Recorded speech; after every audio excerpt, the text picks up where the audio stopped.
This is the only Azure Databricks end-to-end project you need in 2025 to crack the interviews and master Azure Databricks technology. Really? But why should we trust you?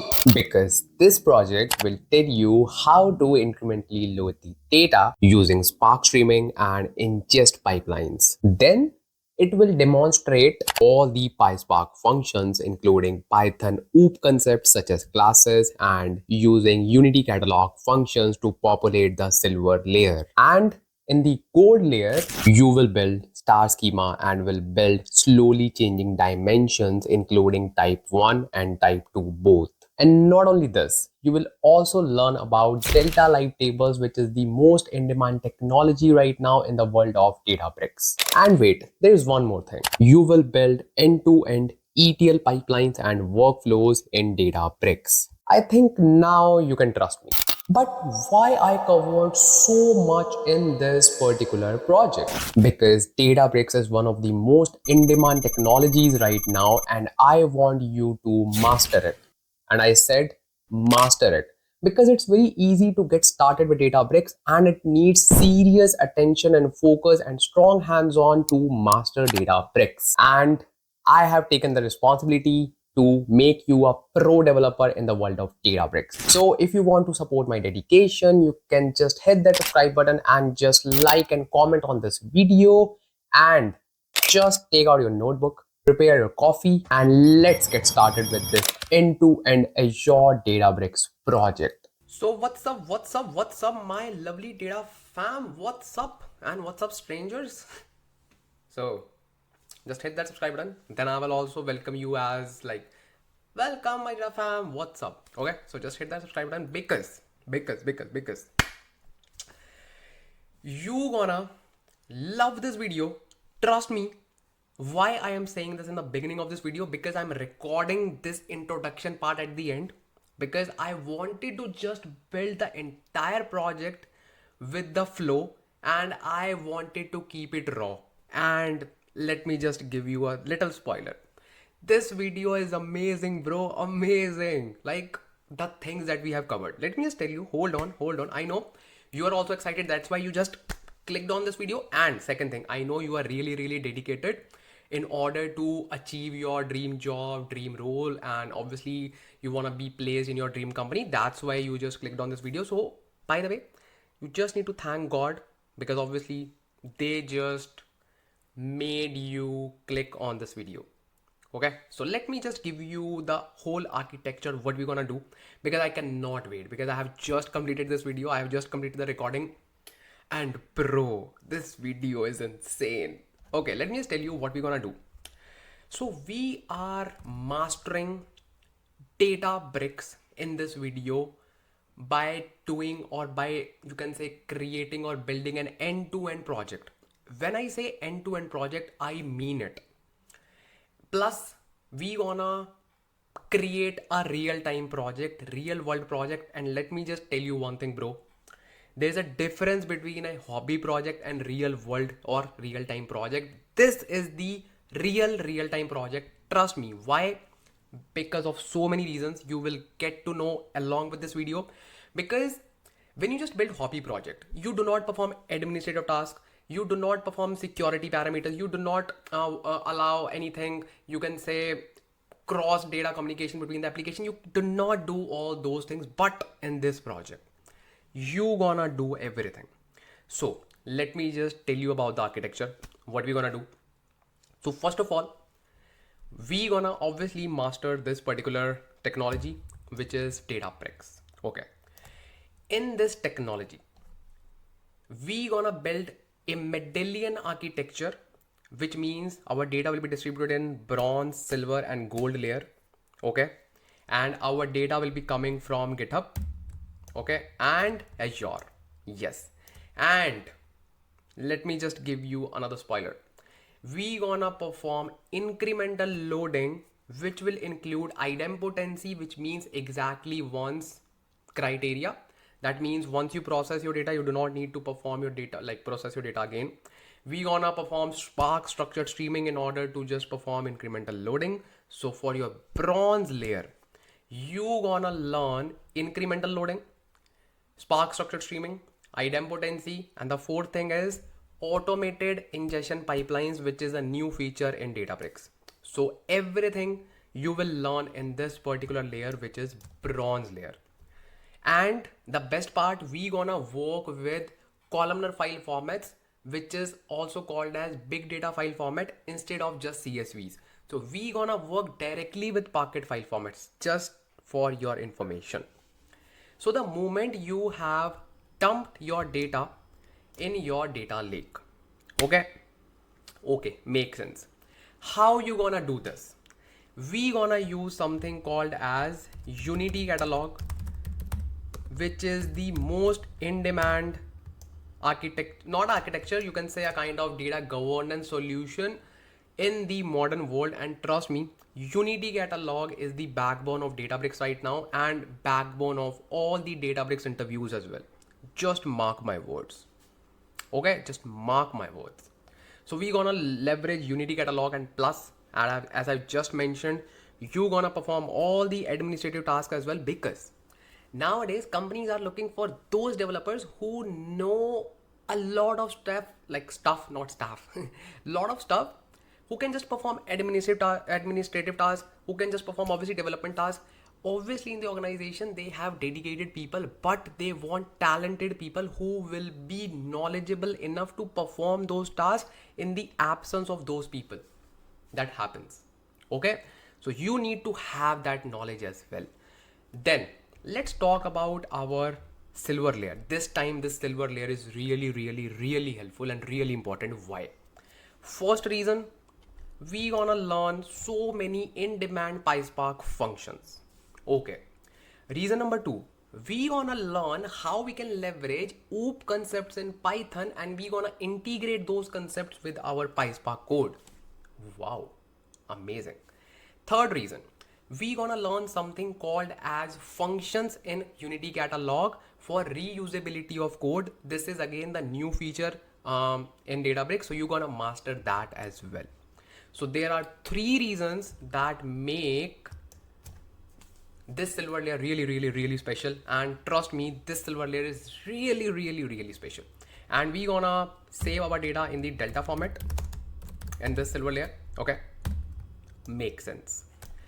Then once we have our data in the silver layer, then the main part, I would say all the parts are main, but this is the most important part of the video, which is the gold layer. Why this is the most important one? Because you can already see what is written on the screen. We gonna build star schema. That means we gonna create dimension tables, we gonna create fact table, we gonna build slowly changing dimension type 1, we gonna build slowly changing dimension type 2, and we also gonna learn delta live tables as well. So slowly changing dimension type 1 you will be building by code, by writing each line of code, and slowly changing dimension type 2 will be created by delta live tables, and you will actually have the end-to-end understanding of gold layer. And this is again the most important and the most in demand area currently in the world of Databricks, which is delta live tables. So you will master delta live tables as well. Oh, really an amazing video, bro. Then obviously once we have our data star schema ready, then we'll be just using warehouse. Yes, we have warehousing capabilities available in Databricks as well, and obviously there are some outsider tools such as Synapse Analytics, Snowflake, and so many other tools as well. And we gonna share those endpoints with the Power BI, and obviously we do not need to build the Power BI dashboard from scratch, no. But yes, being a data engineer, you should know how you can just establish the connection with the Power BI dashboard so that your data analyst can efficiently build the reports on top of those dashboards sources. So this is very high level overview. This is not even 1% of the video, just trust me, because we have covered so many interview questions in this. Because I was just creating video and I just covered, hey, this is your interview question, hey, this can be your interview question. So there are so many tips, there are so many tricks, there are so many debugging strategies as well. Like this video is full of knowledge, and trust me, once you build this project and you completely understand what I am doing in this project will actually make you an outlier in the interviews, and this project will actually help you land a job. Trust me, you just need to explain this project with confidence in the interviews, and that's it. Because we have followed all the real world strategies and approaches, and you can easily say that you are well versed with all these areas. And trust me, you can answer all the questions because we have covered so many things in this video. So this is just 1%, you can say, trailer of our video. Okay, so now you will be saying, Ansh, Lamba, we are fully charged up, we also want to build this project, so what are the prerequisites? So basically, prerequisite, here are the prerequisites. So first of all, you should have a laptop or PC with stable internet connection. Okay, stable or like almost stable. Okay, so then second thing is Databricks account. If you do not have any Databricks account, don't worry, we will be creating Databricks account for free. Plus we gonna attach a cloud storage as well with that, because obviously in the real world we attach any cloud solution with Databricks. Okay, so we gonna just create both the accounts for free, don't need to worry. The third thing is very important, and this is non-negotiable, which is excitement to learn Databricks end-to-end solution. Because Databricks is very easy to start, but it is not very easy to master. You need patience, you need excitement, and I'm not lying. Like, we do not need excitement, we can just simply learn it. Just try to learn it and just see the results. Without excitement, you cannot learn. Forget about Databricks, you cannot learn any technology. Trust me. So you should have the excitement that you are learning something new, or you are learning a technology which is very much in demand. You should feel excited, because once you master this technology, you will feel like, okay, now I know a lot of things in this particular area which is in demand, which no one, like not everyone knows about. So you need excitement for it, right? You need excitement for it. So now I think that's enough introduction. Now let me just give you a quick overview of the data that we're gonna use, all the repositories that we're gonna use. And now let's see what do we have, because I know you are all set. And just hit that subscribe button right now and share this video with others, and do like this video, and obviously do comment on this video. This will help me a lot to grow. And if you want to support my dedication, I'm literally putting a lot of efforts and time to create these videos, so that you do not need to pay for those like thousands of bucks to anyone. Just support my dedication, just share this channel, comment on the videos, because it helps me to grow. Just like the videos, just do everything that you can, and just support me. That's all I can say. And let me just show you that data right now. So basically, this is your repository from where you can just download your data. So this time we are not going to work with CSV files. Why? Because you are becoming a data engineer in today's era, or you want to just excel as a data engineer in today's era. So obviously CSV files are obviously important, but those are just text files. So you should know like how to work with the columnar based file formats, which is like Parquet file format. So you should know like what are those big data file formats and how we can just work with Parquet file formats. So what I did, I just took the CSV files and I just converted them into Parquet file formats. Plus I just divided that data in the incremental way, so that you can just feel like how we can just incrementally load the data. So we are just building incremental flows, incremental processing, incremental notebooks, everything. And at the same time, you will actually validate the data as well, because we have incremental data files in the form of Parquet. Okay, and just to give you an overall glimpse, like what do we have in this particular files. So basically we are going to work with a retail data set, in which we have something called as orders, in which we have something called as customers, we have something called as products. Why did I just take this data set? So basically you are going to master Databricks today, and when you will be just aligned with the data set, you will learn any technology with a faster rate. And trust me. And obviously now you are becoming a data engineer, or let's say you are already a data engineer but you are mastering Databricks. You would have already worked with these similar data sets, maybe in your school days, maybe in your college days, maybe in your current job, like orders, customers, products. You can actually feel when we just join those tables, you will actually feel what is there in the data set. Let's say I will just pick any dataset from IoT dataset. You will say, hey bro, what is this IoT dataset? We do not know actually anything.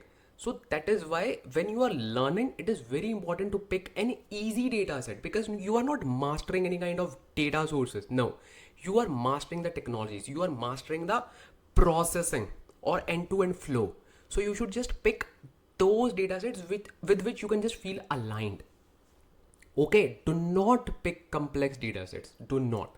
Just pick those data sets which will make you feel happy. Okay, this is my order. Okay, this is the product. Okay, this is the category. Okay, this is the customer. You will feel aligned. Okay, so your learning graph will definitely go up with this approach. So that is why I just picked these data sets. And as I just mentioned, that you will be just working directly with the packet file formats, because in the real world, you will rarely work with the CSV files. You will work with CSV files, but packet file formats are something that you should know how they work under the hood and how you can just actually process the packet files. And trust me, once you are a data engineer, you gonna hate CSV files and you gonna learn packet files. Why? Because those text files do not hold any kind of schema, but these packet files actually store the schema at the footer of the file.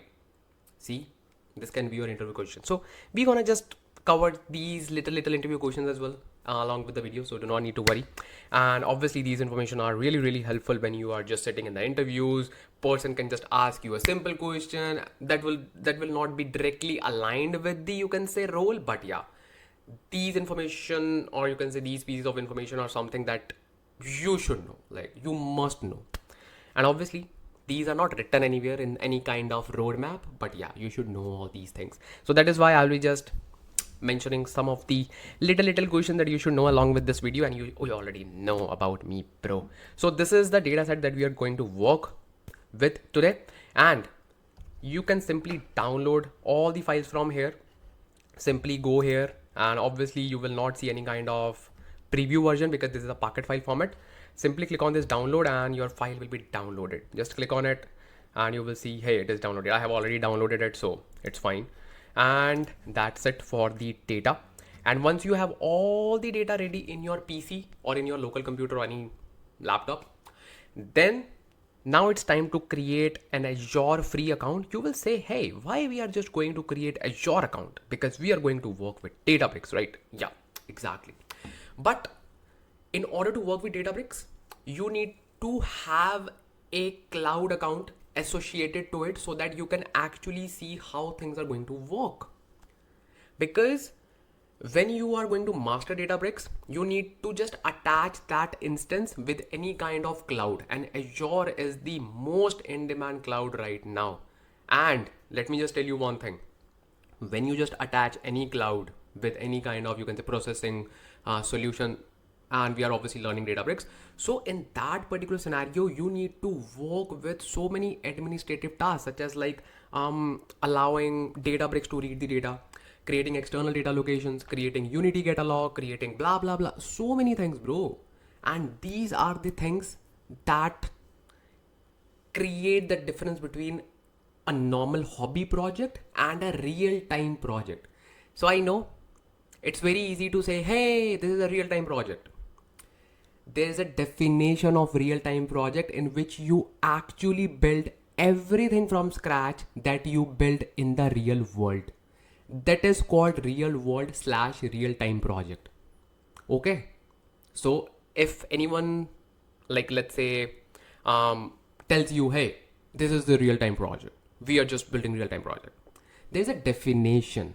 What is the meaning of real time project? So you need to configure all those things like security parameters, your permission configurations, your Unity catalog, your catalogs, your schema, your tables, your Medallion architecture. Everything needs to be done by you. That is called real-time project. It's not just like opening Databricks, writing few lines of code. It is like real-time project. No, bro. Real-time project is something else. Okay, and this is the real-time project, and you will get to know why. Because we're gonna cover almost everything in Databricks, and you're gonna master Databricks today with this project. And we will be using Azure Data Lake as a storage solution and just as a kind of data lake solution in order to just preserve our data. Make sense? Okay, very good. Now let's create our first, if it is your first Azure account. If not, obviously you can just use your existing Azure account. And if you do not have any Azure account, let's create the first Azure account. And now let's get started with our project. Bro, let's do it. So now, in order to create your free Azure account, I hope that you would already have one free trial, but this is just for those who do not have free Azure account or who are just coming from a different cloud environment or different cloud background. So do not need to worry, bro, I am here. So how you can just create, simply go to your Google tab or any tab, simply search Azure free account, just search. You need to type N as well. Okay, so simply click on the first link and then simply click on this try Azure for free. That's it. And here you will be landing on the page where it will ask you to just provide your email ID and some credentials. So basically, if you have Microsoft account, okay, then simply put it here. If you do not have, simply click on create one, and you just need to register your normal Gmail account under Microsoft, and you can even use @gmail.com or @outlook.com. So if you want to just create a new Outlook account, you can even create that one as well. I don't know. Just get your account and that's it. Okay, simple. Okay, very good. So now just keep your email ID with you, because obviously you need to put it here. Then when you will be clicking on next, it will take you to a page where it will ask you to complete a kind of web form, and it will just ask you your personal details such as name, phone number, email ID, and blah blah blah. And at the end, you will simply click on sign up, and the moment you will click on the sign up, it will just ask you to just provide some card details and some billing instructions. Do not worry, they will not send you a bill because this is a free account. But yes, they need to just verify that you will be the one who will be using the services, because the thing is, Azure gives you 200 USD credits in order to use their services. So they need to just verify, okay, this is the right person to whom we are just giving the credits, and you are the authorized person to use these credits. And these credits will be there for 1 month, and after 1 month it will be gone. So your question will be like, hey, what will happen after 30 days? So nothing will happen. They will simply nullify your services, and you do not need to worry about anything. They will not send you any bill. So this was just a prerequisite that you need to create a free account. Okay, so once you create a free account, let me just take you to the Azure portal account and simply search portal.azure.com. This is the link that we use. Hit enter. Then I will simply select my email ID and I can easily log into my portal account. So now you need to put the same email ID that you have created just now. Okay, got it? Simple. So let me just take you to the Azure account and let me just give you a quick overview of it. Let me just show you. So this is my Azure portal account, and this is the home page that you will also see in your particular account. And don't worry, in your case it might be a little different because of these Azure services that you will not be seeing here. Maybe you will see some different services, so you do not need to worry. These are some of the recent services that you see if you have used in the past. And obviously if this is your new account, that doesn't make any sense if you will see these services, right? Common sense. So now I know this UI is so amazing. I personally love this UI. And now let me just give you a quick overview of this Azure. Do not worry, we are not discussing Azure in detail. We are only focusing on Databricks. But yeah, you should have some understanding. Basically, this is the area, like maybe you can call it as like recents page, because I know this is a home page, but this is like showing all the recent tabs that we open. And let me just take you to this menu bar. Basically, these are some of the resources which are really popular and we use on a daily basis. That's why they have just put it here, like these resources. And the one thing that you should know, even if you are learning only and only Databricks, this one thing you should know. What's that? Basically, all resources and resource groups. What are these two things? Basically, resource group is the backbone of your resource management. Why? Because the thing is, anything you create, or let's say anything you use as a service from Azure, is called a resource. If you're using Azure Databricks, it is a resource. If you're using data lake storage account, it is a resource. If you're using Azure Data Factory, it is a resource. So every resource needs to be added in a folder, and that folder is called as a resource group. Simple. Just keep it simple. Do not make it complicated. Life is already very complicated, so do not make it complicated by saying, hey, resource group is a like hierarchical structure in which we just store our resources. Shut up. So this is just a folder, same folder that you create in your machine to just save the files. Similarly, this is a folder in which you just put your all the resources. That's it. So in order to create any resource, because obviously in our case you'll be creating Databricks, obviously you'll be creating data lake, so all those resources need to be added in a folder. So let's create that resource group. And how you can just create that? Simply click on this search bar and simply search resource group. And as you can see, resource groups, and I have so many resource groups because I'm lazy enough to not to delete these when I just create these. So just click on plus new, and let me show you how did I clicked on this. See, plus create, click on this, and then click on resource group name. So obviously you need to provide a name. I will simply say RG and then Databricks E2 ETE project, or let's say ETE, end to end. Makes sense? Catchy name, right? So simply click on region. Region, let's pick UK South. Why? Who lives there? So click on review plus create, and then click on create. Okay, that is done. Now I can simply search my resource group by simply saying RG, and then I can simply say Databricks. Oh, not masterclass. Where's my resource group? Databricks. Yeah, here it is. Simply click on this, and this is my resource group. Obviously it is empty because we have not created anything. So now first of all, we'll be creating our data lake, because data lake is obviously important, and without data lake we cannot even do anything. Let's say if we just want to store our data, makes sense? Because let's say you are processing your data, but at the end of the day you need to store your data somewhere. Where you will store that data? Data lake. Simple, sorted. So in Azure we do not have data lakes. Ansh, Lamba, are you kidding me? Bro, seriously. We have data lakes, but we need to create data lakes indirectly. Yeah. So by default, we create blob storage in Azure, but we create data lakes by selecting, or let's say by configuring blob storage in such a way that it will be converted into data lake. Ansh, Lamba, you just mentioned that life is already complicated. Why you're making it complicated? So sorry about that. So it is very simple.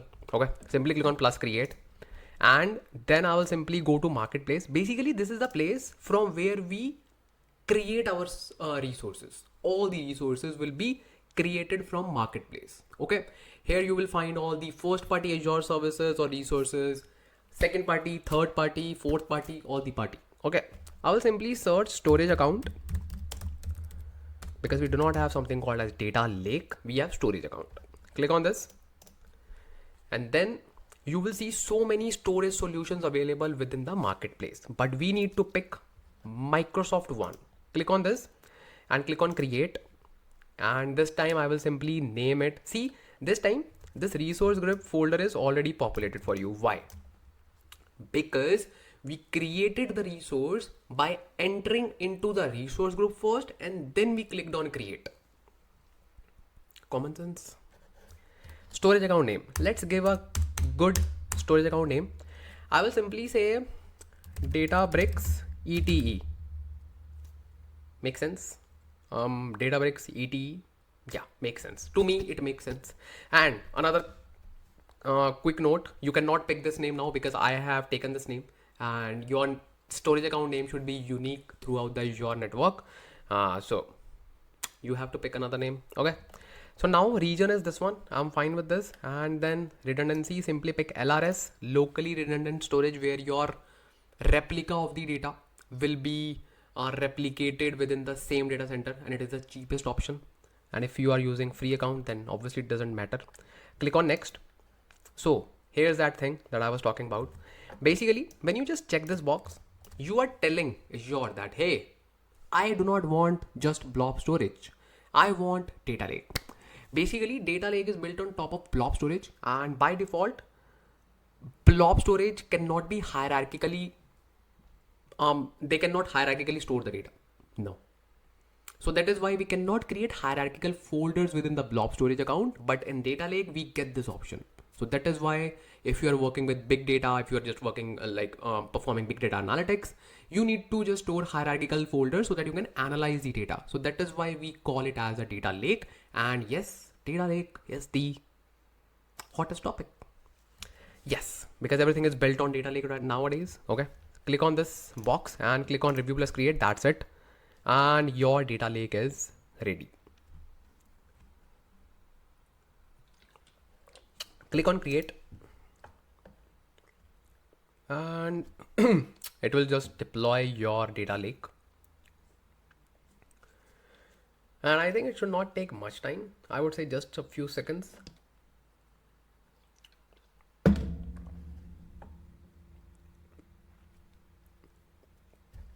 Let me just refresh it.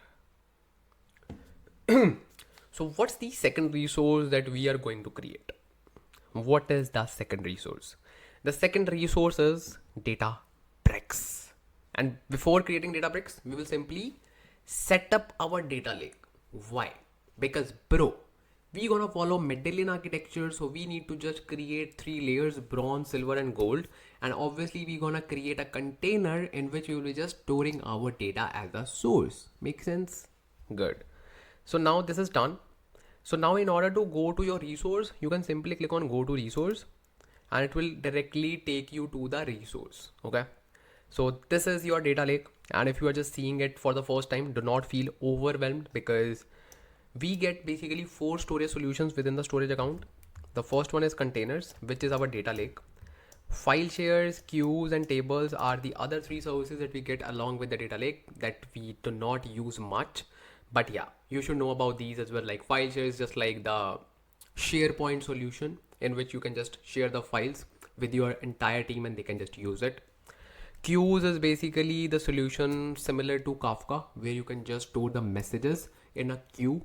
And tables is a solution that is similar to Cosmos DB, in which you can just store your data in semi-structured format in basically the JSON form. Okay, in the key value pairs.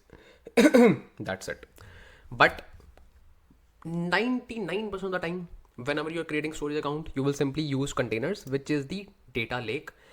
So let me just click on it. So this is the area, and within this we create something called as containers. So simply click on plus container and I will simply create container called source.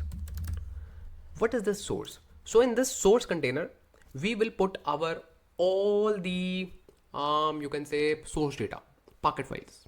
Make sense? Very good. So I'll simply open this and I will simply create directories. Yes. Click on plus directory and I will simply create 3 directories, orders, basically 4. Okay. Click on orders.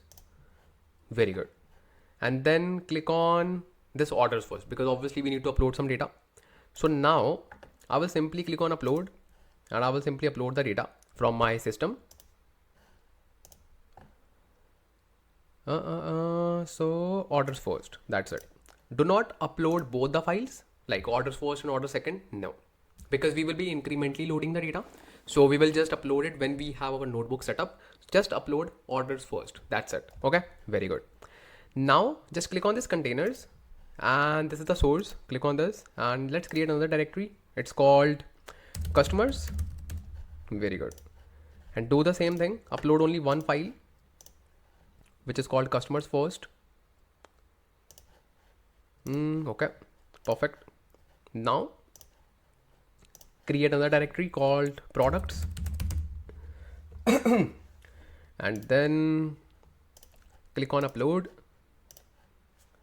and just upload products first. Perfect. Because we basically have 4 files. Okay, 3 are the major ones. One is just like small mapping file, that's it. And click on source and create your 4th directory, which is called as region or regions. Click on upload and then regions. Perfect. Click on upload. That's it. Oops, I uploaded it here. So sorry. Let me delete it. Let me just go inside this and then click on upload. Regions. Perfect. So this is uploaded. Okay. Very good, very good, very good. So now our source is set up. Source is set up. Now we do not need to do anything else. We will simply create empty containers, and those empty containers will be called as bronze, silver, and gold. Okay. Simply click on plus container. Because we are following Medallion architecture, so each container should be isolated from the other. So that's why different container for different layer. Okay. So perfect. Everything is set up. Very, very, very, very, very, very, very good. Now simply go to home and simply search resource group and simply search your resource group. Click on this and you will see your storage account is here. Very good. Now let's create our Databricks, because that is the thing that we're gonna use in this entire project, because I know we're gonna learn so much in this Databricks course, Databricks project. Basically, it is designed in such a way that you will master each and everything: orchestration, pipelines, PySpark, silver layer, gold layer, slowly changing dimension, and blah blah, so many things. You already know. I have just mentioned all these things. And trust me, you're gonna master these things. You're gonna master these things. Let's create our Databricks workspace. And let me just search. Bro, what do you want, man? Private offer management. Simply type Azure Databricks and just pick this one. Don't worry, we will just create this one as well. Why? I will just let you know. First, create Azure Databricks. Okay. Click on create and you will feel the difference between hobby project and real time or real world project. You will feel the difference. Then workspace name, let's say, let me pick Databricks ETE. Makes sense? Okay. Yeah, makes sense. Region is UK South and pricing tier. This is important.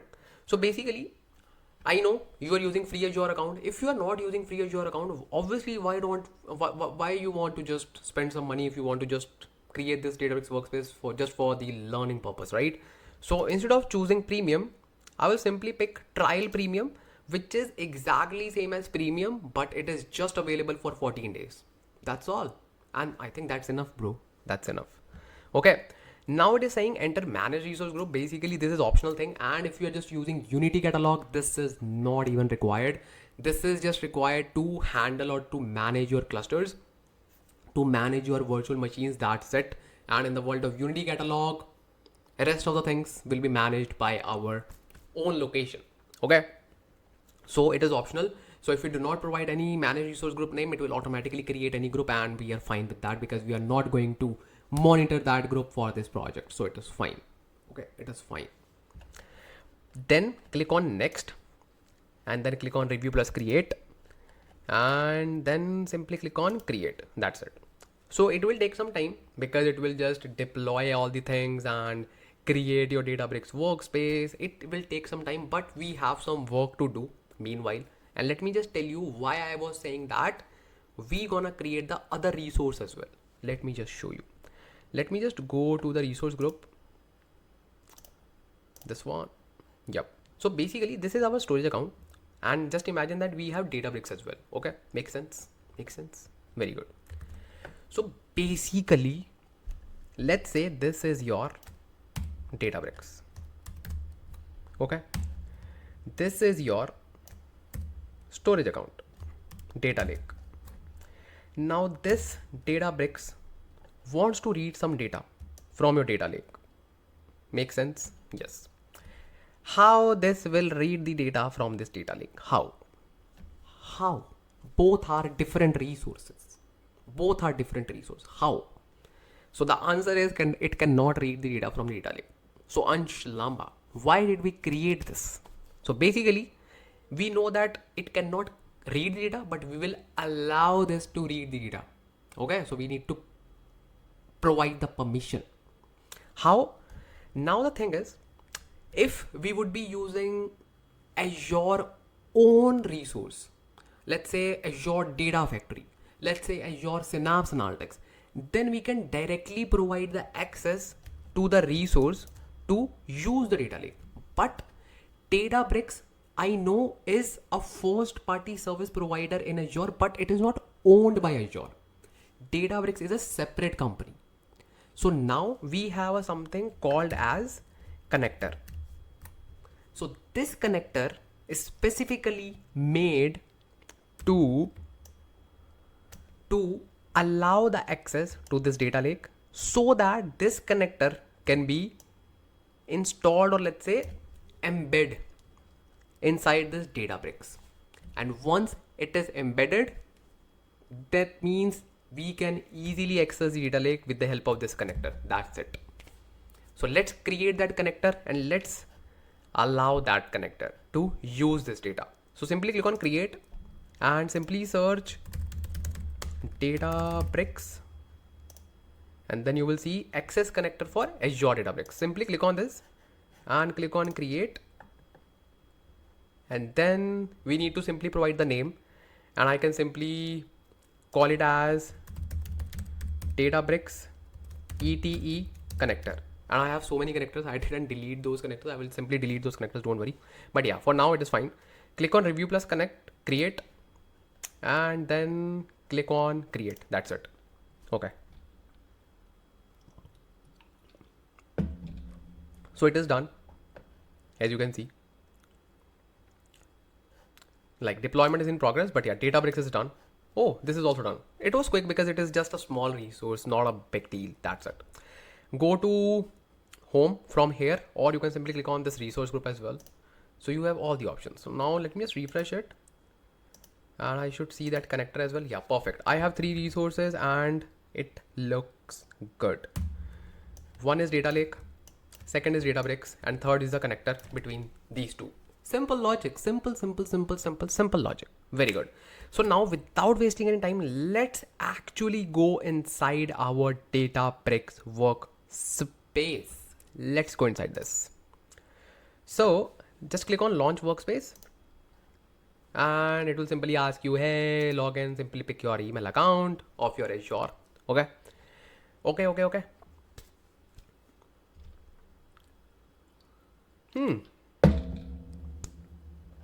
So this is the Azure Databricks workspace, and I know it looks amazing. This new UI is amazing. Now I know that in this project we gonna master each and everything available for us means for data engineers. So obviously we gonna cover all the things in detail independently, but just to give you a quick overview, let me just give you that. So this is the main thing towards left. This is the pane. So workspace is basically your repository for all the things, your notebooks, your ETL pipelines, your workflows, everything, just like a folder. Okay, that's it. Recent tab, I think this doesn't need any kind of explanation. Okay, then catalog. This is really important. Catalog is the area where we register all the things, our catalogs, schemas, tables, functions, volumes, don't worry, you will learn everything. So yeah, all these things are registered under catalog, and catalog is the area where we can actually see all those things. Okay, done. Workflows is the ETL capabilities that we have within the Databricks. Can we do that? Yes. That's why in this particular project, I didn't pick Azure Data Factory, because I wanted you to learn ETL capabilities within Databricks as well. And it is really important. Okay. Then compute.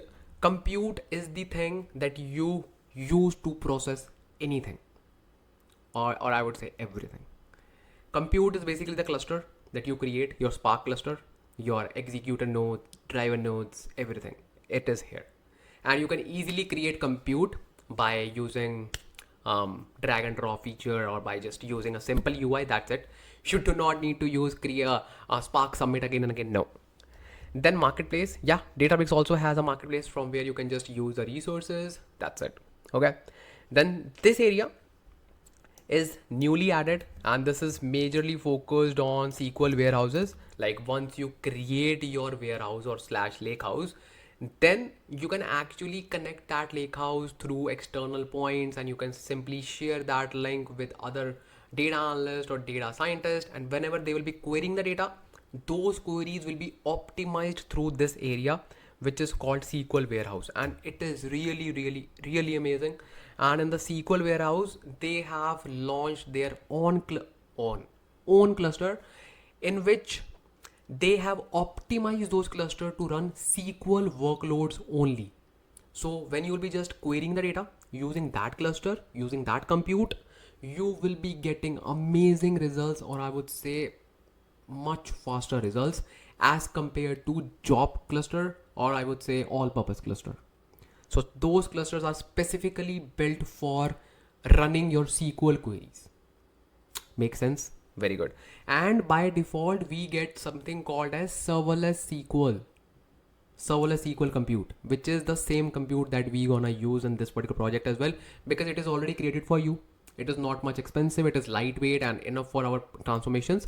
Yes, we'll be creating some special computes as well in this video, because we're gonna create delta live tables and so many things. So we know that, but just to get started, we can easily use some these kinds of clusters. Make sense? Make sense? Make sense? Make sense?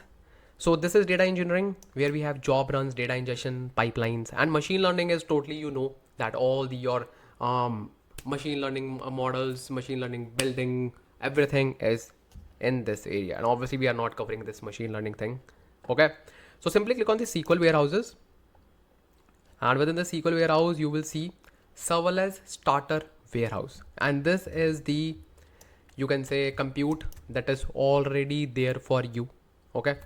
And if you just click on, and if it is not here in your case, you can simply click on create SQL warehouse. This is something that it will create a SQL compute, or let's say compute for SQL workloads. Okay. Then you have all purpose compute. This is a compute that we create traditionally. Okay. Then we have job compute. Job compute is something that is used for production scenarios, or if you are just building delta live tables. Okay. Then vector search. So this is newly added, and this is a kind of vector DB, and this is used by data scientists to perform vector searches, and it is kind of a data in which it gets translated into multiple dimensions. So you do not need to worry. It is not your area, so do not worry. Then pools. You can even create the cluster pools, in which you can define, hey, this is my pool. Pool is basically the set of machines that are available for you. And you can simply set, hey, this is the number one machine, like minimum number of machine that I need all the time. So it will be always up and running for you. And these are the maximum number of machines. That's it. Okay. Then policies. These are the cluster policies. The very famous one is personal compute. Okay. And these are the pre-built policies. So let's say personal compute is the one in which you do not get much things to configure. And if you just go to job compute, then you will be seeing some fields already filled for you, and you can even create your own policy as well. So do not need to worry. And as you can see, that shared compute as well. So these are like these four are for like all purpose, and this is just for the job cluster. So this is the most popular one, in which you just need to click on button, and all the things will be filled for you, and then just click on create. That's it. That's it. And this is the apps. Okay. So now enough overview is provided. Now let's get started with our workspace. Click on this. Okay. And then click on create, and then click on folder, and then just provide a good folder name. And I will simply say Databricks ET project. Okay. Click on create. Within this folder, we will create our all the notebooks. Make sense? Very good. Now, now, now let's start ingesting our data. Let's do that. We know that we gonna ingest our data and we will be doing it incrementally. Yes, that's true. But I told you that we have one mapping file that is fixed. We are not going to pull it incrementally. So how we can just ingest that data, and I'm gonna show you an amazing feature introduced by Databricks, and I love that feature. Basically, in this particular feature, you do not need to write any code to pull any data. What? Yes, you do not need to write any code. It is totally no code. What? And let me just tell you one more thing, bro. Hold on. With the help of this, you do not even need to create any table. The table will also be created for you. This is an amazing feature. I love this. Okay, I know you are really excited to know about this feature, and similarly, these kinds of a lot of features will be discussed today. Don't worry, just hold your emotions. And before that, let me just tell you the most important thing, because even before getting started with anything, we need to set up something called as Unity Catalog. Unity Catalog you need to set up. Okay, and how you can just do that? First thing, you need to simply go to Databricks admin console, and how you can just go there, click on this drop down, and you should see something called as manage account. Okay, sometimes you will not be able to see this. Why?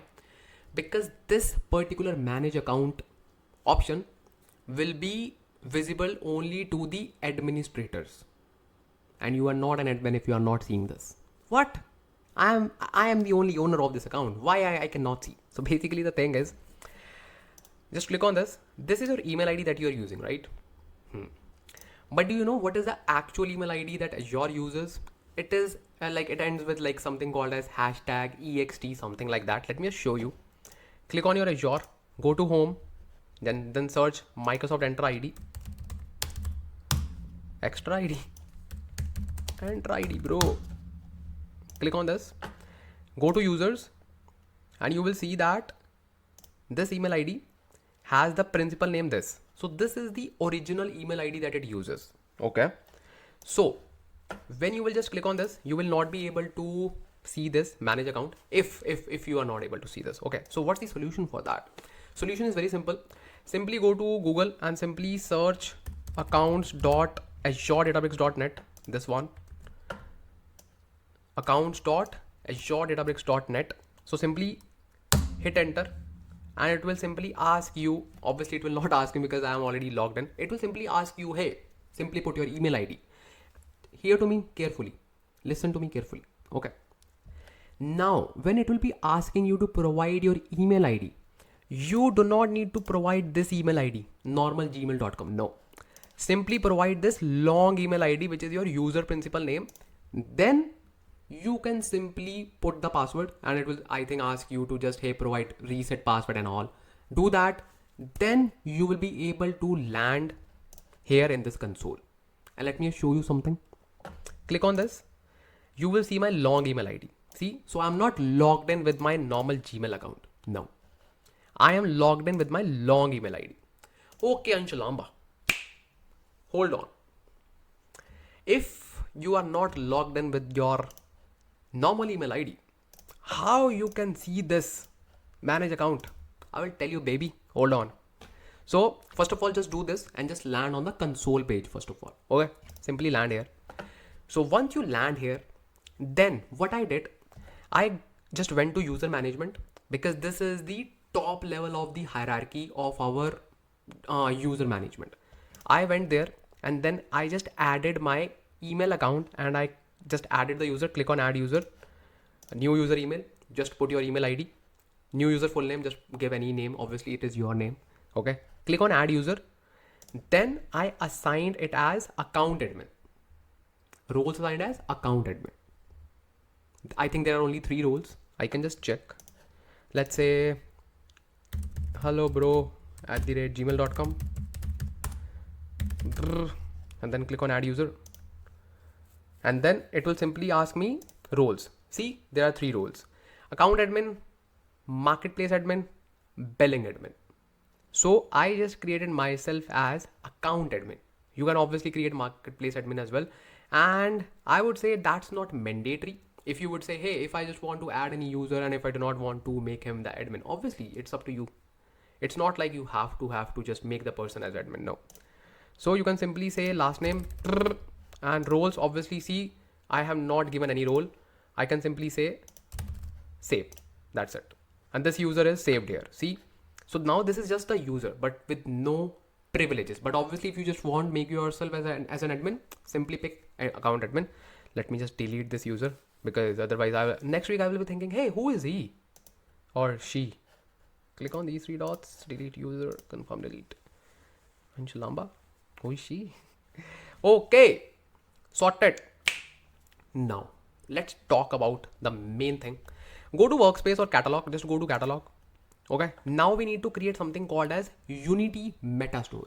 So whenever we just want to enable Unity catalog for our Databricks workspace, we have to first enable the Unity Metastore. Unity Metastore comes at the top. Let me show you the hierarchy, bro. Let me show you the hierarchy. So Unity catalog. Oops, let's type it. Unity catalog and just search this one. What is Unity catalog? So this is the hierarchy. See, at the top, we have to create our Unity Metastore. Then we assign our Databricks workspace to that Unity Metastore. When we do that, that means we are enabling Unity catalog. What is the advantage of it? Basically, when we allow Unity catalog, that particular catalog will be shared with other Databricks workspace as well if we allow. Okay, don't worry about this thing in like much. For now, you will understand all the things. What is Unity catalog, what I am talking about. Just be with me. Just be with me. Just be with me, like just be with this video. Just be with. Okay, so now Ansh Lamba, who created these three metastores? Me. So who will delete these? Me.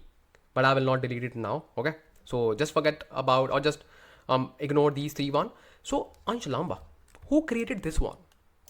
Azure Databricks created this for you by default, because whenever you create your Databricks workspace, you will get one Unity catalog for free, or basically Unity Metastore for free.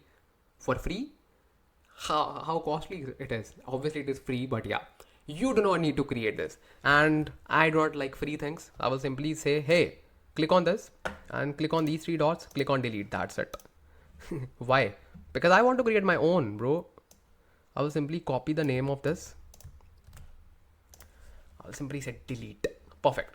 Let's create our Metastore, because obviously if you're setting in the interviews, the person will say, hey, you are creating this, what you will see, and how you can just delete the Metastore, how you can just create your own Metastore. You should be prepared for all those questions, right? And with confidence.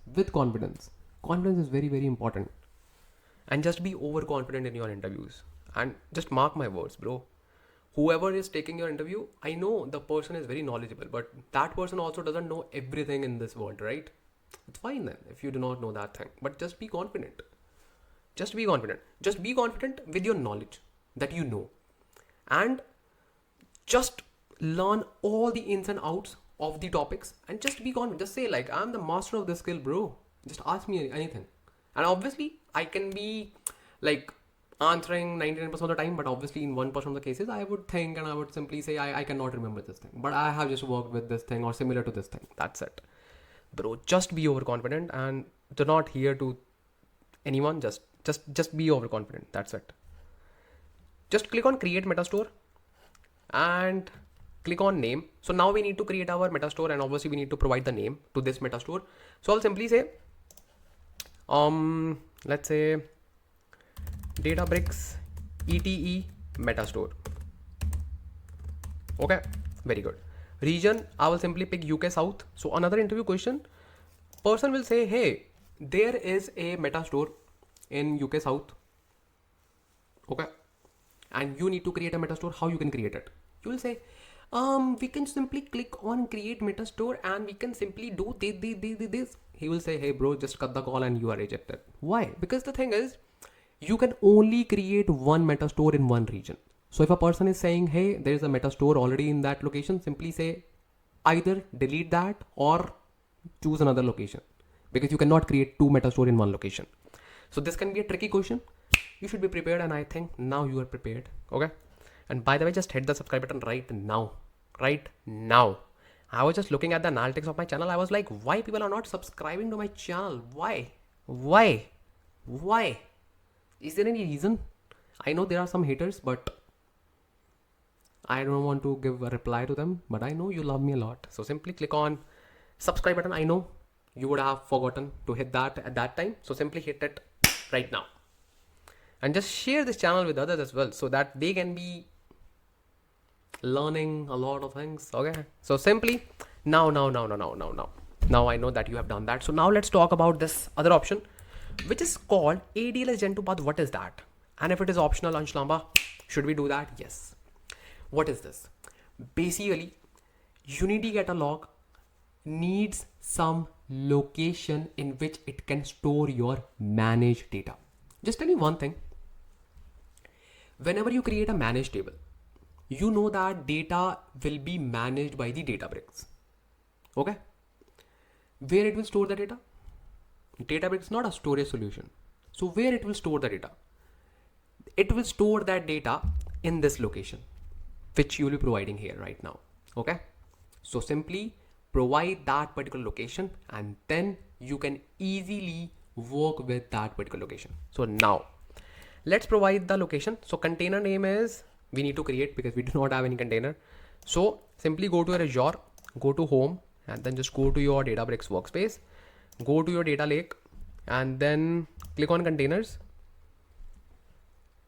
and then simply create a container. And I'll simply say metastore, because this is the container that is only and only available for metastore. And I will simply add a tag D and D. Do not touch D and T, not D and D. So this is done, metastore. Okay. So now, if you remember one thing, we created the Databricks connector, but we didn't allow that to access this data. Okay. Let's do it right now. So simply click on access control IAM. Okay. And just remember that you need to pick the containers. Like you need to be on this page where you can see all the containers, so that it will access all the containers. Okay. Simply go to access control and click on plus, add role assignment. And here we will be adding a role called storage blob contributor. Perfect. Click on this, click on next, then click on manage identity, click select members, then simply pick access connector for Azure Databricks and then search your connector. In your case, it will be easy. In my case, I know I'm lazy. So simply I selected it and simply click on select. Now click on review plus assign, click on review plus assign for one more time, and that's it. It will simply assign it and it is added. So what we have done, we have simply provided this particular connector permission. We have assigned a role. It is called storage blob contributor. That means it can contribute to this data lake, this one, and obviously in all the containers. Very good. Now we will simply click on this, go to containers, and now we need to simply first of all get the location of this one. And what's the location of this one? Let me just tell you, there's a protocol that we need to follow. Really? Yeah. Simply go here and put your location. So location will be metastore.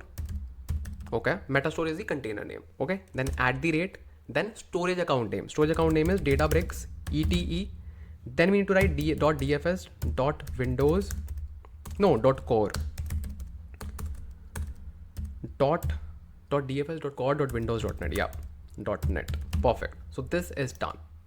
Invalid ADS to path. Why? Let me just add slash. Perfect. Because we need to add all the containers. So simply add slash as well. Then it is asking for access connector ID. See, so let's go and provide it because we have that. Go to resource group, go to your connector, and simply copy this. Perfect. So simply attach it here, then click on create. So now that is it. Really? Yeah, that's it. It will simply create. Yeah, perfect. Now it is saying, hey, it is done. Can you just assign it to workspace? Yes. Click on our only one workspace because we cannot assign this to other workspaces because other workspaces are already busy. So I will simply pick this one and click on assign. That's it. It is saying, hey, you want to enable Unity Catalog? Yes, bro. Click on enable. Congratulations. Then perfect. That's it. Now, one more thing, which is really, really important. You will land on this page when you will click on this one. And even if you cannot land on this page, simply click on catalog and pick your Metastore. And then you will see Metastore admin. Here, if you click on edit, you will see your long email account is the admin, and which we do not want. Why? Because we will be accessing our Databricks with the normal account. Okay. So simply create that account as admin. So simply pick this one and save. Perfect. What is delta sharing? Don't worry about that for now. Don't worry about that for now. Now everything is done. Everything is done on the Unity Metastore side. Simply go back to your Databricks workspace and that's it. Go to catalog. Okay. So now what we need to do? Now what we will do? We will simply create the catalog. We will simply create the catalog. Catalog is nothing but just the parent, or you can say root for all the databases or for all the schemas. So in one catalog, we can create multiple schemas. And within one schema, we can create multiple tables. That is the hierarchy. Okay. So I'll simply click on plus button and I'll simply say create a catalog. And then I will simply provide the catalog name. Catalog name will be, let's say, Databricks Cata. Okay. Then story location, we cannot, we do not need to provide the story location because ideally we should provide the location to the Metastore, and we have already done that. And you know, I follow all the industry standards. Thank you so much. So simply click on create. Our catalog is created, and configure catalog. Yep, we need to configure. Okay. So now it is saying, okay, this is important. So now privileges. So it is saying that choose which users or group can access this catalog. So we are saying all account users are granted browse by default. Yes. What is browse? It is nothing. Browse will simply allow other users to just see the data. Not even like see the data, see the definitions. Like this is the table name, this is the schema name, these are the columns, that's it. They cannot even read the data. They can just browse. Okay, these are the things listed. And this is the minimum level of, you can say, permission that we can assign for a catalog. And we will simply say grant. Okay. And then simply say grant. And if we just want to grant other permissions, we can simply select use catalog, use schema, but we do not want to do that. Simply click on close and simply say next, because it is just browse for now. See, all account users. Who are the account users? Whoever have access to this particular Databricks workspace is an account user. Simple. So they have browse permission for now. That's it. You will be saying, Ansh, Lamba, I am the only one having access to this Databricks workspace. Will I also be having just browse permission? No, because you are a Metastore admin. So you are an admin. You do not need any kind of browse permissions at all. You have all the permissions. Okay. So there's a hierarchy of permissions as well. You are admin of the top level. You are the principal. Okay.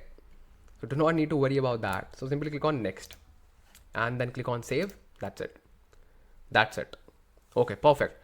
So now our catalog is done. Now click on this particular thing, catalog for one more time, and you will see this is the catalog built for you with default schema. That's it. Obviously you'll be creating lots of schemas, but before that, let me just click on catalog for one more time and then click on external data. And this is the most important thing if you are building a real world project. Why? Because in order to create a real world project, you will be storing and reading the data from external data lakes. And in order to create, or you can say do that, you need to create something called as external data locations. This is the most important thing that you should know. Make sense? It's very easy. How you can just do that? You will simply say Ansh Lamba. We know that we used connector to allow the permission. Exactly. You need to just do that thing only. But the only difference is, let me just show you the difference. If you just go to your resource group and you will see the storage account, go to containers. So the thing is, each container is isolated. See, so we need to simply create the external location for each container we want to use. Each container. Obviously, we do not need to do anything for Metastore because this permission is already given at the Metastore level. Okay. We need to create these like external data location for these containers. Okay. And what will be that thing? It is called access connector, right? Simple. So simply go to your catalog and before clicking external data, click on this external data and then click on credentials, because you need to paste your resource ID of your access connector. Okay. Simply click on create credential and I will simply name it as Ansh creds. Okay. Now paste that access connector ID. Simply go to resource group, go to access connector, copy, paste it here. That's it. That's it. Click on create. That's it. Basically, this is just a gift wrapper that we applied on the access connector. This is the same thing, but we call it as a credential in Databricks. That's it. Because this credential can be anything, but in our case, we are using access connector, right? So just to use a common name and just to match, you can say industry standards, we call it as credential. That's it. Just a gift wrapper on your gift, maybe Ludo or chess. I still remember, like, I used to just go to the stationery shops and just purchasing those gifts and giving to our friends. Those golden days are gone. Where like we used to just go to the birthday parties and we were like, hey, you bought Ludo, right? And the guy was like blushing and no, it is something else. No. So those days were like golden days. Now I'm not in touch with any one of those friends. Okay. To not talk about that thing, bro. So basically, okay. So now simply click on catalog. Okay. Because our credential is ready. Now click on this external data. Okay. And now just create your external location. Okay. Click on this external location and I will simply name it. Now you as an efficient data engineer, and trust me, these things actually make a difference in the interviews. Why? Let me just tell you. If an interviewer asks you, you need to create an external location. Obviously, you can just name it anything. Let's say my location. Okay, you are sitting in an interview and you just provided a name called my location to your external location. And there is a guy, okay, or a girl who just provided this location as bronze external location. Just tell me one thing, who will have the better chances to be selected? Obviously this one, because this is matching some standards. This means that you are concerned about the reusability of your code, right? Of your development. So that is why always, if you are sitting in the interviews, just behave like you need to flex that you are the best and you need to follow those things, right? Instead of just flexing. So now everything is fine. This is my external location name. And what is the external location? It is called ABFSS. This is basically a protocol that we follow. It is called ABFSS, Azure Blob File Storage Secure. I don't know. Okay. Then container name, bronze @ storage name. Then .dfs, .core, .windows.net. And that's it. Why? Because we want to provide access to the whole container. Okay. Obviously you can fine grain it by just going inside the folder, but that is not a good practice. Okay. Then storage credential. Obviously I will simply pick Ansh creds. Perfect. Click on create. And I'll simply copy this location because I'll be reusing it. Okay, click on create and it is done. It is done. I can even test my connection. Click on test connection and perfect. Done. Now let's create more. Okay, click on external locations and create 3 more. This time it's called silver ext location and URL is silver instead of bronze. So see, these are some of the administrative tasks that you need to know in today's era to crack the interviews, because it's not just about writing the code in the notebook. No, it's about managing the whole ecosystem, bro. Now, companies are not relying on so many resources. They want one person who can do all the things. Obviously, there'll be different people for different tasks, but they want someone to be fully well versed with all the areas, so that whenever they will be in need, they can just call you. Whenever they want something, they can just call you. So this is the personality they are looking for right now. Okay, it's not like you are a data engineer, I just want to write my code and blah blah blah, I just want to write PySpark code and that's it. Those days are gone.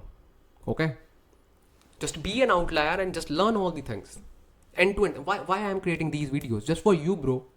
Just for you. Just learn these things. These are not, just do not feel like these things are not important. We will skip this part and simply directly go to PySpark part. Okay, then just see yourself in the interviews.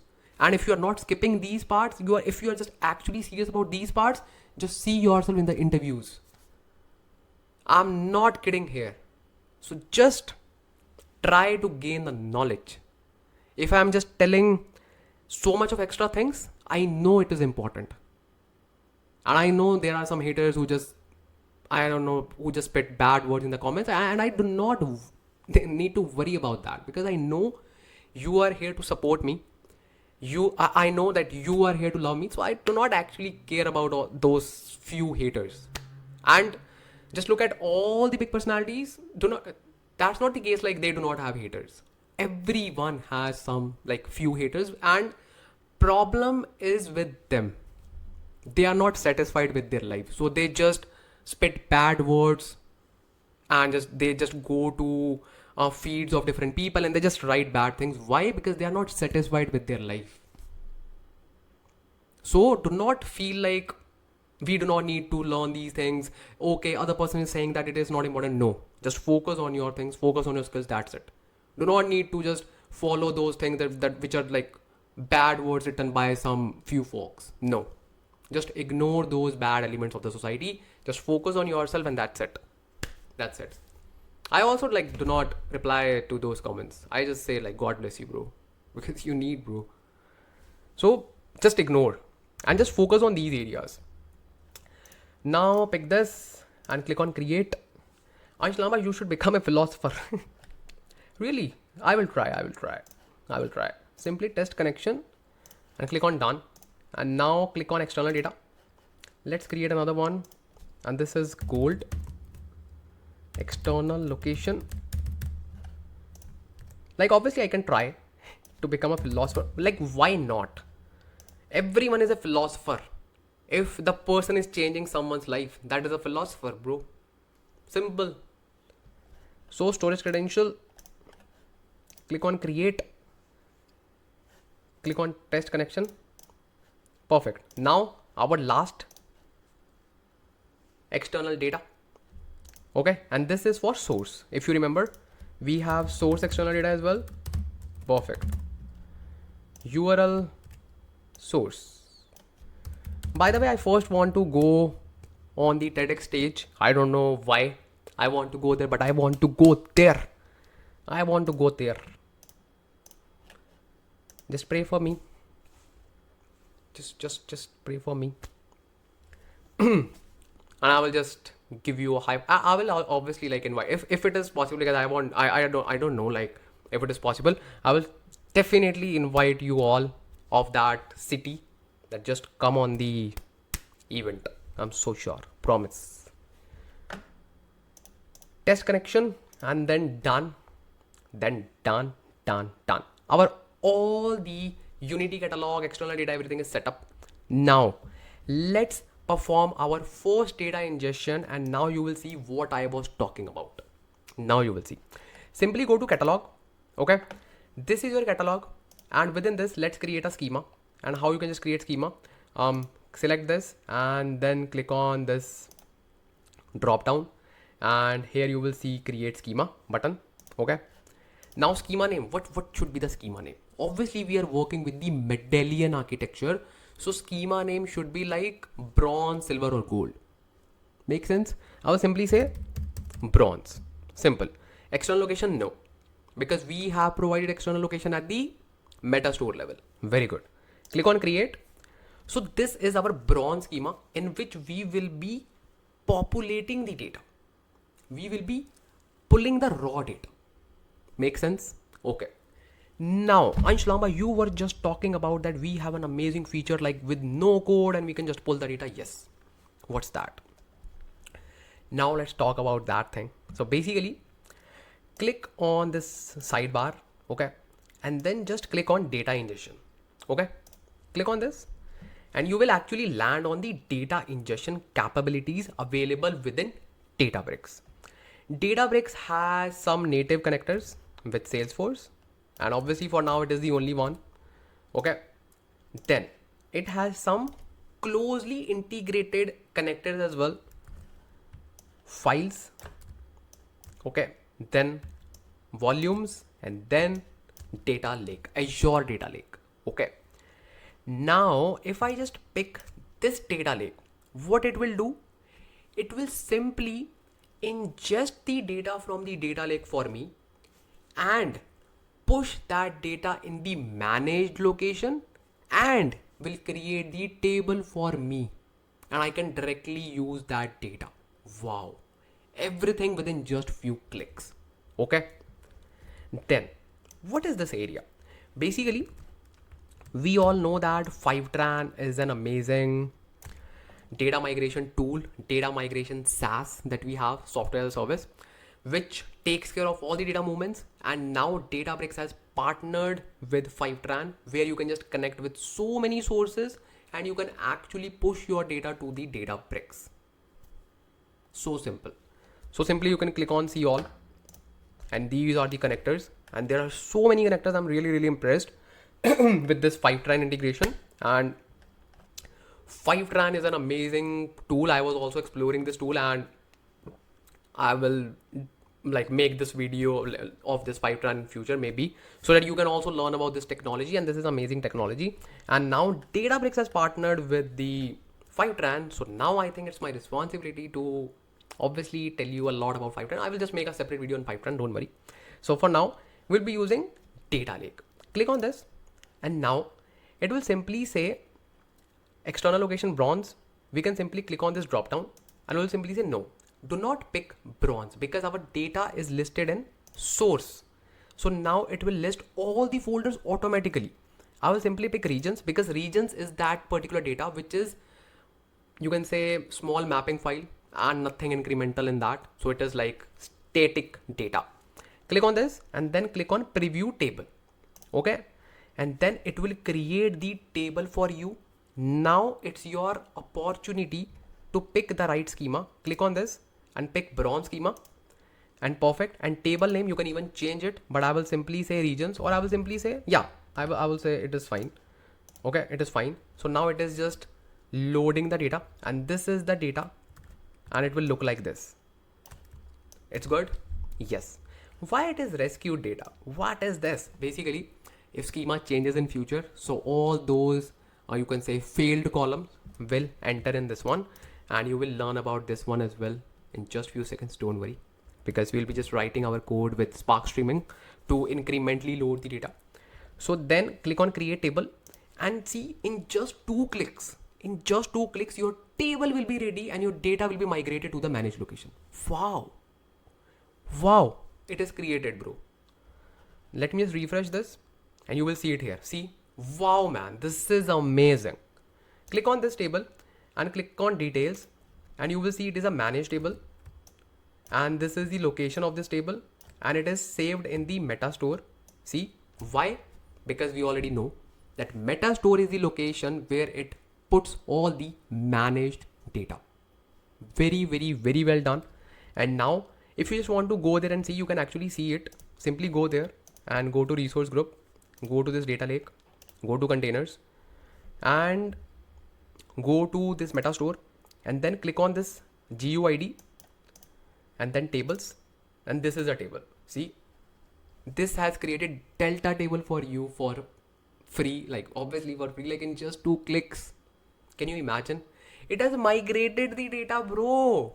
It has migrated the data for you in just 2 clicks and created a table for you. Wow, man. So this is done. Perfect. So this was like code free thing that we have for data ingestion. Okay, that's cool. That's really, really cool. And this is an amazing feature that we can use. Let's say if we just want to pull like data for one time, or let's say just pulling static data for a moment. It is very good. It is very good. Okay. Now let's go to workspace, because now we'll be creating our notebook, and now we'll be performing streaming on the data to load the data incrementally. Yes. And do you know what?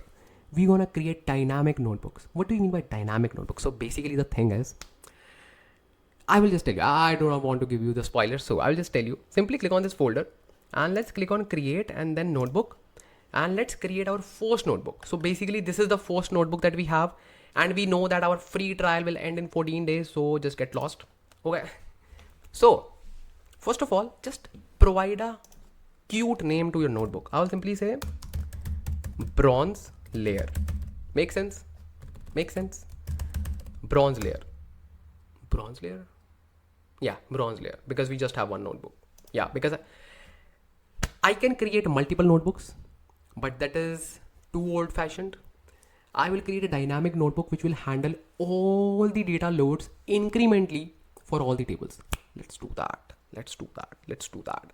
And before doing that, let's connect our Databricks notebook with our cluster, and simply click on this connect button, and you will see we already have one serverless cluster ready for us. Simply click on this serverless, and you will see it is already up and running. So you do not need to actually create your compute. But the thing is, whenever you are performing streaming, you need to just create your all-purpose cluster, and for rest of the transformation you can use serverless. So I will create all-purpose cluster right now in front of you. Click on compute and click on create compute, and then simply pick policy personal compute, because it is really easy to configure.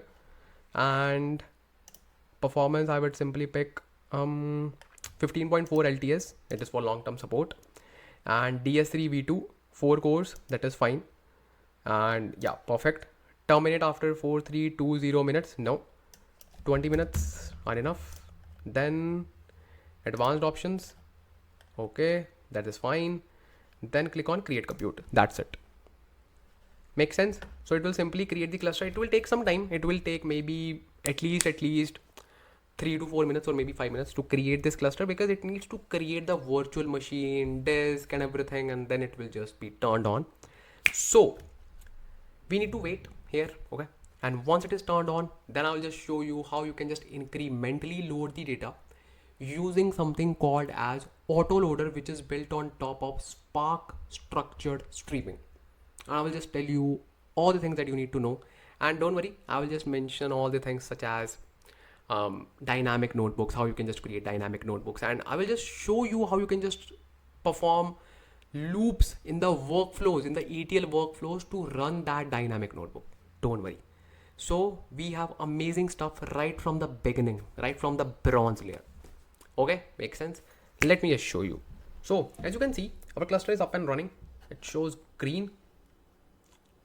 So now simply click on recents, because we just opened our notebook, so it should be in the recents. So now, perfect. Click on this connect button and simply click on this Ansh Lamba's cluster. Obviously in your case it will be something different, but yeah. So now, first of all, simply remove this. What we are going to try now, first of all, obviously you would be aware about the notebooks. Okay, so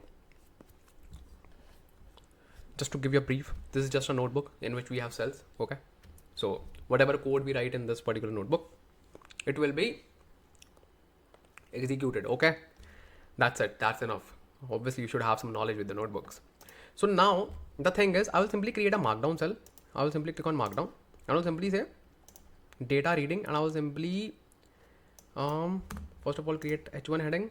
Oh no, h1 will be too much, h3, and then bold. I will simply say data reading. Perfect, very good. Now we gonna use something called as autoloader. What is autoloader? Let's talk about this. So basically, let's say this is your data lake. Okay, this is your data lake. Makes sense. This is your Databricks. Okay, this is your Databricks, and this is your data lake again, but obviously this is a destination. So I'll simply say destination. Okay, and this can be anything. Now what are we gonna do? We have a file here, let's say this one. Okay, we gonna read this file. Okay, and we gonna move this file here. Makes sense. Okay, now let's say on next day or any next iteration, there is a new file. Now instead of reading both the files, we just gonna read this file only because this is a new file. This is the incremental data. So only this data will be read and this data will be written here instead of both the files. And this concept is called as exactly once. This concept is called as exactly once. Let me just write it for you. It is really important. Exactly once. So this data which is processed already will not be processed again. And this is your idempotency, which is exactly once. Data will be processed only once. That's it. That's it. Now, this was the very high level overview of autoloader, and obviously we use something called as Spark structured streaming to perform this. Let's go a little bit deeper, because obviously if you are just explaining autoloader in an interview, obviously these are the follow-up questions that you can expect, very common. So what are those? So basically, before covering some questions, let's understand the concept, like how it is working under the hood.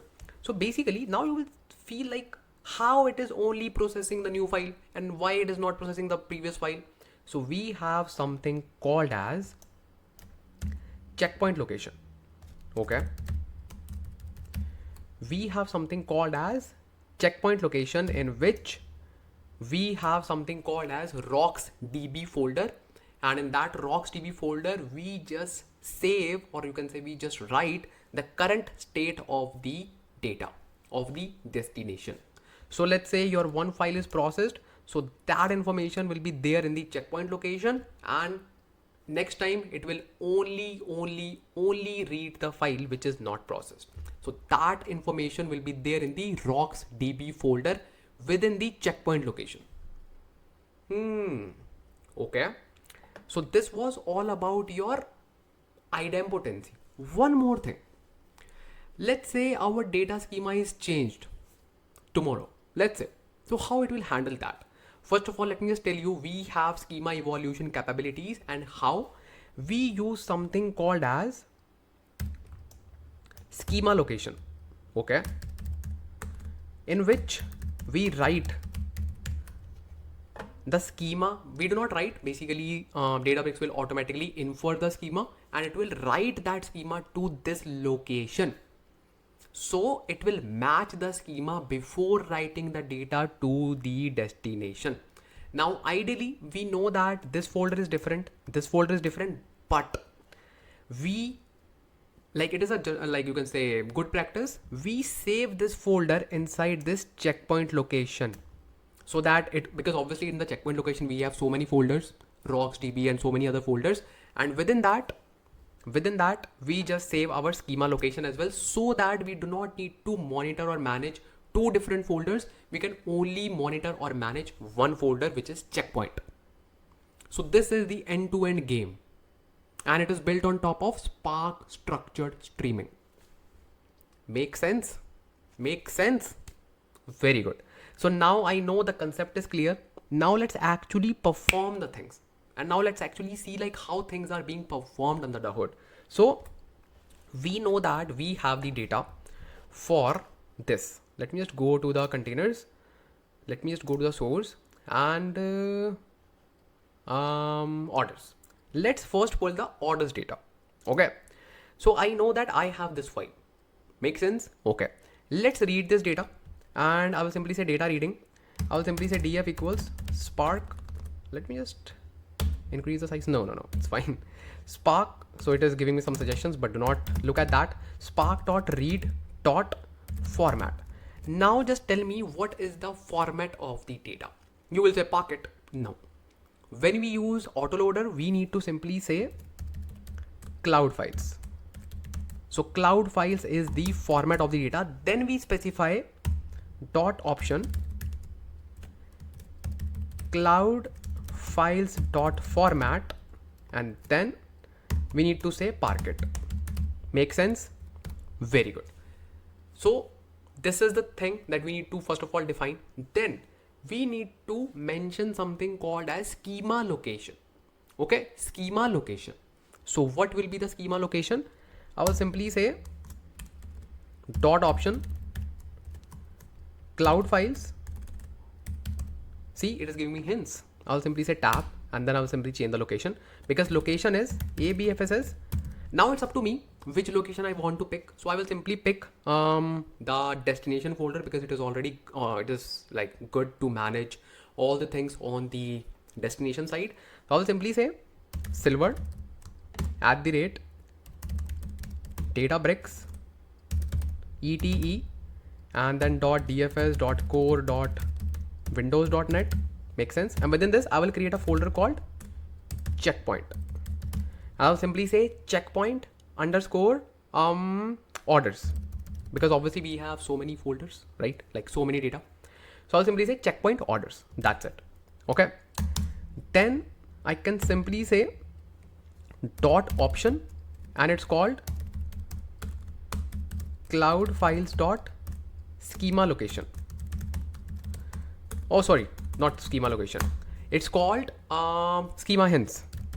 So if you just want to provide some hints to your schema, you can actually use schema hints. Let's say you just want to provide schema hint to your order ID. You can just do that. So basically it is just for that purpose, and not a big deal if you do not provide. But yeah, I'm just telling you that you can just provide the schema hints like this. Okay. So then I will simply say dot load, and then the location, obviously ABFSS, and then bronze orders. Yeah, this is the location. Now I can simply run this, and I will simply say attach and run. Okay. Oh, so it was terminated. Why? Because I think it was inactive for 20 minutes. I think now it will take like next 1 to 2 more minutes to turn it on. Okay, no worries. So basically, till the time it is turned on, I also want to just show you the data. I will simply say df equals spark dot read dot format Pocket. Why? Because I just want to show you the data first, like how does it look like. So I will simply run this command, and it is just taking time. So I can simply click on this serverless for now, and it is being turned on. And as you know, as I just told you that for normal transformations, you can just use serverless compute as well. Okay. Simply pick this one and simply run this. And I'll simply say df.display just to show you the data. How does it look like? Because you should be aware of the columns and all the things. So this is the standard command we you can say write to read any data, not with the streaming behavior, just with the normal behavior. That's it. Like just the, you can say, reading batch data, and is saying path does not exist. Are you serious? Okay, bronze. Oh, obviously it is not bronze, it is source. Let me just run this. So let's see. So now it is running.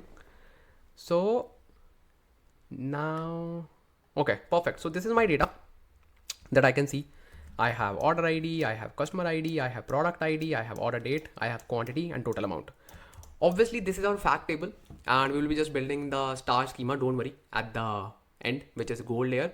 So this is our fact table, because in the fact table we just have IDs and numeric columns. That's it. So this is the data that we are going to read. Okay. And just to show you because obviously in streaming we cannot see the data. It will directly push the data to the destination. So now let's see if it is turned on. Yeah, now I can just attach my normal cluster, which is all purpose cluster, and confirm. Perfect. So now let's run this code, and I think I just need to write stream here instead of just read, because we are performing streaming, and obviously source. Now let's run this, and obviously it will not do anything. Why? Because error. What's wrong with you, bro?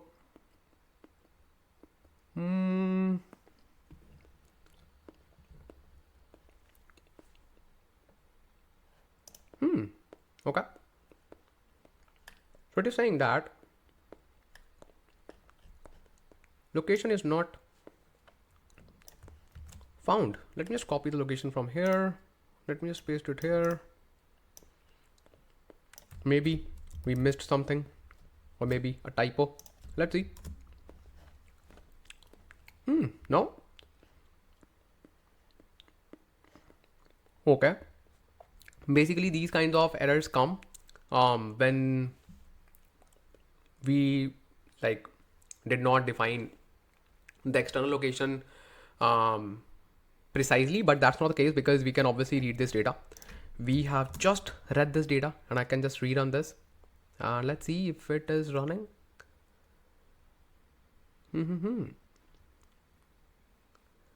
Let's see if it is working fine. Yeah, it is working fine. So data is there and location is there. The error is something else. Let me just read the error for one more time. Cloud files dot format, schema location. Okay. First of all, we should not create schema location in the silver. We should create the schema location in bronze. So it is not aligned with the error, but yeah, I see the error. It is not load, bro. It is not load. It is, I think, yeah, it is load. It is load. It is load. I thought we are just writing data. Let me just see. I got the error. Just a typo. I have written Windows instead of Windows. Just a tip for you. If you see this, because I know these kinds of errors only come when you have something wrong either with your external locations. Maybe you have just provided wrong location in that, or there is some typo in your URL. Like both things are not matching. That is the only issue that arises if you have like that is the only resolution if these kinds of issues arise. So I can simply correct this and I can simply run this again, and it should work because I know my external locations are fine. Yeah, perfect. See, perfect, bro. Perfect. Yeah, perfect. So these are basically, you should be able to debug your errors. Okay. And obviously, if you see errors, feel happy. Do not feel sad. Feel happy because there's something new to learn. Maybe you have made some mistakes. Okay, let's correct those mistakes, and let's not obviously feel sad if we see the errors in future, because I have already seen these kinds of errors. So I was happy. I was like, okay, I know the resolution. I just need to investigate. That's it. So just build this habit. Do not be like a crybaby. What is the solution of this error? Bro, you are a data engineer. If you are, obviously you will be landed as a data engineer in the company, and if you will see some errors there, what you will do? Will you just go somewhere and will just type, hey, what is the solution? You will find it. Spend 2 days, 3 days, 4 days. Who is judging you right now? You are learning. What's your issue, bro? You have all the AI applications, chat, GPT and everything. What are you doing, man? Just try to debug on your own. Okay? Good. So now we have just initiated our Spark query. Okay. So see, I have also went to chat GPT and I also just provided my code. I just asked it, hey, what is what is wrong with this code? Because everything is fine. Then it just pointed out this thing like vid knows, because obviously when you're just building and writing so much of code, you cannot look at each and every alphabet, but you can just leverage these tools like this. Okay. Just say that, hey, is there anything wrong with my code? If it says no, then it's your duty being a data engineer to troubleshoot the issue. If there was nothing wrong in this code, then I knew I just need to go to my external location and just need to double check my URLs. That's it. That is the, you can say, steps that you need to follow whenever you see the errors. Solve it step by step. Because the first step is like my code. Is it fine? Is it syntactically fine? Is there any typo? I don't want to spend my time into just check each alphabet. I will simply submit my code to AI. Hey, simply just give me any typo if there it is. It said, hey, you have just written Windows instead of Windows.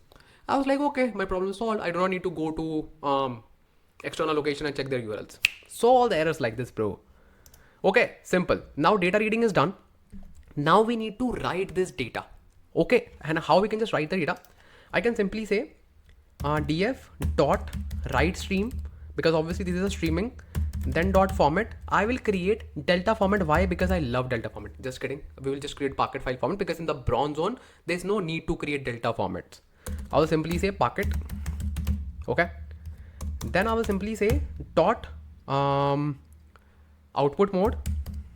Okay, and output mode I will simply say append, because obviously we should just pick append, and it has automatically taken checkpoint location, and checkpoint location is this one. Yes, I want to create this checkpoint location.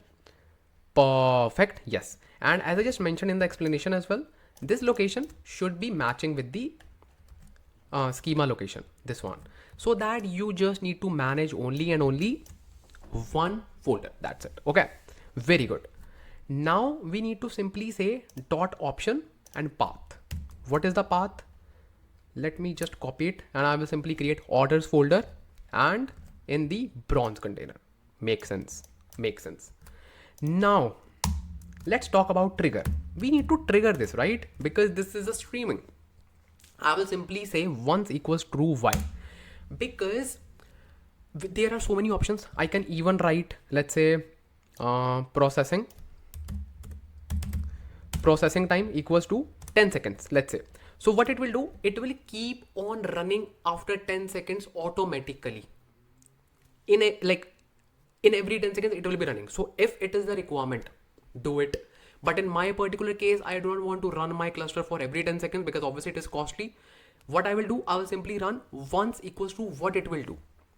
If I say once equals true, if I say once equals true, it will simply read all the files which were not processed before, and it will simply perform that particular, you can say, data writing part, and it will simply stop the streaming query. It will not keep on running. It will not keep on running. It will simply load the data. It will simply write the data, and that's it. This is the best thing. Let me now just start this query. Let me just do this. And I know in my, see, streaming initialization. So now streaming is being initialized. You can simply click on this drop down and this one as well to see the graph. So this is basically the streaming graph, and obviously you will not see the continuous graph because this is once equals true. So it will first go up, and that's it. So it is now loading the data, and it has done the job. Why? Because stream is inactive. That means it returned the data. It was so quick and it stopped. Now I will just take you to the data lake, containers, bronze. This is my checkpoint orders. Told you. Very good. Go to orders. This is my data. This is my data. Very good. Now, if you just go to bronze, go to checkpoint. What is this?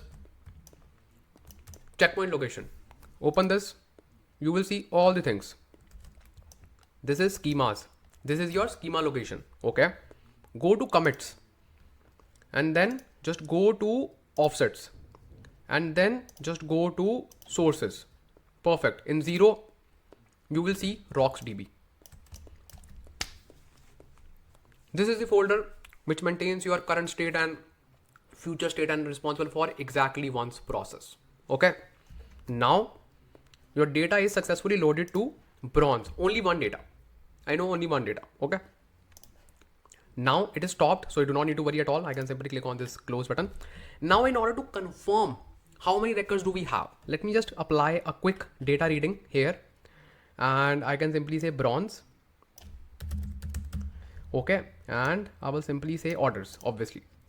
Orders, yeah, orders. Okay, let's run this and let's see what do we get?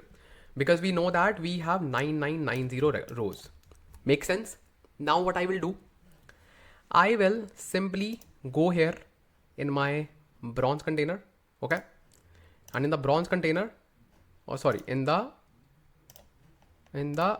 source container, now, let's say next day you are receiving orders second dot packet, which means like the number of orders for the next day.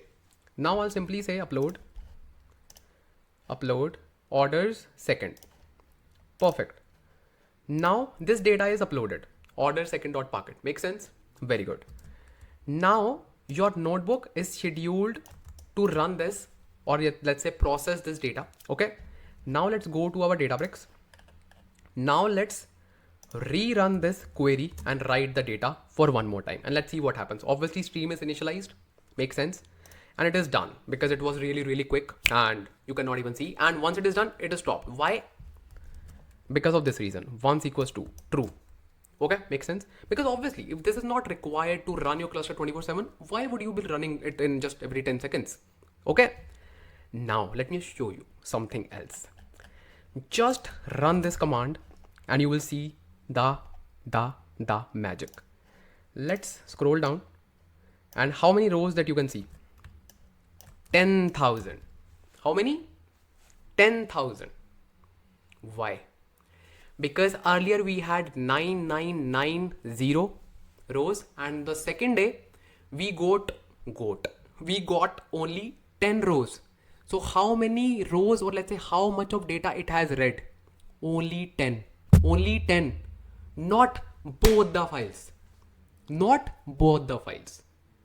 And if you just want to confirm it, I can just show you. There's a better way of it. You can simply say df.count and you will see the actual number. Okay, how much it is? 10,000. Because sometimes it by default shows 10,000. You will say, hey Ansh, Lamba, playing smart, huh? No bro, 10,000. That's it. Instead of 9990 plus 10 again, and it will be equals to 19,990. No, only 10,000. Even this query is stopped. Still, it will only process the new files. Why? Because RocksDB folder is actually capturing your all the information. And even if this query is stopped, that doesn't mean that this query is like reprocessing all the data. No. So this is your interview question, bro.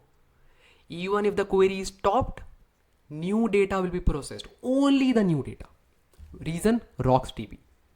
Make sense? Make sense? Make sense? Make sense? Very good. Now you understood the concept. You have seen the picture, all the things. Now let's make this notebook dynamic. What do you mean by dynamic? Let me just tell you what do I mean.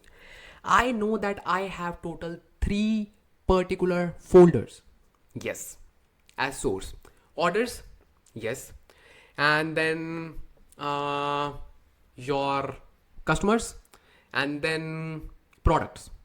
Make sense? Yes. Just imagine in the real world you have hundreds of folders. Will you be creating new notebook for all the 100 tables? No. Will you be writing the code for all the 100 tables? No. What you will do? You will create a dynamic notebook. Okay. And you will be parameterizing the notebook. Okay. And you will using loops for that and using workflows. Make sense? Make sense? If not, don't worry. It will make sense now. So now let's do one thing. First of all, let me just make this beautiful notebook. What? Make this beautiful notebook. Make this notebook beautiful. What? Oh man. Okay. Let me just write data writing. Because obviously I'll be uploading this notebook. You should feel like, oh, this is provided by Ansh Lamba. Okay, data writing. Perfect. So now what I will do, I will simply create some variables. Make sense? Variables. Or you can say parameters, basically. Because I will make, see, there's a trend. If you closely observe, if I just want to read data, I have only this thing, orders, which will be changing. For products, it will be a products folder. For customers, it will be a customers folder. That's it. And checkpoint location will be the same for all the like different, but yeah, it will be exactly same as your name of the file, right? Perfect. Same thing with data writing as well. I want to write my data for the orders. So what I will do, I will simply create a variable called, let's say, data, or you can say file name, simple file name, or folder name, simple, or source name, anything. Okay. So let's do that. And how we can just do that? Basically, you need to first of all remove this cell and let's create a text, beautiful text, and let's say parameterization or dynamic notebook or dynamic capabilities. Make sense?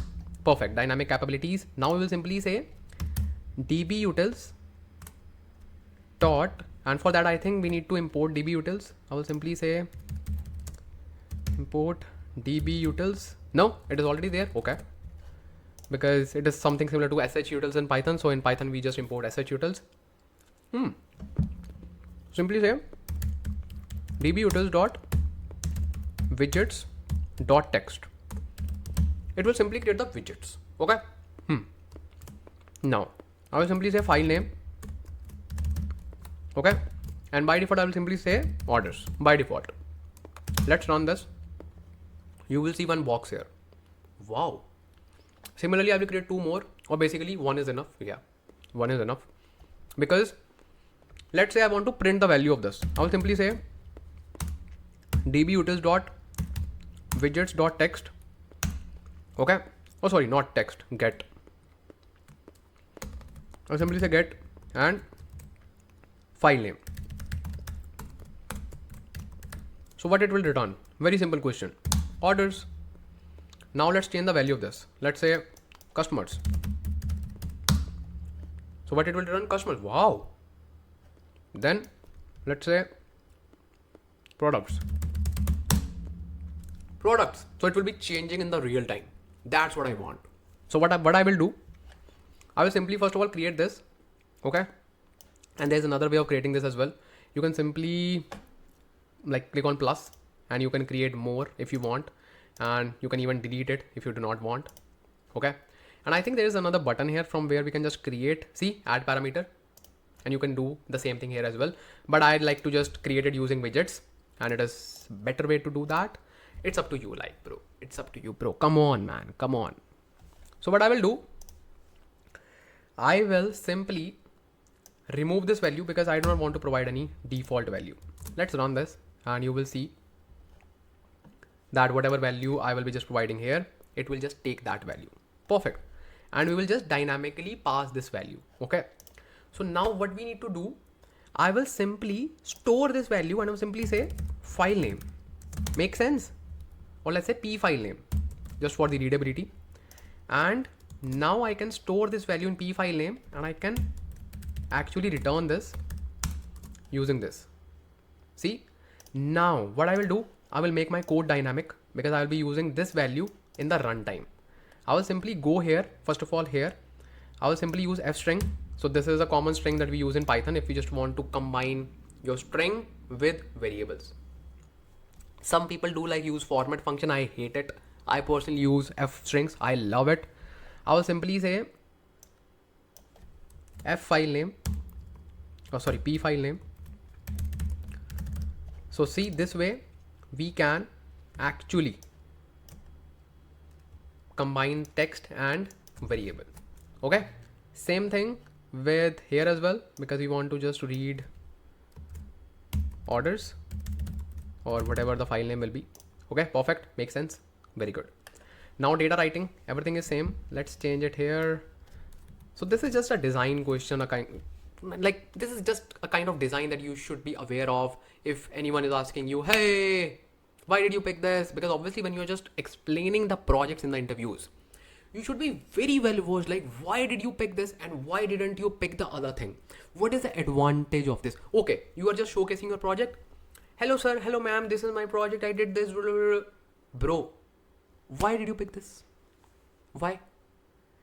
Just say that I do not want to write my code for, let's say, thousands of tables. So that's why I have created a parameter that I can change in the runtime, and I don't want to write my code again and again. Just give a reply like this.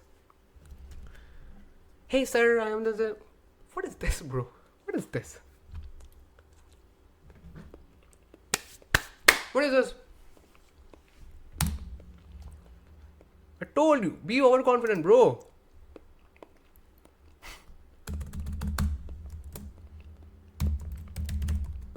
Perfect. Perfect. Perfect. Now it is fine. Now if I want to run this, what I will do? I will simply run this using run all command. Let's do this. And you should know what it will do. It will run all the cells. What it will do here? The answer is nothing, because we do not have any new file. Make sense? We do not have any new file. We can just confirm it. Go here, go to containers, bronze, and there should be only 2 files. Oh, wait. What is this? Oh man, wait. Do you know what it has done? Do you know? We didn't add F here. That's why it took that as string. Okay. So just a small typo. Let's remove these folders. Again, these do not feel sad. If you just see these things, feel happy. Feel happy. These are directly aligned to your learnings. Okay. Now let's do run all for one more time. Okay. Tick, tick, tick, tick, tick. And what it will do, I have already told you, nothing, because we just have 0 new files. So we should just see two files. That's it. Orders and just 2 files. Refresh it. Still 2 files. That's it. Still 2 files. So this is the thing. And what is a Spark metadata? Basically, whenever you just perform autoloader, it just holds the metadata of the individual file as well. So do not need to worry. The main thing is your rocksdb and schema location. Okay. Okay, sir. Okay. Now it's time to actually create the pipeline so that we can run all the things, because you will say, Ansh, Lamba, come here. So, just call me like this. I will give you a reply. Okay. Yeah, there are a few people who can just call me like this, but not everyone. Like obviously my mom can call me. I would love to hear that. Okay, wait. Now you will say, Ansh, Lamba. Now if I just want to process hundreds of tables, will I be writing this one by one and clicking on run all for one by one? No. You are my data fam, okay? Let me just tell you the best way to do it. What you will do? Simply go to workspace, create a new notebook, okay, and call it as parameters. Okay. Just define an array. Okay. I will simply say datasets. Okay. Array, and then define dictionaries. I will simply say file name,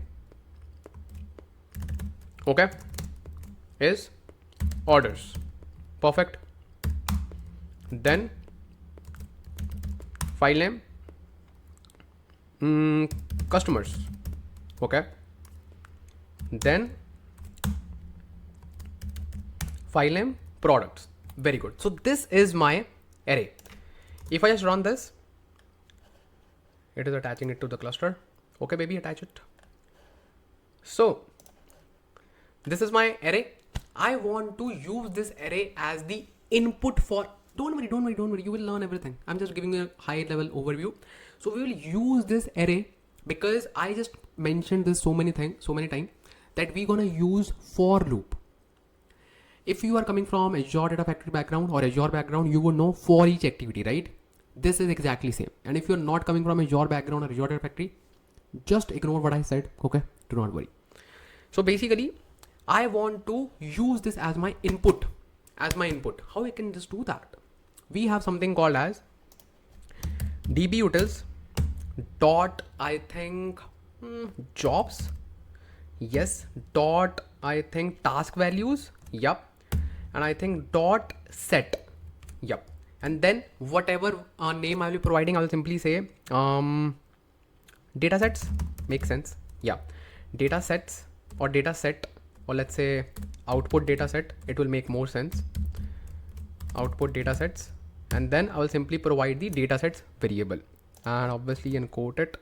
So what we are trying to do, this particular utility, this one, whenever you'll be running this particular notebook, it will running this notebook in the workflow that I'm going to tell you right now.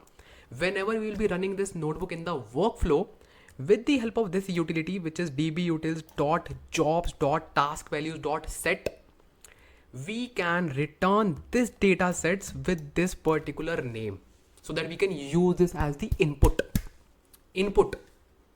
Just try to imagine, bro. I know you are really good at imagination. Just try to imagine. Just try to use your superpower.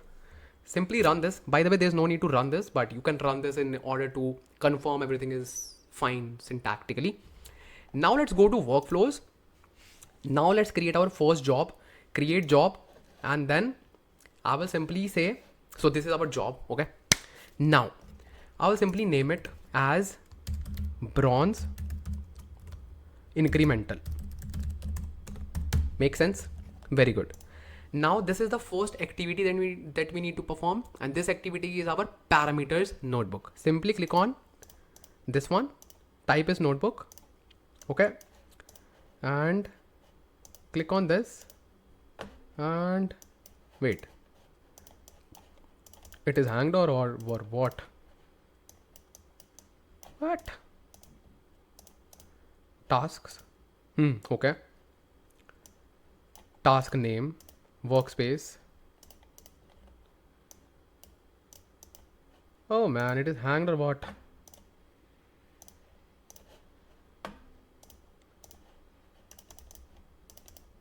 Oh man, I think I need to just refresh. Let me just do a refresh, quick refresh.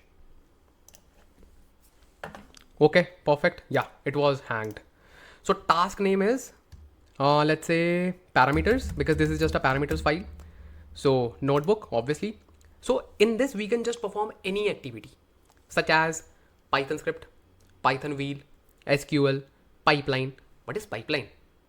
You can actually run the whole pipeline as an activity as well. Don't worry, this we will discuss at the end of this project, where we'll be just creating end-to-end flow at the end. Okay. For now, we are good with the notebook. So where is the notebook? Perfect. You can simply search notebook and done. Now you need to pick the path, and path is your Databricks ETL project folder and parameters file, confirm. Now compute is cluster, like all job cluster or all purpose cluster, because I think it is better to run it. Then do we have any kind of parameters here? No, in this we do not have, but in the other notebook we do have that. We need to feed it through this notebook. Make sense? And just remember, we need to keep the exact parameter name, exact. And I know that the parameter name is file name in our Databricks notebook. Okay, for now it is fine. Simply click on create task, and perfect. This is a task created for you. Now I'll simply say add task. Okay, another notebook. So this is already linked to it, and I will simply say bronze incremental, or let's say autoloader. Make sense? Very good. Then I will simply say path is this one, confirm, and compute is obviously this one. And now parameters. Yes, we have parameters. Simply say parameter name, file name. What is the value? Now is the thing, because we cannot provide. You will say, hey Ansh, Lamba, it is so simple. We need to just pick the output of this and we need to provide it here. No, because that is an array. We cannot provide an array to a parameter. No, we can just provide only one single value. So what we need to do here, we will simply say, hold on, we will provide this value, hold on. How? Simply click on create task and then click on this fit to viewport so that you can see everything. Now click on this and simply click on this loop over this task. This is for each activity. Click on this. Now this is a loop. Now it is saying, hey, what is the value of the loop? Now you will pick that array and you will feed that loop. Click on this. Okay. And then input is dynamic. So this is the dynamic content. Click on this and you can simply write your code, and it is already giving you suggestion task.parameters.value. And my value is, what name did I give? I think I gave output datasets. Datasets or dataset? Let me just check. Duplicate and go to recents, because you need to pick exact name. Okay. And it is datasets. Yeah, perfect. So now this is the value. So every time it will first go to this value. Okay. Then it will go to this value. Okay. Then it will go to this value. Perfect. Perfect. Now let's say it's done. Now just click on this inner activity. Okay. Now expand it and now we will pick this value. How? Dynamically. Click on this and then you will simply say input. What is this input? Input is this dictionary. Input is the item within the array. And what is the item? Item is this whole dictionary. What is the second item? This dictionary. What is the third item? This dictionary. So every time it will just pass the whole dictionary, and we know how to fetch the value of the dictionary using dot key. That's it. Dot key. So what is the key? Obviously, what is the key name? File name, bro. Okay. So this way it will work. And you can simply say insert dynamic reference and you can see a lot of things here. Input dot, blah, blah, blah. Simply click on this and then file name. Same thing. Perfect. This was all about your task. So this is the pipeline that is built for bronze incremental. Bronze incremental only. Only. Makes sense? Or we will just rename it. Don't worry. We have the opportunity to rename it as well. So this is the pipeline. And now let's click on save task. Okay. And now just click on run now. Let's see if we do have any errors because we didn't test this. Click on view run. And let's see if it runs fine. And if there are any errors, it is fine because we didn't test this. We simply saved it. So this way, it will first run this parameters file. And then that parameter, that array, will go to this particular loop and it will perform that autoloader one by one. One by one. And don't worry, we can just actually validate this as well because we have just copied only orders data, not the other data. Right? Make sense? Very good. Very good. Very good. Very good. I hope you are understanding this.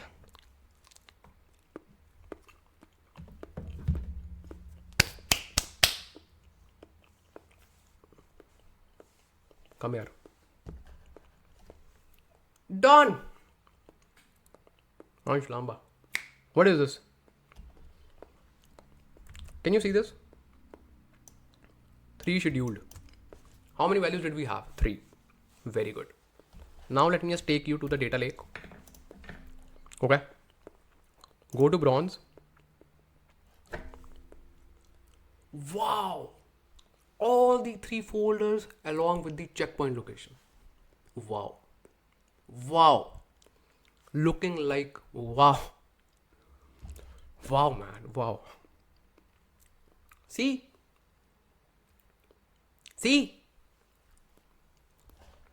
So now, just a quick test. Ansh Lamba, we trust you, we love you. And just for the sake of testing, let's test this as well. How? So we know that in the products and in the customers, we just have one file. Let's upload one more file. And just to give you a quick overview, in the products, we have 490 records in this one. And in the second file, we have 10 more records. So in total, we should have 500. In the customers, we have, I think, 1990 records in the first file. and 10 records in the second file. So in total 2000 customers. Okay, let's test it. Let's upload the products first, product second. Okay, upload, and now refresh. Bro, we just uploaded. Where's the file? What? Where's the file? Let's upload for one more time. Product second. Yeah, it is uploaded now. Okay, so now just do the same stuff with customers as well. Open, upload. Perfect.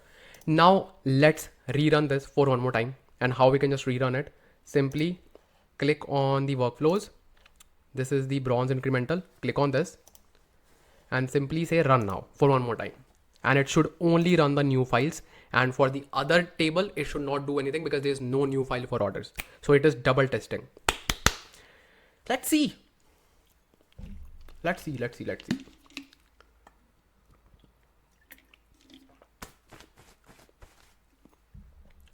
you can see, one scheduled. Okay. And in total we have 3. So second is also scheduled now. And then third will be scheduled very soon.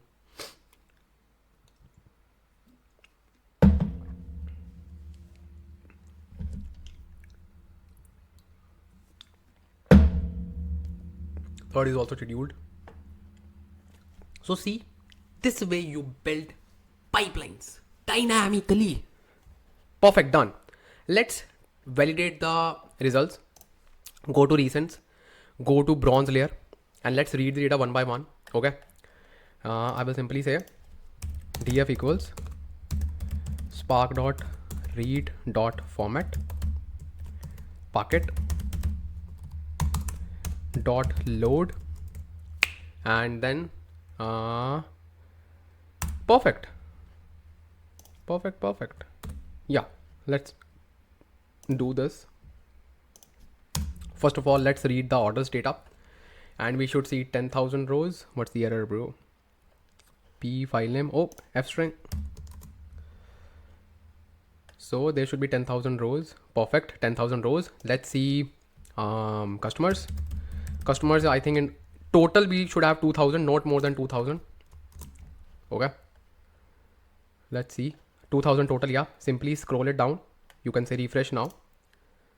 See, simply scroll down and it will be refreshed. 2,000. Very good. Now let's see the products. Products should be 500, I guess, because there were like total 500 products. Simply run this and perfect. 500 rows. Perfect, man. Perfect. Very good. Our data ingestion bronze layer is done. Now it's time to actually create our silver layer with all the transformations and with all those crazy things that we're gonna learn in this particular section. And let's see what do we have for our silver layer. Let's see. Let's talk about our silver layer. Okay, let's create our silver layer. So first of all, I will simply go to, let me just check if my mic is working. Yes, it is working. Because sometimes it doesn't work and then I have to re-record everything. So first of all, let's go to workspace. Okay. And then I'll simply go to this workspace and okay. And go to this folder, and then we can simply create our new notebook, which is called silver layer. So basically there will be 3 notebooks, because not 3, actually 4. Yeah, because we have like 4 files. So we'll be creating different notebook for different, you can say, table, because every table has their own transformations. So there will be like 4 notebooks. Okay, makes sense. I'll simply say silver and then orders. Let's do this first and let's attach this to our cluster. Makes sense. Okay, perfect. So now first of all, let's put the heading. Let's say data reading. Very good. Now I will simply read the data. I will simply say df equals spark.read.format, and format is bucket. Makes sense. Then I'll simply say dot load simply, because Parquet doesn't need to define any schema because schema is already there at the footer of the file. I will simply say bfss bronze @ Databricks ede.tfs.core.windows.net. Perfect. Let's see, what do we have to transform in this? Obviously we'll be using like PySpark functions and amazing functions. Unable to import schema for Parquet. What? Oh, obviously, bro. What is a folder? So sorry. The folder is orders. Perfect. Now let's display the data. Perfect. Display df. Okay, perfect. So this is our data, and obviously usually we do not have much stuff to do whenever we just perform, you can say, transformation on top of fact table, because fact table is full of IDs which we cannot transform, and some, you can say, numerical column. But when we use autoloader, you should know that we get extra column, and this extra column is called rescue data. And I already told you in the beginning that this column is just for the new columns, or let's say new schema if it evolves. So obviously we do not need to carry it forward in the enriched layer. So actually you do not need to worry, because this column will not disturb your schema, because that's why it starts from like underscore, and it does not disturb anything. That it will not disturb any, you can say, your schema. And you can actually see the schema as well. And how you can just see the schema in PySpark, you can simply say df.print schema, and you will see the schema of your table, and you will simply see like rescue data, and there's no big deal in this one. Perfect, perfect, perfect. So actually if you just try to rename it, and you can simply say df dot, and how you can just rename your column in PySpark. We have a function called with column rename. We will simply say df dot with column rename, and you can simply type the column name here, and then whatever new name you want to give, let's say rescue data, without any kind of underscore. Okay, and you will see that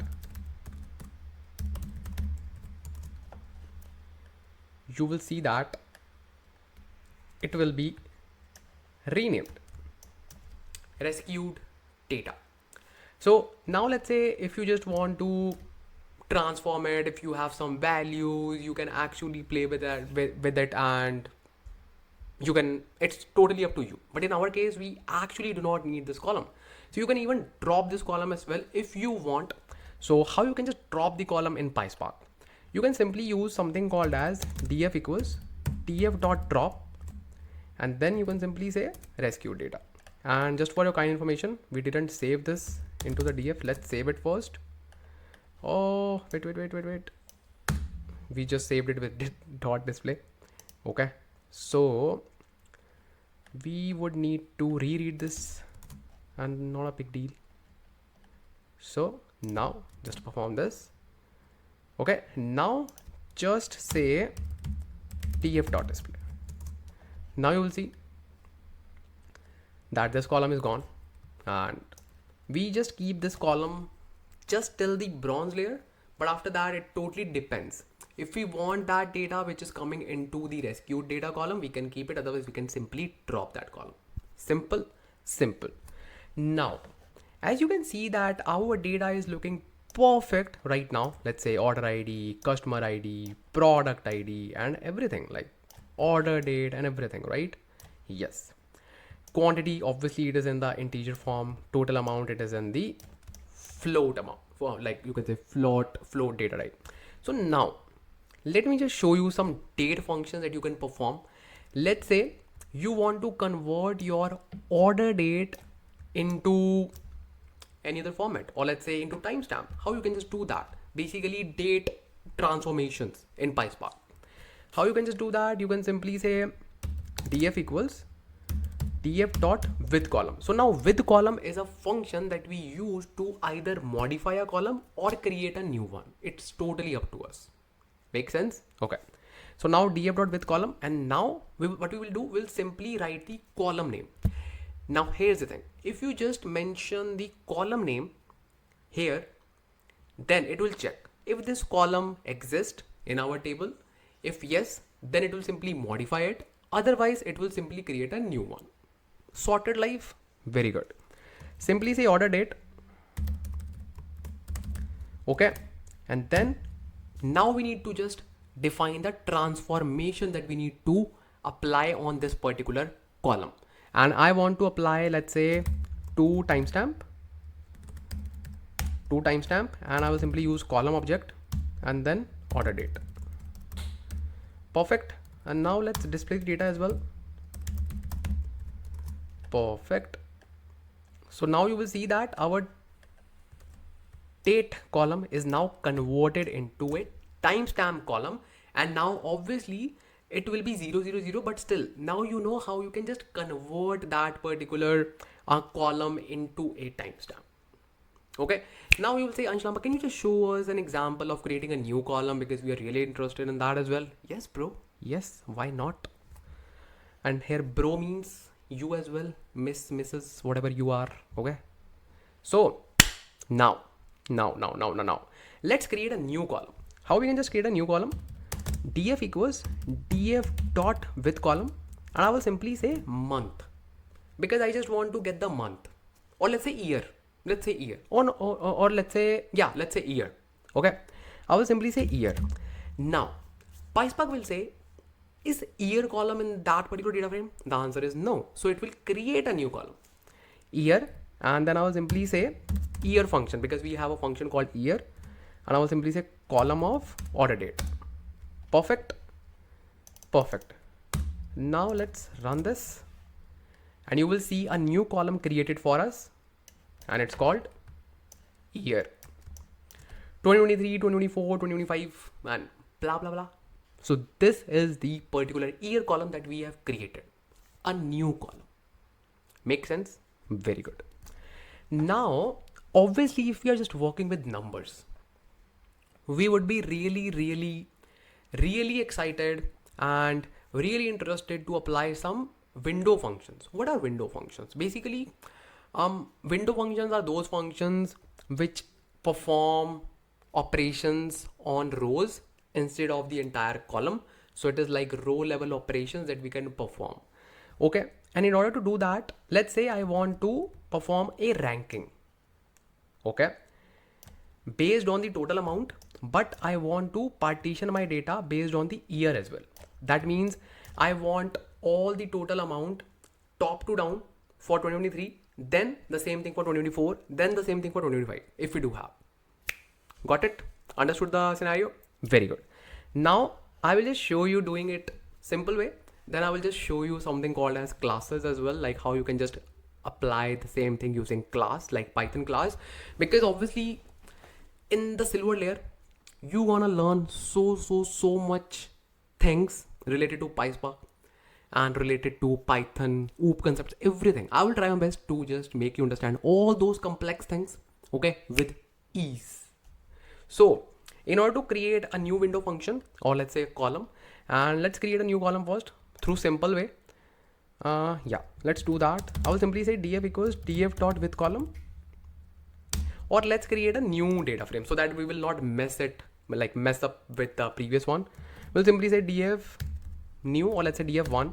Okay, df dot with column, I'll simply say flag. Okay, now we need to import another function. It's called window from PySpark .sql.window, import window. Okay, perfect. So now I will simply say flag, and then I will simply write that transformation.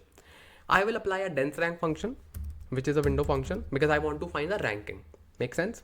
Okay, dense rank, and then dot over. Then I need to write window dot partition by, and on which column we need to apply partition by? Obviously on year. Then I will simply say dot order by. Okay, and then we will simply say order by on total amount, this one. Then simply say DSC, because obviously we are just sorting data descending order. Perfect. Perfect. Now we can simply say df1 dot display. Makes sense. Makes sense. Makes sense. Now let's see. Perfect. Now you can see 1 1 1 1 1 2 2 2 3 3 3. Now let's say I also want to create another column, and it's called rank flag. What is the difference? Basically, there are two ranking functions, dense rank and rank function. Dense rank maintains the original flow of the counting even if we have duplicates. So for example, here we have 1 1 1 1 1, so many 1. So the next count will start from 2. But in rank function, it will start the next count from the 1 2 3 4 5 6. It will start the next count from 6. So it will not treat duplicates as like you can say it should still start from 2. No. So let me just show you so that you can also understand it. So I'll simply say rank function. Everything else will be same. Yes. And this time you can see that we have rank function, rank flag. Makes sense, makes sense, makes sense. And where is our flag column, bro? Where is our flag column? Okay, df1 rank flag, df1 dot display, df1 equals to this. Oh, makes sense, because obviously we just applied it on df, not on df1, so it just overwritten it. So if we would have done it like this, then it would be let me just do it for one more time, not a big deal. So we can simply rerun our df, like I can simply say run all, and that's it. Sorted a life, bro, sorted a life. Perfect. Now I can see both the functions parallelly. See, it started from 6. I told you, bro. Perfect. Now let's say I want to perform another window function, which is row number, which will not care about anything, and it will simply say 1 2 3 4 5 6. That's it. And then it will simply reset the counting for different partition, which is 2024. So these are the most common window function, most popular window functions. So how we can just perform window function, like the row number window function, same way you can simply say row flag, and then I will simply say row number. That's it. And then you will see the row number.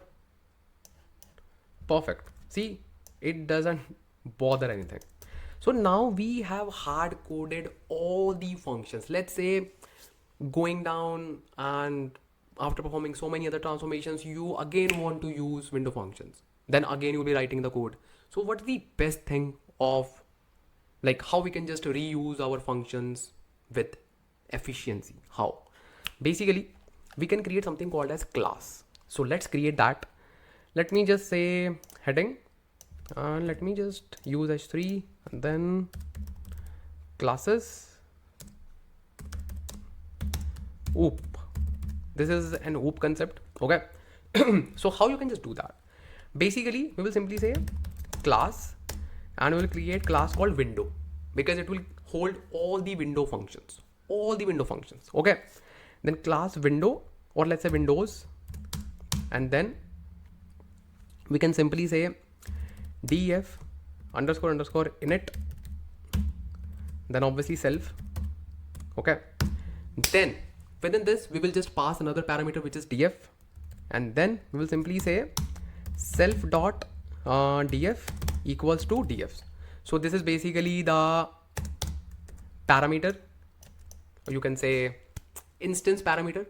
So every time we'll be creating the instance of this window function, and whatever df we will be providing it to that class, so it will be using that particular data frame. That's it. This will be our initialized data frame. Make sense? Make sense? Make sense? So basically, let's say you are using df1. Okay. Let's say after performing so many transformations, you are using df2. Now in df2, you want to perform window function. Then instead of rewriting the code, you will simply create an instance of this class and you can easily call this particular function. That's it. See how powerful it is? How powerful it is? Make sense? Very good. Wait, hold on. I'm just writing my code. So this is my DEF. Now let's create DEF dense rank. Let's say this is a dense rank function. Okay. And obviously self. And then within this, we will perform that particular transformation, which is this. By the way, this is a spoiler, man. This just writes all the code. So obviously it is a good thing if you're just developing it, but obviously if you're learning, then obviously you should just do it on your own. Not a big deal. We know that what we need to do. So we will simply use the df, which is data frame in this particular column, in this particular function, and we will return the df by applying that transformation. So I will simply say df dense rank. So this is for user readability, and then I will simply perform this self.df because we have this df. Okay, or you can simply copy this code from here as well, which is this one. Perfect. So we will be saving this particular transformation here in this df. Now you will say, is this code correct? No. Why? Because we are using df. Df is not native to this particular class. Okay, so we can only use native variables, or that variable should be coming from the outside function, or let's say it should be coming from here. Let's say like this, like df. It should be coming from here. Either way. I would say this is a better way. It should come from the function instead of creating the instance. Yeah, I personally feel so. Okay, so we can simply remove this df from here, and we actually do not need to create any kind of constructor. I do not remember its name, like init function. Perfect. So this is my df, and I'll simply return df dense rank. Makes sense. Then I will simply create rank function similarly, and I will simply perform this and return rank and row number, and then I will simply say return. So this way I have created my class in which I have three functions, which is this one and this one, rank function, and this one. So now let's say I have df. Okay, I have df. First of all, let me just create a new df. Let's say code, and I will create a df new equals df, obviously. Okay, let's do this because I do not want to make a mess of my df, original df. Okay, so let's say in df new, we would have everything that we have in df. So let me just display the df new dot display. Let me just do that. So in this, we have all the things that we have in df. So let's say I want to create dense rank column. Let's say this is my new df, and I want to perform window function on this particular data frame. Instead of writing the whole function again, what I can do, it is very simple. I will simply create an object of my class, which is called windows. Okay, so this is my object. Now in order to call the function, I will simply say, first of all, let me create the object. Windows is not defined. Are you sure, bro? Didn't we run this? Okay, let me just run this. I thought we ran this. Now simply run this. Perfect. Now I will simply call obj dot dense rank, and I will simply pass df new. Perfect. And you will see it will run fine. See, it has ran successfully. Now in order to see the results, I can simply save this in a data frame. Obviously, I will simply say df result. Okay, makes sense, df results, or you can even save it in df new as well, bro, not a big deal. So it is just for your understanding. So you will see that in df result, I will have that new column ready for me, which is flag 1 1 1 1 2 2 2 2 2 2 2, and so on. Right? How was it? So now this way, if you have multiple df, if you're just writing like, let's say, thousands of lines of code, You can simply reuse your class. Simple. You can reuse your class. You can simply call that particular object and you can simply pass your data frame, and that's it. That's it. Make sense? Make sense? Very good. So obviously we are not going to save these columns, but I wanted to show you how you can just transform your data based on the requirements. Make sense? Make sense? Very good. So now what we need to do, we will simply write our df, which is just with the year column, because yes, we want year column, but not this black column. So we will simply say data writing. Okay. I'll simply say text and then h3 and then data writing. Perfect. I will simply say df dot write dot format. Okay. And this time I will save my data in delta format, because in the silver layer, we should save our data in delta format. Yes, you should. Perfect. Mode is overwrite. That's fine. Actually, I can use append as well. Not a big deal. Okay. Then let me just give the location. abfss silver at the rate. What was the location name? Databricks ETE dot dfs dot core dot windows dot net, and then I'll simply say orders. Make sense? Perfect. Let me just write this, and our first table is written in the enriched layer, which is also called as silver layer. Perfect. Perfect, perfect, perfect. So this was our extra touch of classes, that is called OOP concepts, because you should know these things. Okay. Now obviously classes are something different. Like you should know classes and all those OOP concepts if you are just becoming a data engineer, and you can also learn this along with this project as well. So it's not a big deal. So now let's create our new notebook. Okay. I will simply go to workspace and I'll simply say create, and I will create a new notebook. It's called silver customers. Silver customers. Makes sense. Let's connect this notebook to this cluster. Okay. So now again, same thing. We will first of all import the libraries from PySpark.sql dot functions import asterisk. Then from PySpark dot SQL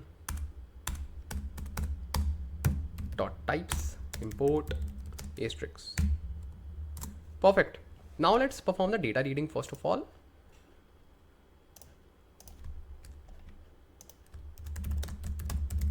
Data reading. Okay, perfect. Now df equals spark dot read dot format bucket, and then simply load.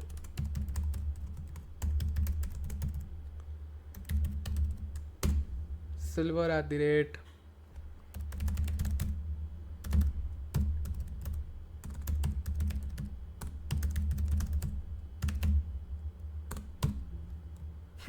silver, bronze. Perfect. Let's see what do we have inside this.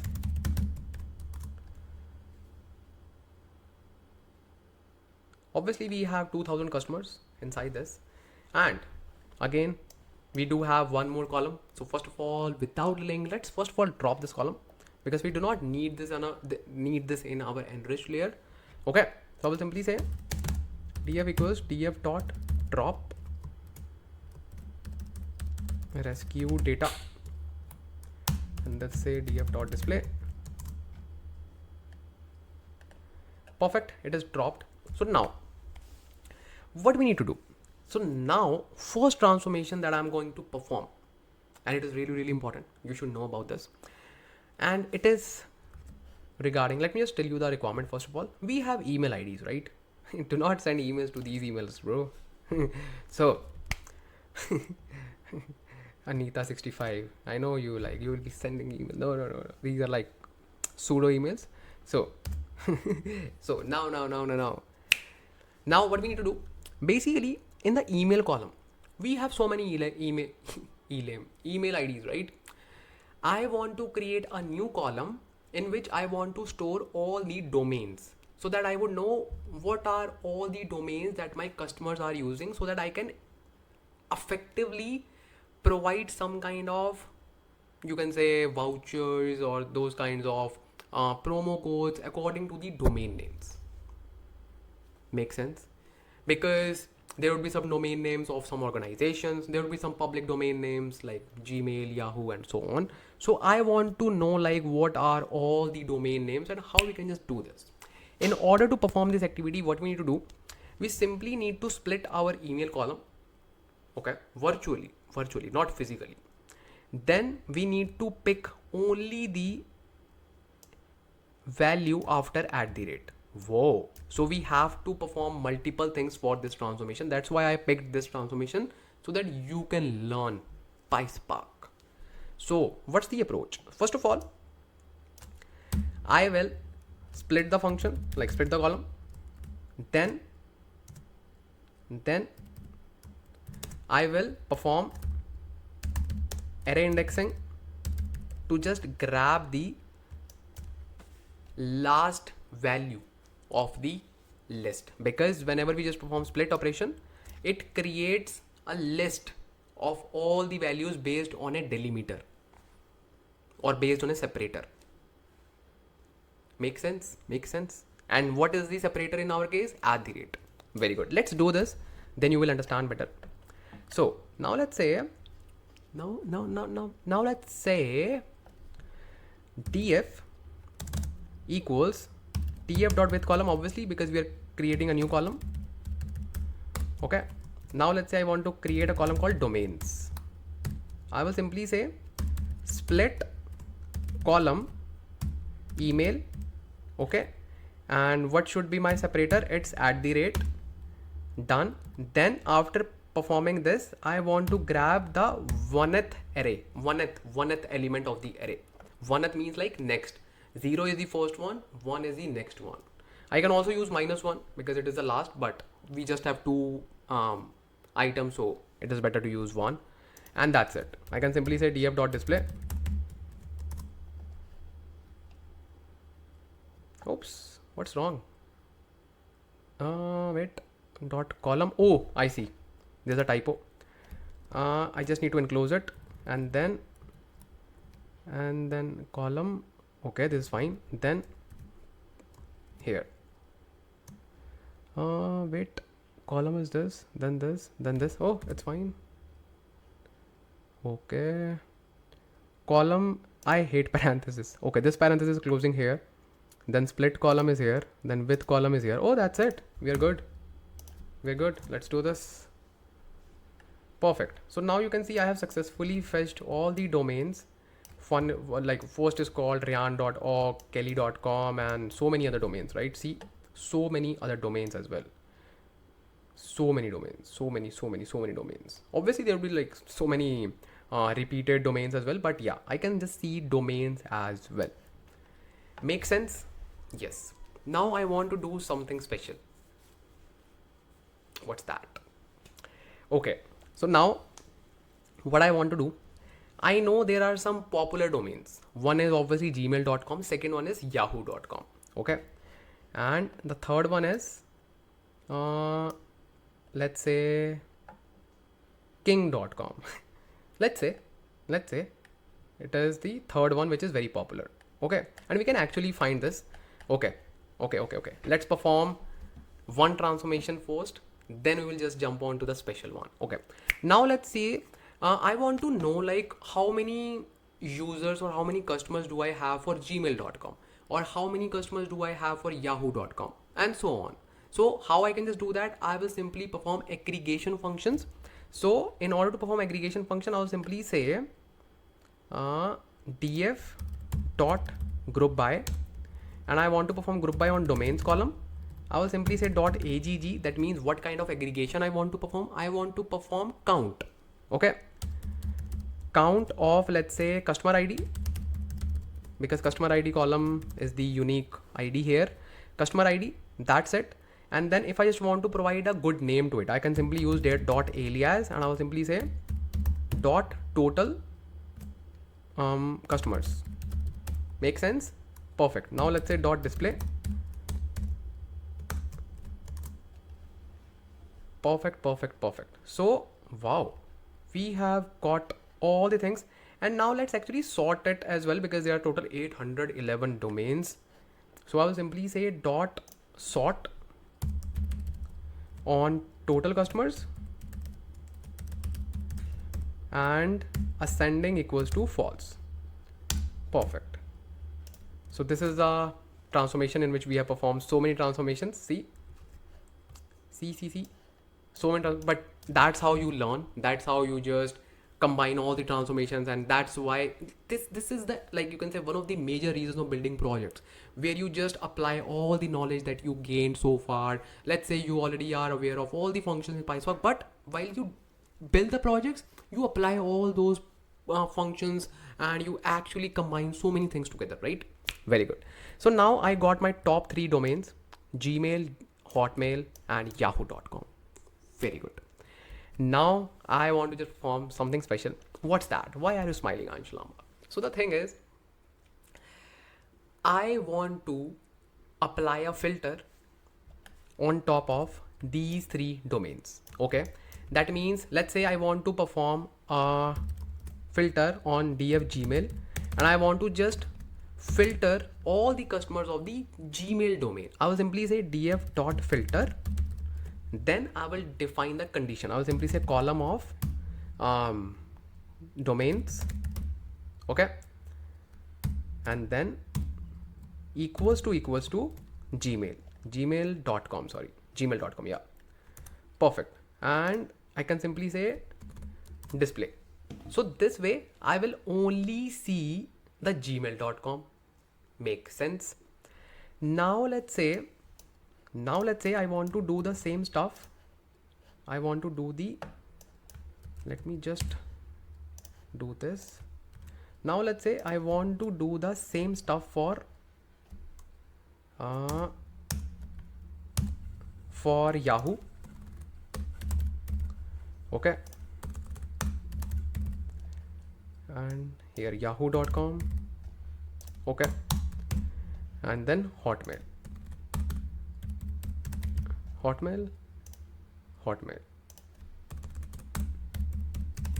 Perfect. Makes sense? Yes. Now let me just run this, and you will see what I'm talking. And it has just run 3 things. Okay. One by one. Makes sense? Because obviously first this code will be running, and then this code will be running, and then this code will be running, like one by one. And just to prove this, I can simply import time module. Okay. I can simply say import time. Okay. So I can simply say time.sleep 5 seconds. Okay. Then time.sleep 5 seconds. Then time.sleep 5 seconds. Let me just rerun this. Then you will see that first it will run and wait for 5 seconds.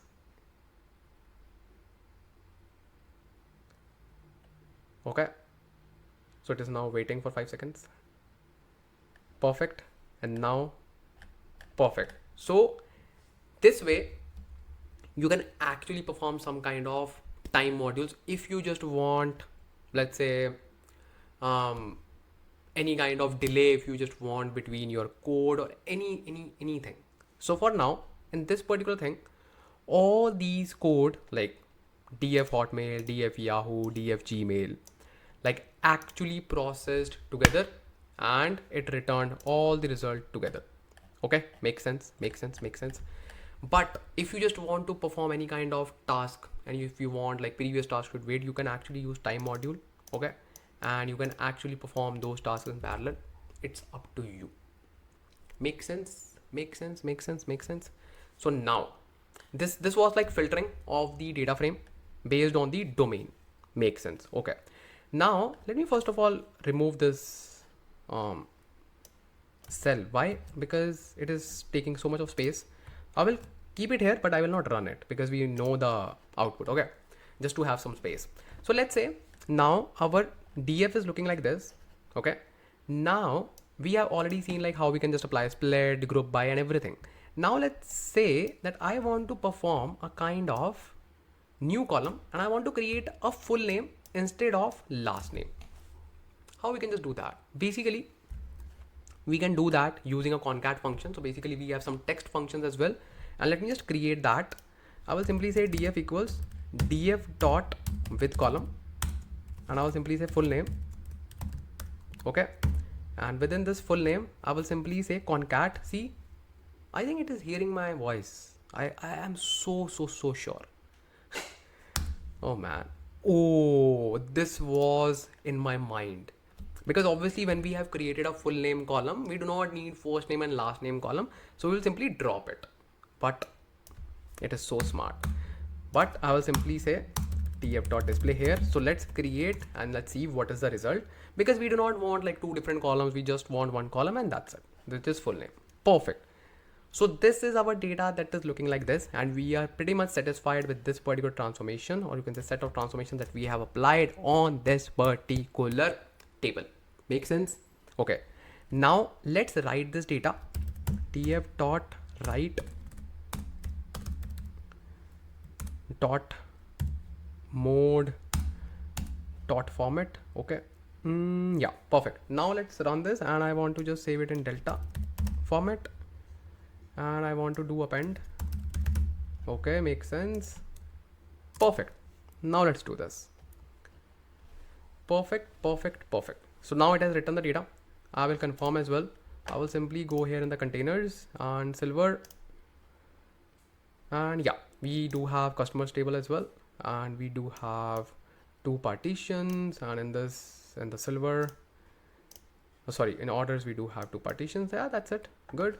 And we can also confirm it just to read, or we can just perform the reading at the end of this particular, you can say, silver layer part, so that we can confirm, okay, all the data is looking fine. Okay, perfect. Now let's create another notebook for our third table, which is silver products. Perfect. Let's attach the notebook with the cluster. Okay, perfect. First of all, importing the libraries.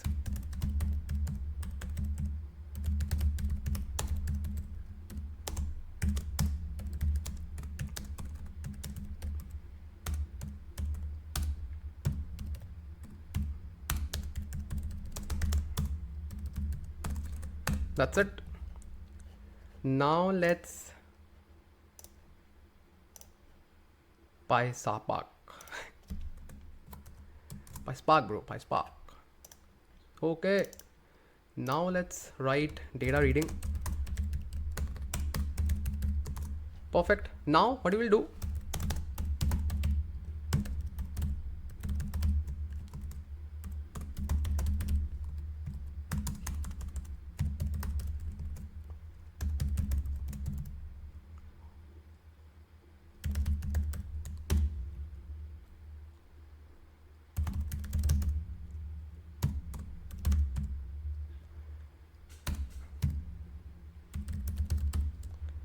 Perfect.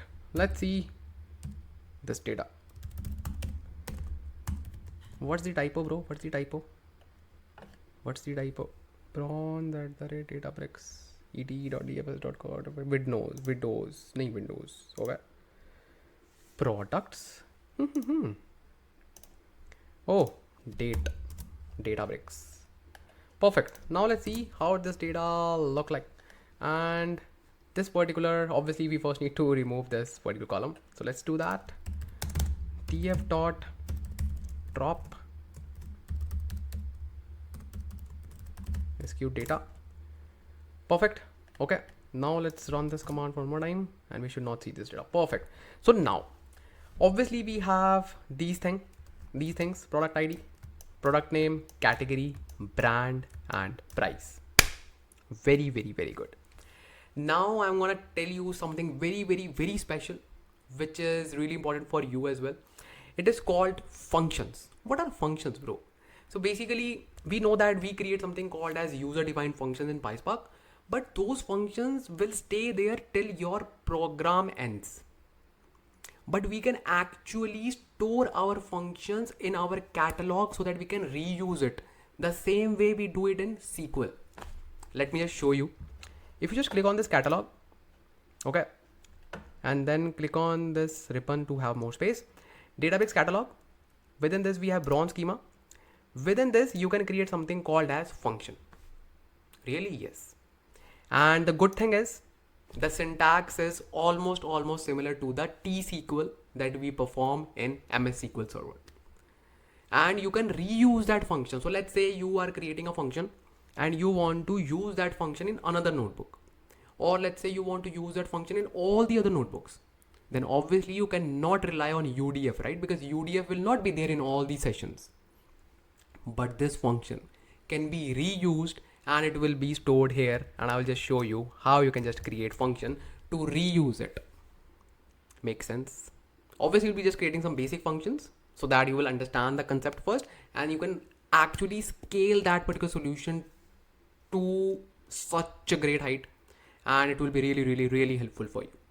Okay, so basically we have two functions, scalar and table function, which return tables. So let me just first show you the scalar function, how you can just create scalar function. Let me just show you. So now let's have a look on the functions. Okay, so as we know that we have this bronze schema, let's create the functions that will be retained throughout the session and that can be reused even after the session gets killed, bro. Because the thing is, you want to create some function. If you have used SQL, you know that we create functions so that we can reuse it, right? These functions can be long, these functions can be really complex. So obviously, if you just want to write the code, you will simply write the code one time and you will just retain it. Okay. So that's why we have functions, and the Unity catalog, we can actually create functions.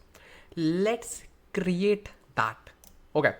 Let me just create a heading, h3 bold and functions. Make sense? Make sense? Okay. So now basically we can use SQL and Python both. So first of all, I will just show you SQL and then Python. Okay. And I will also show you how you can just call those functions using SQL and Python both. Make sense? Make sense? Okay. Very good. So in order to do that, we know that in our particular table, this is the one, and we know that we do not have any kind of table. So let's create a temporary view first of all so that we can just test our values. So how you can create a temporary view using df? It is very simple. You can simply create something called as df dot create or replace temp view. Simple. And this is the products view. Perfect. Let's create that. Yeah, df is not defined. That makes sense. Why? Why? Because my cluster was terminated. So I will simply say run all.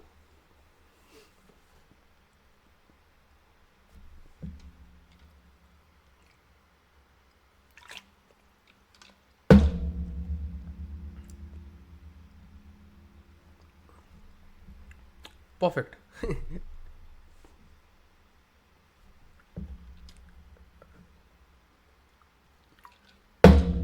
Okay, perfect. So our view is created. Now this view is like just a temporary view that we can just use it, because let's say our function is created. Now obviously if you just want to use that function using SQL, you should have some SQL objects, right? Obviously. And that's not even a big deal because we have regions, but in regions we do not have anything that we can just apply. Okay. So what we will do, we will simply create a function, and I will simply say create or replace function, and we need to create a function in Databricks kata dot bronze schema, then dot function name. So function name, I will simply say let's see, what do we have here?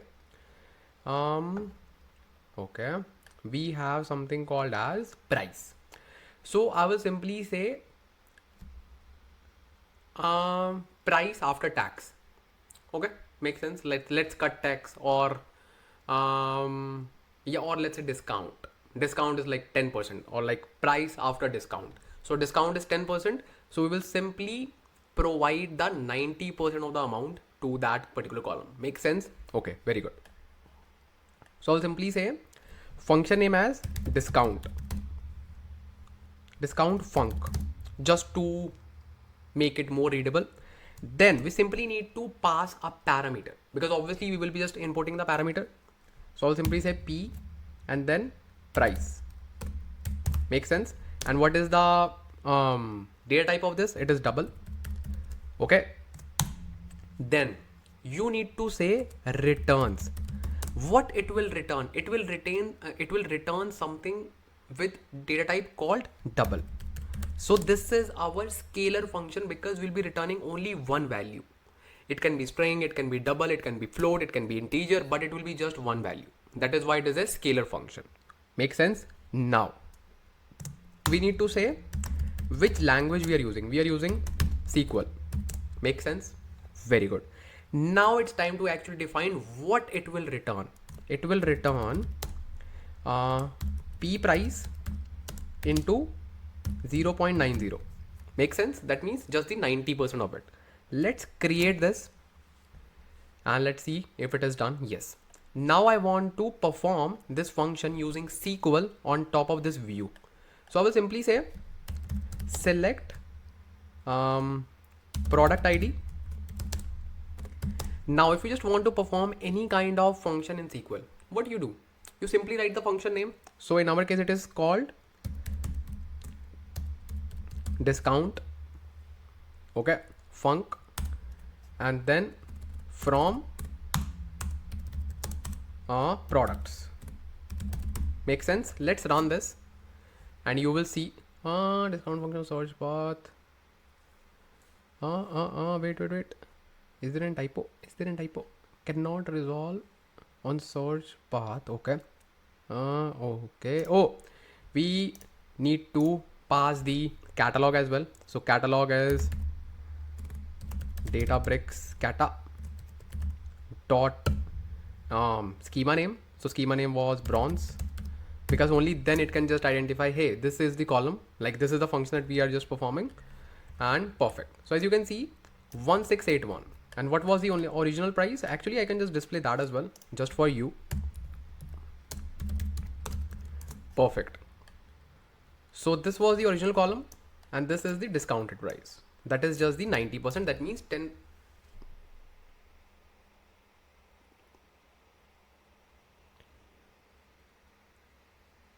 So my camera was turned off. So if you didn't see my face, so now you can see. So I was saying that this is the price, okay, and this is the discounted price. That means price after applying 10% discount. So this way I can use this function again and again in all the objects stored within this schema. Actually, this is a catalog. So click on this, then bronze, then see, now I have two options, tables and functions. Earlier it was only tables. Okay, click on functions. So this is the function that I can reuse every time. So this is the way to use it in SQL. Let's say you will say, Ansh, Lamba, why are we creating temporary views? We want to just use it in the data frame directly. Okay, you can use it. You can simply say df equals df dot with column. Okay, let's say you want to create a new column and you will simply say discounted price. Okay, then you need to use something called as expr, because whenever you want to use SQL functions or functions in a SQL way, you just use expr, and then within the expr you just write all the function in the SQL way.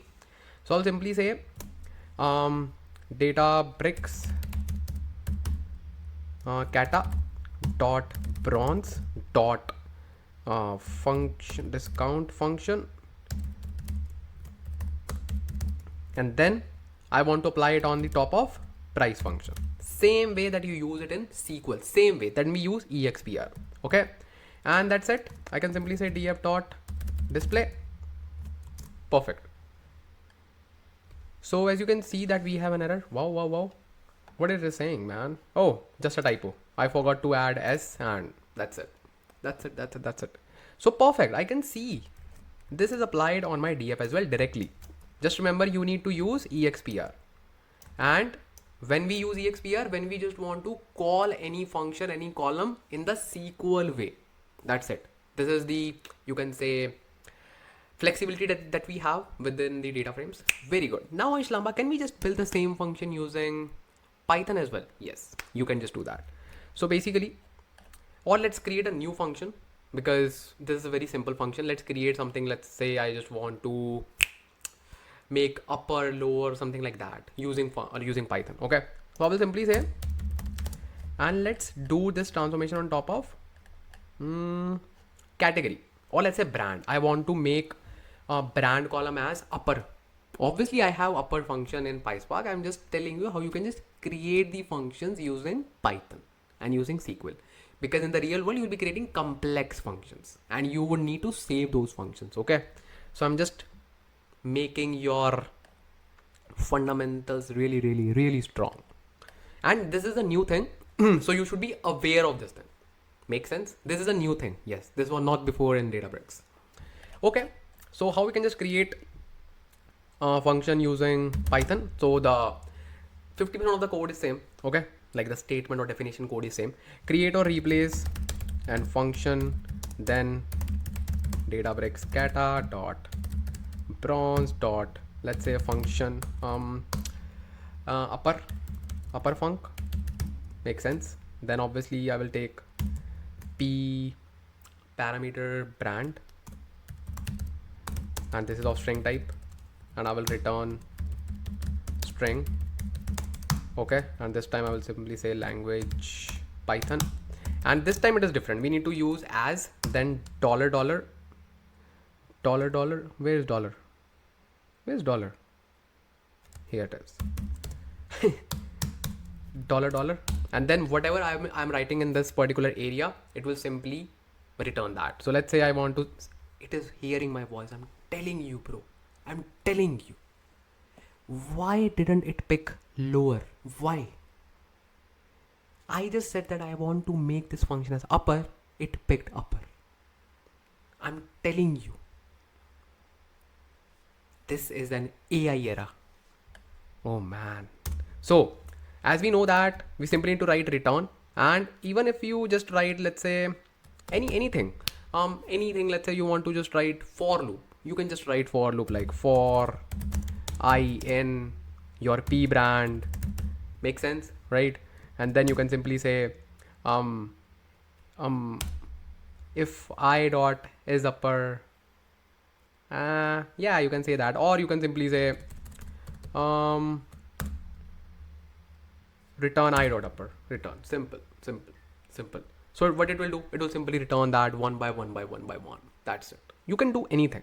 Anything means like you can just write even I would say your UDF function in Python as well. You can simply say DEF, or you can just write anything in this particular area. Make sense? So for now, I will simply say return p brand dot upper, which is the common thing that we do in Python.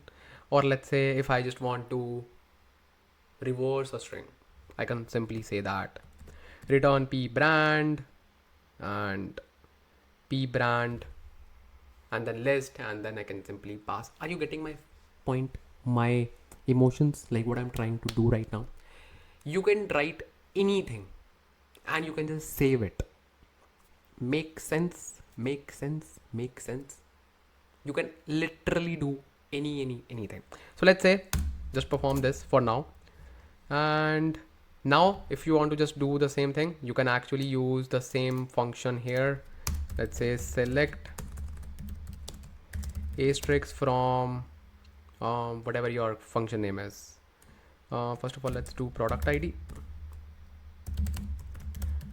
then brand. Perfect. Let's see the output of this, and you will see that that particular function will be applied on top of that particular column. Make sense? Okay, and it has applied the function successfully. As you can see, all the values are turned into the uppercase. Again, I'm repeating, you should only use this function if you just want to create a complex functions that cannot be achieved using PySpark and you want to save it. You can just do it, and obviously you can govern it as well using Unity Catalog. Make sense?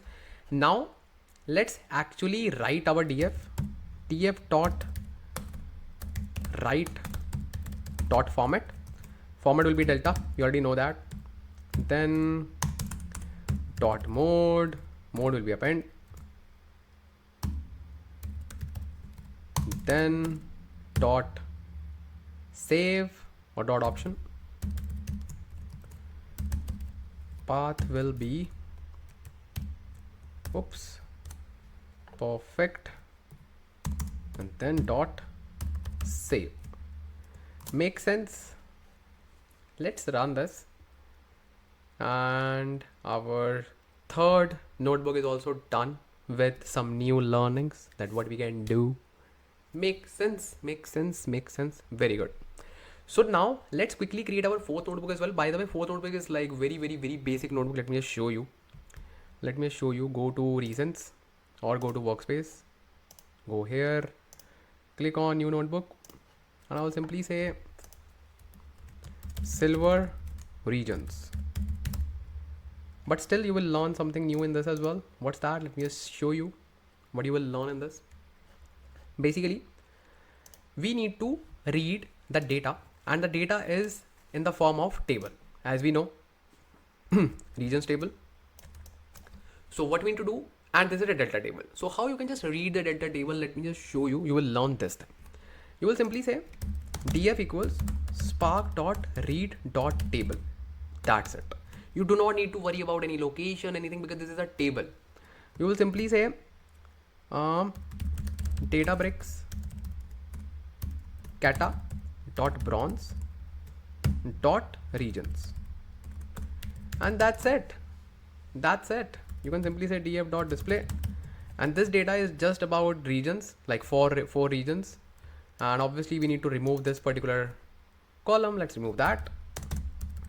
Df dot drop underscore rescue data, and that's it, because everything else is fine and we are satisfied with the transformations. By the way, let me just tell you, this is a special requirement of the project where I want to just show you this particular file will not be the part of star schema, but still it will be there. Why? Because this is a mapping file that you want to travel it through medallion architecture, and you want to serve this file to the stakeholders. So this is not the part of star schema, but still this file should be there. That is why it is just a static file, and it is just a, you can say, mapping file that we are creating, and we will simply create a kind of object in the goal layer. That's it. Make sense? Very good. So let's write this data df.write.format delta, and then dot mode overwrite. Yeah, it can be overwrite because this is just a small file and static file. It can be overwritten every time. Okay, and then obviously do not save it as a table, just save in the location. So this is another way to write your code in external location. Instead of using option path, you can directly do this as well, and this should go to silver. Perfect. So now it's time to query all the data that we have, just to make sure. Okay, what's the error, bro? Silver Databricks. Oh, Databricks ETL. By the way, it suggested me. Okay, perfect. Let's now quickly read all the data. Let's say df1 equals, or let's say df equals spark.read.format delta, and then dot load. Let's read this one first. df.display, because obviously before creating the goal layer we should be sure that okay, our data is looking fine. Okay, this is fine. Now next is orders. Let's see that. Okay, this is fine.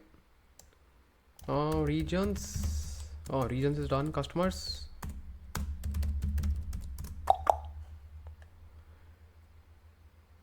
2000 customers. Yes. And then at the end, products. Okay, perfect, perfect, perfect, perfect. So all the data is fine. Now it's time to actually get started with our gold layer. And let me just tell you, gold layer is very, very, very, very, very, very special because we gonna create star schema. We gonna create dimension tables. We gonna create fact tables. We gonna create slowly changing dimension type 1. We gonna create slowly changing dimension type 2. So there is a lot of learnings. Okay, let's see what do we have in the gold layer. So bro, now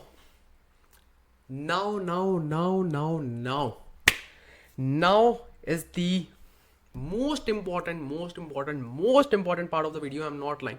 Obviously all the parts are important, but this is the most important part because in this particular part we are going to create our gold layer, dimensional data model, star schema, slowly changing dimensions, and a lot of things.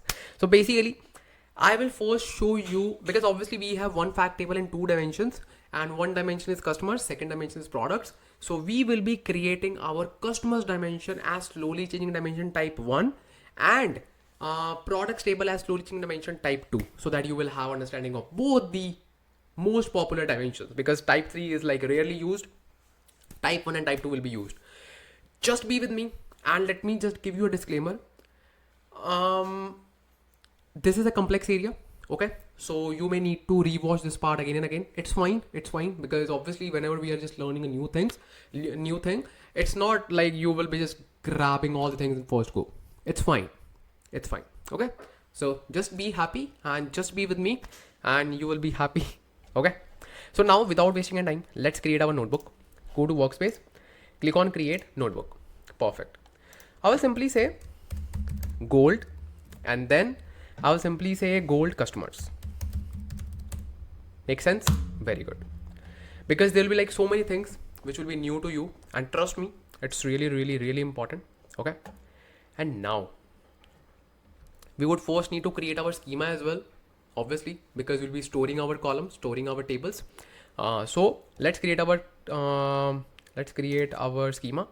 So you can simply click on this drop down, click on these 3 dots, or you can simply go to this menu and catalog, and then you can go to this catalog. Basically you can simply write create schema name. That's not a big deal, but I just want to show you through the UI. It's better to see and create.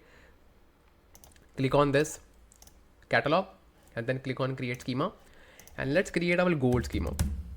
Okay, create. That's it. Perfect. Let's go back to our notebook. What do you want, bro?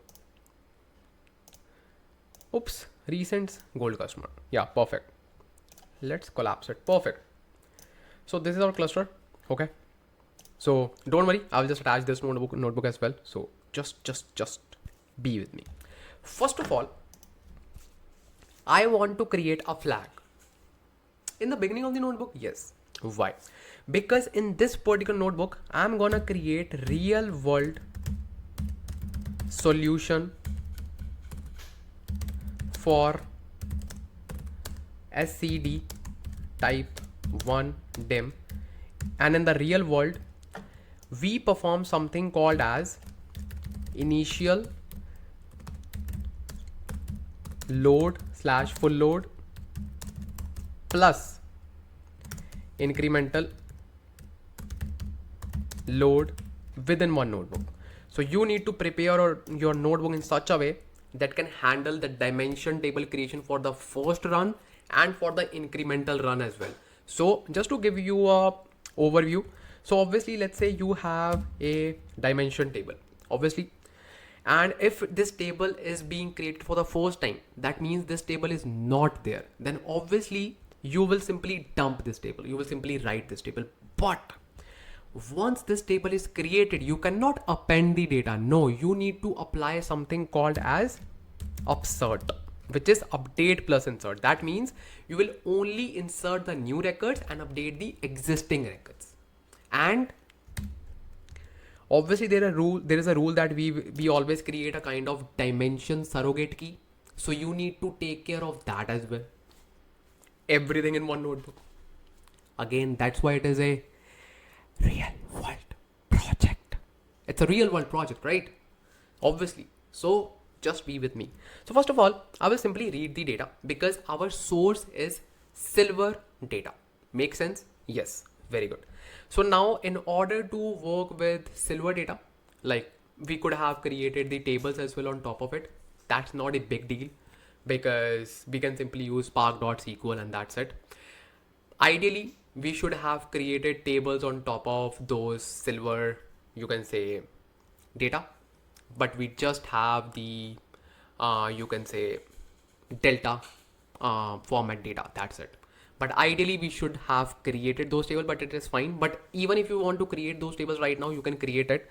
Let me just go back to the recent notebook and let me just open silver customers, or let's create, yeah, silver regions, silver customers. That's it. Like it's up to you. It's a good practice to just create that. So just create table on top of it. And how we can just create a table? We will simply say create table. Okay.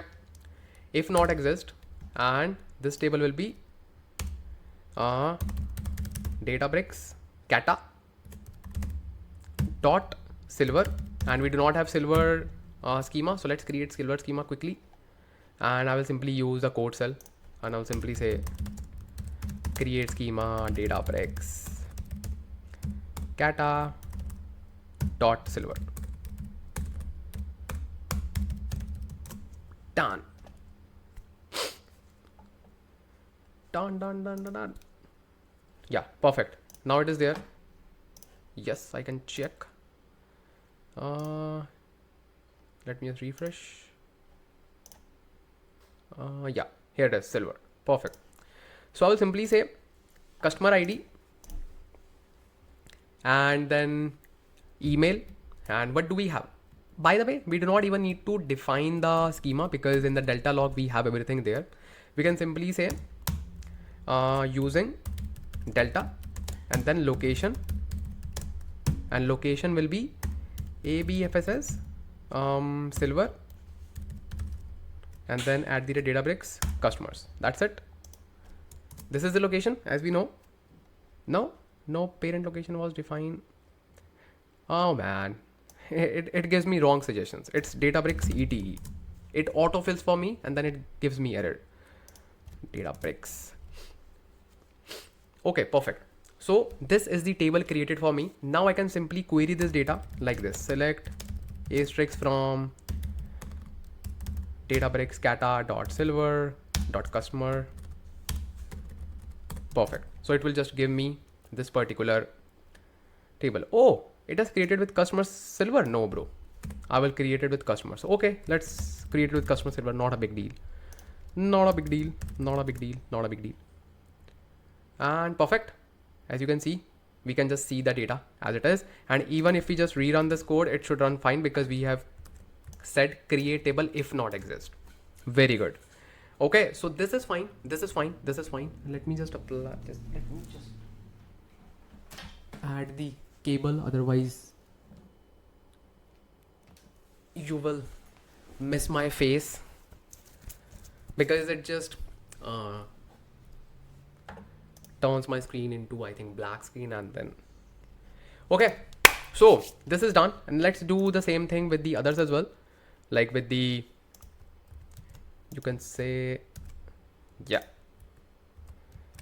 let's perform this particular thing with our other tables, which are these ones. Where it is.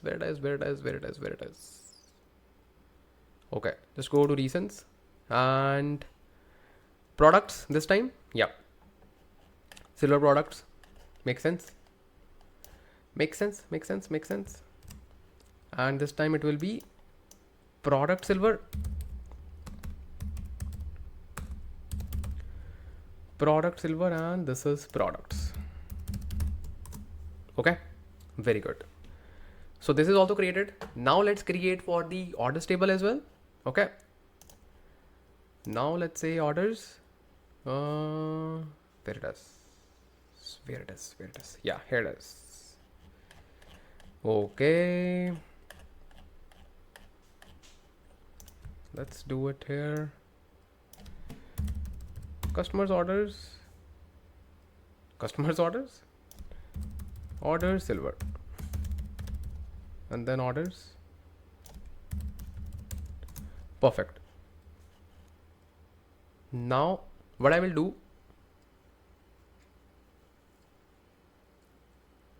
I will simply create another one, that is the last one,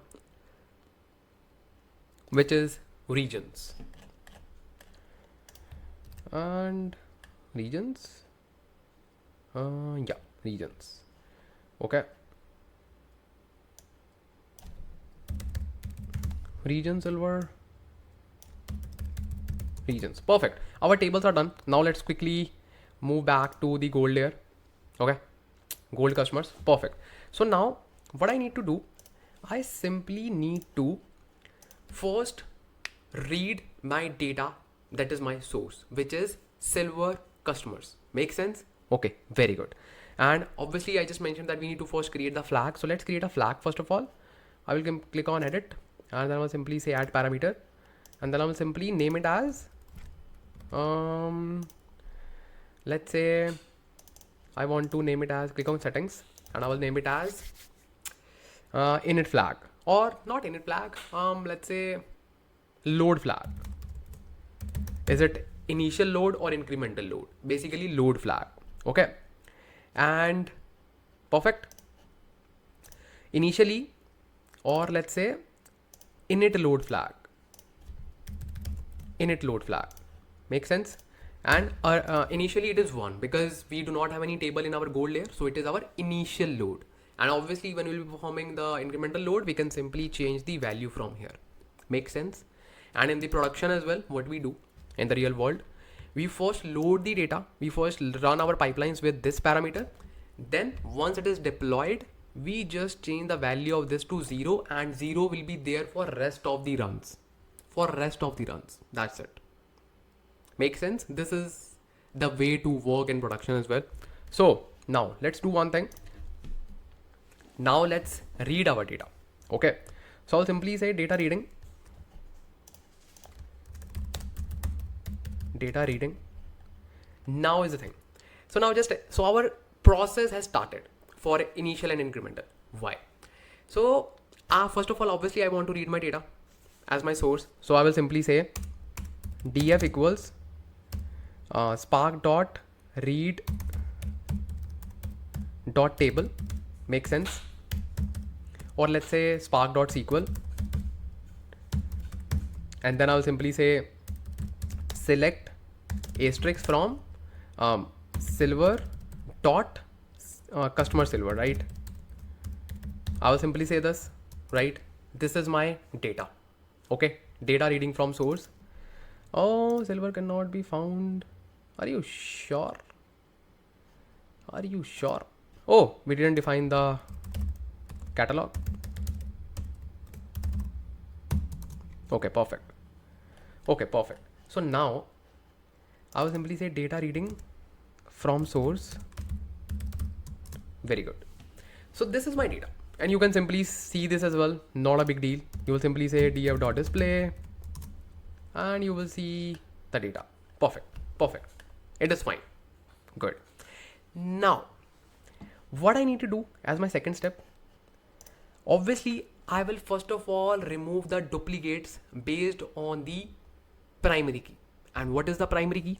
Primary key is my customer ID. Makes sense?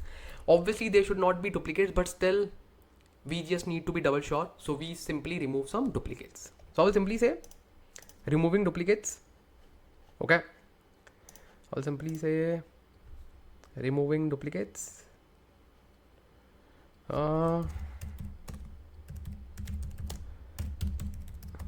Removing duplicates, and I'll simply say df equals df dot drop duplicates. We have this function and then we can simply say subset equals to, because we simply need to remove the duplicates from the column called customer ID. That's it. Okay. So I'll simply say customer ID. Okay. Now simply say display df.limit because I just want to see 10 records. Okay. Perfect. Make sense? Makes sense. Okay. And let's remove this. Perfect. So now we have removed the duplicates. Okay. Now what we need to do? We need to assign a surrogate key column to our data frame. Make sense? Yes. To some extent, yes. What is a surrogate key? So let me just show you the data. So surrogate key is just the pseudo key that we create in our dimension so that we can easily apply joins. For now, what is the primary key? Customer ID. So what we do, whatever is our primary key, we simply create something called as dimension surrogate key. Okay.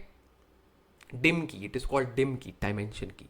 So we simply create dimension key on top of that column so that we can efficiently apply joins. Instead of applying on this column, we can simply apply joins on that particular column, which is called dimension key. Dimension key can be created with the help of so many functions. We can easily use row number because it will be a unique identifier of the record. That's it. 1, 2, 3, 4, 5, 6. And we have already a function called monotonically increasing ID in Spark. We can also use that. So I will be using that function. It is really good. So I will simply import it from PySpark .sql .functions, import asterisk from PySpark .sql .types, import asterisk. Perfect. I'll simply say surrogate key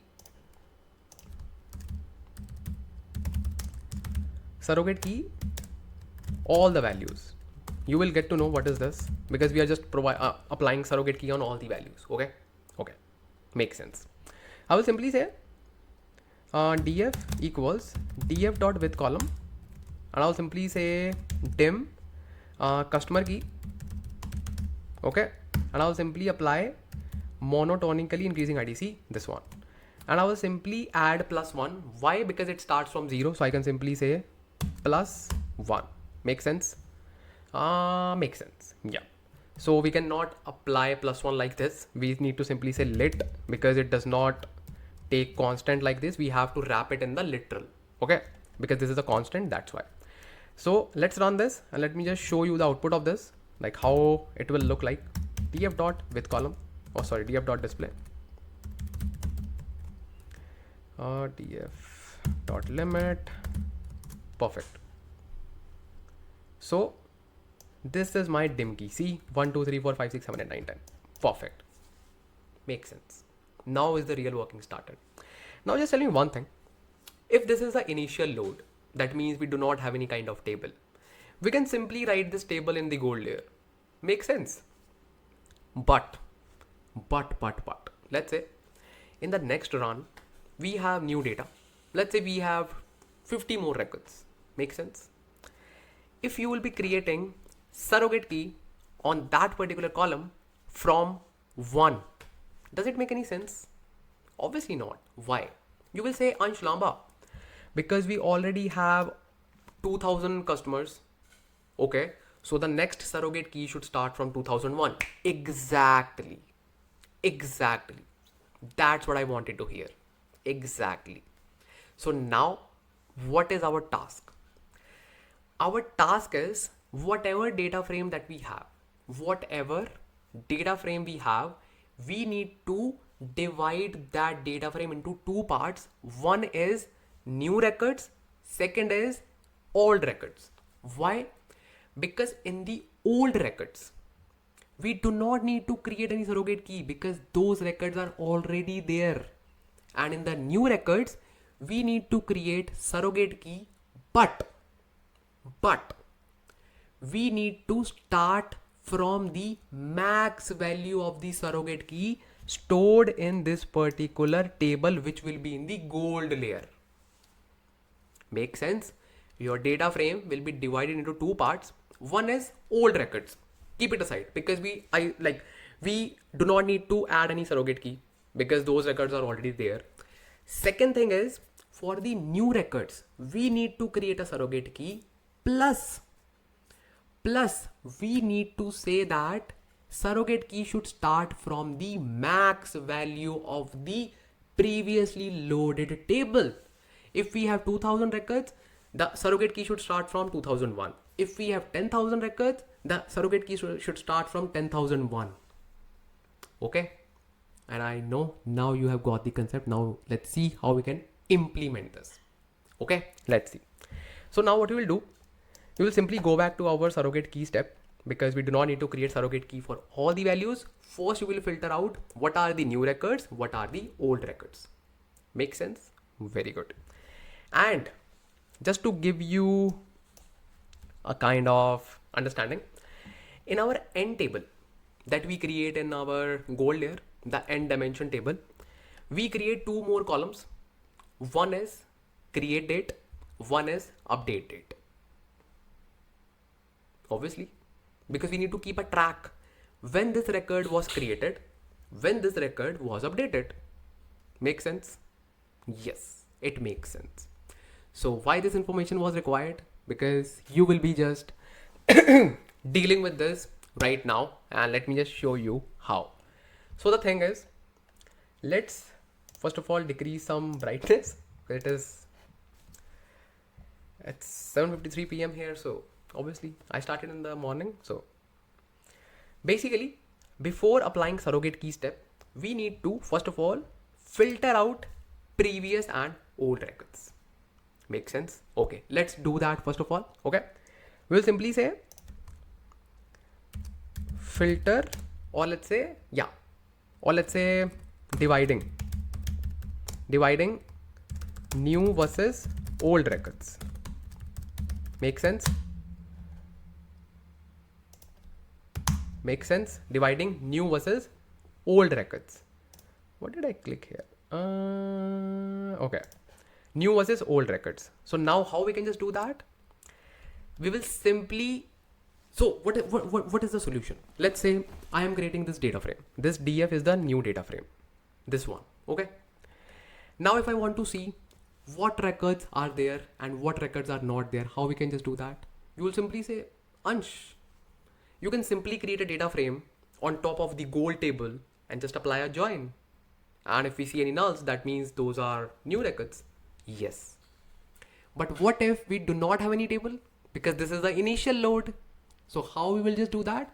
So in this particular scenario, we know that all the records are new, but still we want to programmatically manage it. And what will be the scenario in this case? We will create a pseudo table. What is a pseudo table? Let me just show you. Pseudo table is we will simply grab the main columns. That's it. And what is the main column? Obviously the joining key plus your DSS create date and DSS update date. Make sense? Or basically just the surrogate key, because what we are trying to do, we are trying to figure out what are the records that are already there. Make sense? Okay. So I will simply create an if condition.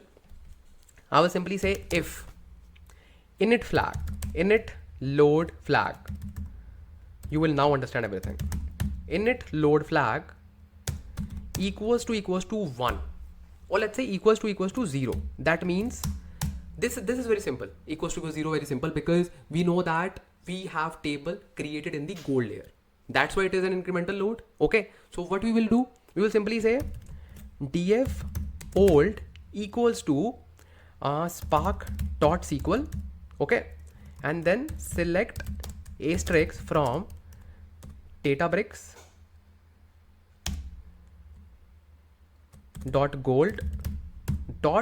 Let's say the table name is dim customers. Let's say, I know this is not existing right now, but let's say, so we will simply say select asterisk from that. That's it, because we want to simply grab it. Okay. Or let's say we just want main columns. What are the main columns? Because we are we are just trying to get the columns, such as you can say, first of all, surrogate key. obviously, because we need to just see like, okay, what was surrogate key or anything, just to see anything. So we'll simply say dim customer key. I know this is critical, this is complex, but try to understand. Wait, you will understand everything. Just hold on. Dim customers key. Okay. Then what you will grab? You will grab the joining key. What is the joining key? Customer ID. Okay. By the way, this column is not there because this table is not created for now, right? But we are assuming that this table is already created because we are creating, or you can say managing the notebook programmatically for both the scenarios. So you need to imagine, right? So customer ID, then you'll simply say create date and update date. Create date and update date from this particular table.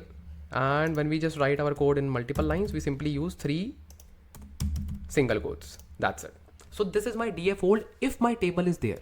If my table is there, because obviously then it will simply bring all the columns such as dim customer key, dim customer ID, create date and update date. Make sense?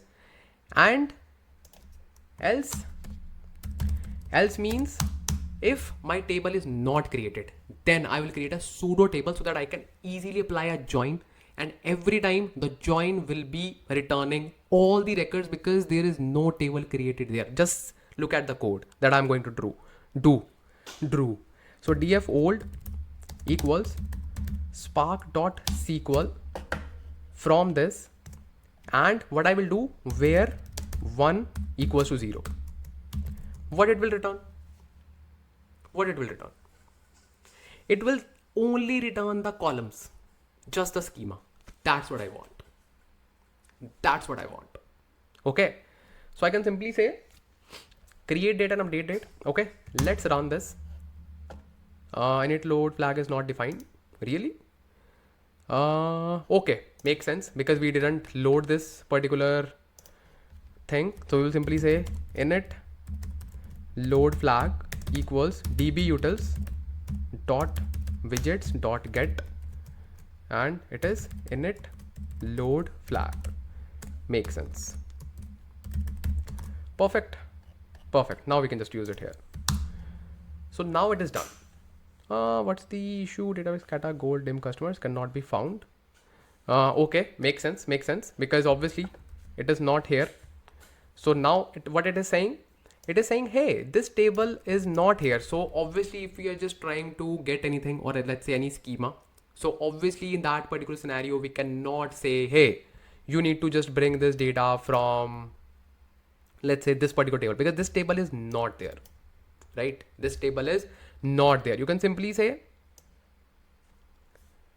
simply run this, and you can simply provide from, like any from, but it should be a decent table, like there should be a table. So you can simply say any table like bronze, silver, or anything, silver dot or Databricks kata dot silver dot customer silver.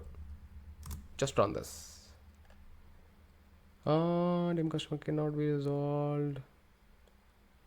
Oh, okay. Simply write 0 here. Why? Because obviously these columns are not there and these are like the pseudo columns. So you will actually understand what we are trying to do when you will actually see the df old. Otherwise you will say, hey, what you are doing? Just be with me. We'll simply say 0 as dim customers key, because we know that this is a pseudo column. We are not going to use this DM this thing, but we are simply creating it. Same thing here, 0. Same thing here, 0. And you can even create 0 as customer ID as well. Not a big deal, because this will only return 0 every time. And not even 0. We just need the name. That's it. Trust me. We just need the name. So I'll simply run this. And it is fine. Now let me just show you df old dot display, and you will see just the schema. That's what I want. See, I just wanted this. Like I just wanted to create something so that I can get the joining key, create date, update date, and obviously dim key. That's it. I do not want anything else. I do not want any value. So that's why I just put 0. Okay. So now is the thing. So now we have df old. Now just listen to me carefully. Now in our initial load, we have this particular table. I know it is empty, but this is a table. So now what we will do, we will simply apply the left join with this particular table on this particular column, and because obviously now it is empty, but for the incremental runs, for the, you can say, subsequent runs, there will be some data. You can imagine some data. So what will be the deciding factor between existing records and new records? This column. Make sense? Let's say customer ID 2001, okay, has some obviously it will not have any kind of, or let's say even have some kind of value, okay, let's say anything, let's say 0 or anything else, because obviously this is the empty table, but in the real world, obviously not in the real world, like in the subsequent runs, in this one we will be having values, right? Dim customer key, dim customer ID, create date, update date. Obviously if we have some values here in any column, if we see any column, like any value, this column, but I personally prefer this column because this column is easy to match. So if we have any kind of value here, that means this customer ID is there in the table. Oh, okay. So if any customer ID is there in the table, that means we have customer key, dim customer key associated to it. So we do not need to create a new one. Make sense? We will only create new ones for new customer IDs which are not in this table. Make sense? Now let's do it. So our next step is applying the join. So I'll simply write applying join with the old records. Okay, applying the join with the old records, and I will simply expand the size of this so that you would know that this is the subsequent steps. So we are dividing new versus old records, and these are the sub steps that we are doing, applying join and all. Okay, so now I will simply apply join with my df, and I will call it as, let's say, df, yeah, only df, makes sense, or let's say df join equals df dot join. And what is the second df? Let's say, what is the second data frame with which we are applying join? It's called df old. Makes sense? Then what is the column? This is the column customer ID, and it is a left join. Okay, let's see what do we have. So I will simply say df join dot display, and obviously this is an initial load, so all the values will be null. And you can see all the values will be null. See, dim customer key, customer ID, create date, update date, all the column values are null. So that means all these records are new. That's the truth, because this is an initial load, all the values are new. That's what we want. Make sense? Okay, very good. Now we need to take care of some things. What? As you can see that we have same column name that we should not have, because obviously this will create a kind of confusion between the columns when we will be just filtering out the values. So we'll simply rename this particular, like these particular columns. And how we can just rename it? We can simply go back to our df old, and we can simply say df old equals df old dot with column renamed.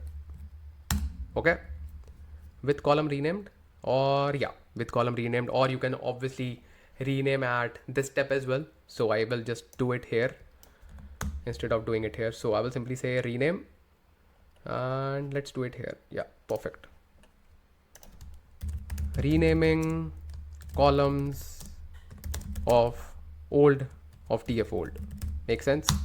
Okay, I'll simply say df underscore old equals df old dot with column renamed, and dim customer key will be changed as old dim customer key, I will simply add old as a prefix just for the identifier. That's it. Okay. And then I will simply add this same thing with others as well. So with column renamed, customer ID, and create date, update date. That's it. Very good. Very good. Now let me just run this. And I have just added space. That's why we have an error. And I have added space. So let's remove some space. Perfect. Perfect. Now let's reapply the join just to eliminate any confusion. So now you can see that we have new join. Oops, we have an error. Oh yeah. Now obviously this is a new column, so we need to update our join. So this will be applied with join called as old customer ID. Makes sense? Very good. Now you will see that confusion is gone, that we know that old dim customer key is the old customer key, not the new one, or it has a different name. So it's not a big deal now to just differentiate between the new and the old. Makes sense? Very good. Now, bro, it's not easy to create dimensions, okay? So it's not an easy thing. So just feel happy that you're learning and you know how to do this, okay? And I told you, you need to watch this part at least 3 times, trust me. Because that's how you learn, that's how you grow. So now it is fine. Now let's separate the new records and old records. So as I just mentioned, all the old records will be having some value here and all the new records will be having null. So let's do that. Let's quickly do that. So now we will be simply saying that separating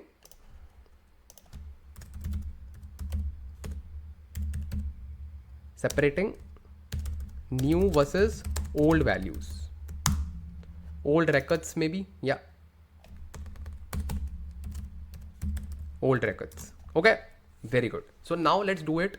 We will simply say df new equals df join dot filter. As you can see, it has auto filled, and very good. So what we have done, we have simply filtered all the records which have null in their old dim customer key. That means dim customer key is not there. That means those are new records. So that's it. That's what we want. That's what we want, right? Very good. So this is my df new, and df old will be opposite of it. I will simply say, and I will simply rename it, or let's say df old is fine. Okay, df old is df join is not null. That's it. That's it. That's it. That's it. This is also fine. So I have separated df new and df old. Makes sense? Df old means that needs to be added. Makes sense? Like this df old is already added in our gold layer. So that means we do not need to touch anything. Okay, we do not need to touch anything. And what we will be doing here right now, so we simply need to update only one column. What's that? So basically, let's say we are not adding these records. That's fine. That's fine. But we are updating these records, right? What are we updating? So let's say in the new records, in this one, for which we already have dimension keys, okay, dim surrogate keys, any value changed. Any value changed. Let's say customer name is changed and there is already a dim key for it. So we need to update those records, right? So that's why we'll be updating these. Okay. Plus one more column, which is called update date.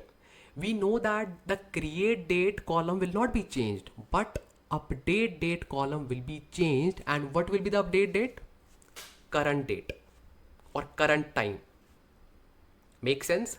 So what we will do, we will simply go to here and I will simply type preparing df old. Okay, we need to prepare it. Yes. How? Because we need to make it beautiful according to our destination table. And the destination table, we do not have those old underscore those columns. We need to remove those. Plus we need to create date and update date columns as well.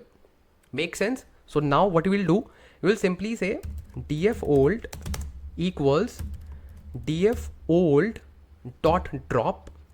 Obviously we need to drop all the old columns because we do not need that, but we will not drop this update date. No, or we can drop it, not a big deal. Not a big deal. Really? Yeah, not a big deal, because update date column should be, you can say, updated, so we can actually delete it. Okay, okay, so we can simply say delete it. Let's delete all the things. Okay, so I'll simply add a comment here just for you, and we'll simply say dropping all the columns which are not required. Simple. And I have dropped this column, but I will also say adding update date column. Why? Because I want that column when we'll be just writing everything. Make sense? Let me just make you understand. So basically, we need to write our data in the same schema. We cannot change the schema. Okay. And for create date, we do not need to change anything. Okay. So that's why I didn't run this command for now, so that you can understand. So even before doing this, let's remove these two things from here. Why? You will understand it. So you know that in our end schema, like last stage of schema, has two columns. What are those two columns? Those two columns are update date and create date. Makes sense. If those records are there, listen to me, look into my eyes. Okay. If those records are there, do we need to change the create date of those values? No, because those were created long way back. So what you will do, we will simply rename the column. So I will simply say renaming create date column. Make sense? Old create date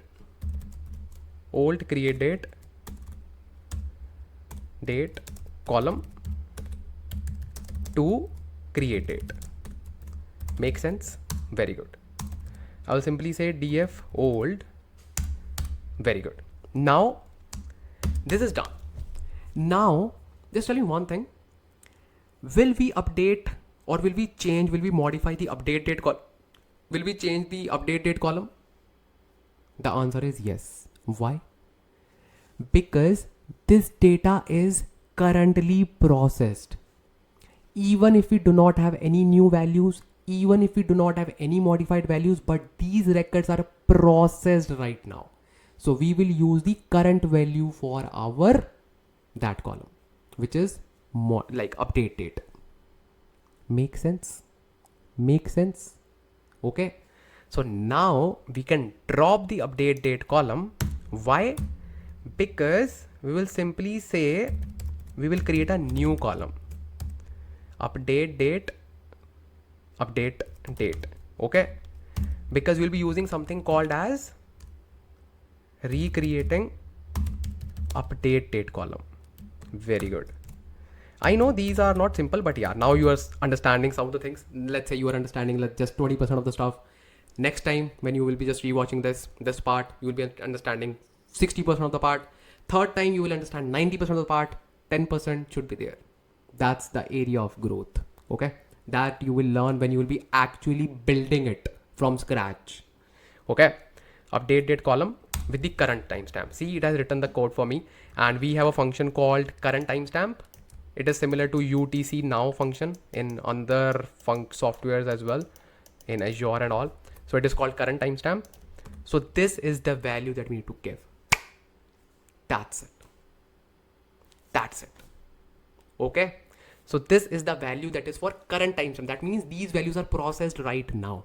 Okay. That's it. That's it. Now we can have a look in df old, and if I say df old.display, obviously it is empty for now, but it will be full very soon, and the schema is perfect because we cannot play with schema. Schema is this create date, update date, and actually this create date is an integer. So we need to convert it into date time, because obviously we cannot mess with our schema. Make sense? We cannot. And from where it has just got this particular, you can say, number 1, 2, 3 and all. It actually got it from when we just did, you can say, from here, when we were just separating it like from the above. So what we can do, we can simply change it to the timestamp. So how we can just do that? We can simply do it here. Df old equals df old dot with column, and then create date, and then we can simply say create date equals to timestamp column of this, and then let's see what do we have here. It's still 1 2. Oh no. Okay, and one braces was missing. These braces are, man. So now it is fine. Create date and update date. Now it is fine. So obviously when we will be just performing initial load, only then it will be a problem, because when we have like all these stuff like when we have like table, okay, then obviously we can simply read that thing instead of reading it like this df old, this one. And don't worry, I will just run this notebook multiple times so that you can actually understand everything. Don't worry, I'm here. So now this particular thing will only be running one time, because once the table is there, it will not pick this, it will automatically pick this. Make sense? Very good. But obviously you should have a schema fixed. So just remember this schema now. This is the schema where it is.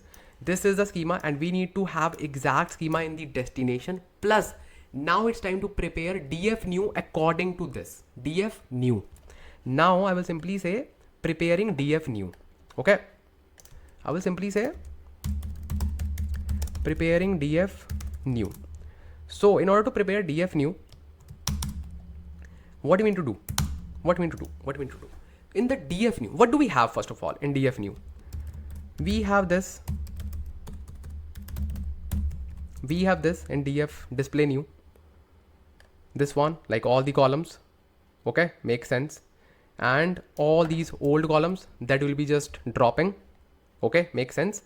So we'll be simply dropping these two columns, and obviously we'll be drop these two columns as well, because these will be empty, these will be null, bro. So we'll be recreating old create date and old update date. Now just tell me one thing, what should be the create date for this particular data frame? And if you have answered right, that means you have understood more than 20% in first go. So the answer is current timestamp, because these are new records. That means these are created right now and these are processed right now. Very good. So let me just copy the code from the above for removing and doing all the things. I will simply say dropping these columns. Okay, and here, yeah, we need to remove all the columns. So I'll simply say old create date as well. Make sense? Yeah. Now we will be recreating update date column, update date, and current date columns with the current timestamp. Okay, so let me say df old equals, very good, simply remove this. Perfect. And obviously this is df new, this is df new, this is df new, this is df new, df new, df new. Very good. That's a real world project, bro. Don't worry, trust me, you will understand everything in just 3 runs, like in just 3 iterations. That's it. And in the 4th iteration you'll be like, this is just a like piece of cake, just a piece of cake. Okay, because currently you are understanding the concept, plus you are implementing it as well. Okay, so don't worry, I'm with you. Okay, so let's run this and let's see what do we have here. Perfect. Let me just show you what do we get in this df new display, and it should exactly match the schema. See, current timestamp, very good. Now one more thing in preparation of df new, what's that? In the dim customer key, what should be the value it should pick as the starting value? We just discussed this. It should be the maximum of the previously loaded table. Now it's time to actually add this dim surrogate key. And how we gonna do it? So obviously we will just provide the dim surrogate key here. That is fine. But we need to simply add the last loaded value. Let's say in the last loaded value we had 200 customers. So we need to simply add 200 in all the values, because it will start from 201, 202, 203, 204. Make sense? Very good. And how we can just do that? Again, we gonna perform a condition on the initial load flag, because in this particular scenario, do we have any value? No. So what should be the value? 0. Okay. And in the other cases, what should be the value? The maximum of the value last loaded. Perfect. Very good. Now you are understanding the concept. Now I know.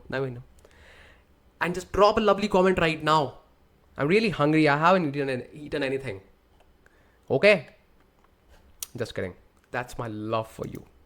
Okay, so now let's create the surrogate key. And I will simply say, first of all, surrogate key from 0, or let's say from 1. Surrogate key from 1. Okay, I will simply run this and I will simply say df new. Okay, and then I will simply say df new, and here if you see this dim customer key, this should not be there right now. Now it will be added. Make sense? Now it will be added. So it will simply say df new dot with column dim customer key monotonically increasingly. Yeah. So done. Then we can simply see this data, df new dot display. Perfect. Now we'll be adding the last maximum value. Okay. So as you can see, dim customer key 1 2 3 4 5 6 7 8 9 10. Very good. Now we'll simply say text bold adding max surrogate key. Make sense? Very good. So how we can just add max surrogate key? We will simply say again, if init load equals to 1, then obviously max surrogate key will be, let's say this is a variable, max surrogate key equals to 0. Make sense? If it is not, then what we gonna do? We gonna load that particular thing. Really? Yes. And how we can just do that? We'll simply say df max surrogate. Okay, and I will simply run spark.sql, and I will simply say max of dim surrogate key from gold from Databricks kata.gold.dim customers. Make sense? Just read the statement and just say make sense. Just tell me. Make sense? Make sense? What it will do? It will simply load the max of dim surrogate key from the table that is there. Obviously it is not right now there, because we are saying else, because if it is not there, surrogate key is 0, it's fixed. But if it is there, it will simply grab the max value. Now here's the thing, because it will simply return the value in the form of df. Now we will convert the df, which is data frame, into a variable. How we can just do that? We have a function called .collect, which will simply convert all the values into a list. We have take function as well. So let's do that. Let me just write it here, because we have else here. So we have to write it in this particular box due to indentation. Let me just do that. Basically it's fine. We can actually do it in the next cell as well. So I'll simply say converting df max surrogate to max surrogate key variable. Okay, let me just do that. First of all, what is this surrogate key? It is called surrogate key. Surrogate key, yeah, perfect. So this is surrogate key. I was like, what is written here? Surrogate key, yeah, perfect. So now obviously we first need to run this. Okay, we can simply run this. Oops, what is the issue? Table or view Databricks, okay, but it is one, right? Init load flag equals to 1. Why does it going here? Table or view cannot be found. Obviously it is not there, but why it is going there? Why? Maybe it is an indentation problem. If init flag equals to 1, it is equals to 1. Okay.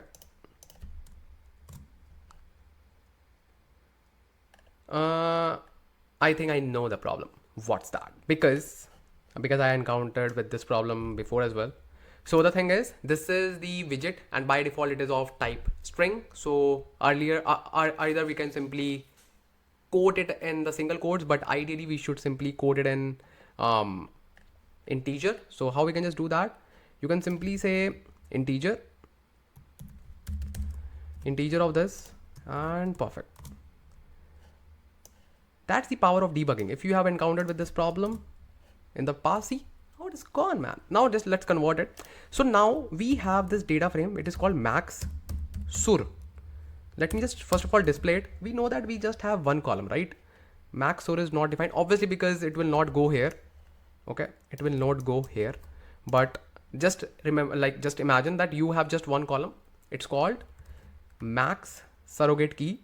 Okay, and you need to just grab that particular value. So in order to do that, we have something called as, I will simply say max surrogate key equals df max sur dot. See, it is so smart. So this is the code for that, and what it does, it simply performs a function called dot collect, and when we just run dot collect, it will simply create a list of all the values. Then we simply need to grab the first record, which is 0th index. You already know the indexing we have already performed in the silver layer. Then within that we have this particular key, which is called max surrogate key, which is just a column. So obviously in our case we have applied max, so that means we just have one record. Even if you have multiple records, you can simply say 0, 1, 2, but when we are using max, you will just have one record, right? Common sense, common sense. So now we can simply run this. Obviously it will return error for this time, because this is the thing that will be running only under this. So now you have understood this. Now I can simply cut and paste it here, because it should be running under this area. Okay, and I can simply paste this as well, so that you will understand like what we are doing here.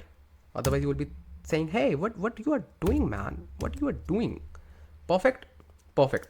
Now our df new and df old are all set to be inserted into the gold layer. And how we can insert it? We can simply say, first of all, we simply need to apply a union between both df new and df old, because both have same schema, both have all the things that they should have. We simply need to apply union. That's it. We'll simply say union of df old and df new. Okay, perfect. And I will simply say df final equals df new dot union by name. What is the difference between union and union by name? So basically union by name will apply the union by the column name, and it is a good practice. Obviously we have same schema, but still it is a good practice. Union by name df old, that's it. Okay, and then now very good thing that I forgot, and by this code it just suggested me that thing. We have max surrogate key, right? We have max surrogate key. Who will add that particular value? Me. So add that value first of all. So simply say df new equals df new dot with column dim customer key, and simply add this value, bro, lit of max surrogate key plus column of this thing. So now that 123 will be having that 200, 200, 200 or 2000, 2000, 2000 in the beginning, like 2000 plus 1, 2000 plus 2, 2000 plus 3. So now this time you have the updated data. Make sense? So I'll simply say run this and let max rocket key obviously. And what should be the output? Just tell me. If I just display it, what should be the output? Exactly same. Why? Because currently the value of max surrogate key is 0. But for the subsequent runs, it will be max of the previously loaded value. Okay. Very good, bro. Very good. And now let's perform union, not union. Okay. So this is my DF final. I can simply apply union and there is a error. What the error? Current date among customer ID. Create date, update date. What is current date, bro? Who created current date? Just tell me one thing. Who created current date? Who? It is called create date, bro. It is called create date. It is not current date. It is called create date. So now everything is fine. Everything is fine. Let me just run all the things from the top, which is called run all. And we should see the results here. Now dim customer key cannot resolve. Okay. Now what is the thing? Dim customer key. Okay. And okay. Let me just check the schema of both the tables. What is missing? df old dot display. Let's see. Oh, we do not have dim. Why? Why? Let me just check. Where did we miss that dim customers key? Let me just check. In the df old, where is df old? df old is here. Perfect. Okay, perfect. Oh, I see. That what's the issue? We also dropped dim key that we do not need to drop. We simply need to update the name. That's it. Because this dim key will remain the same, right? Obviously. So we'll simply say renaming this thing as well. So renaming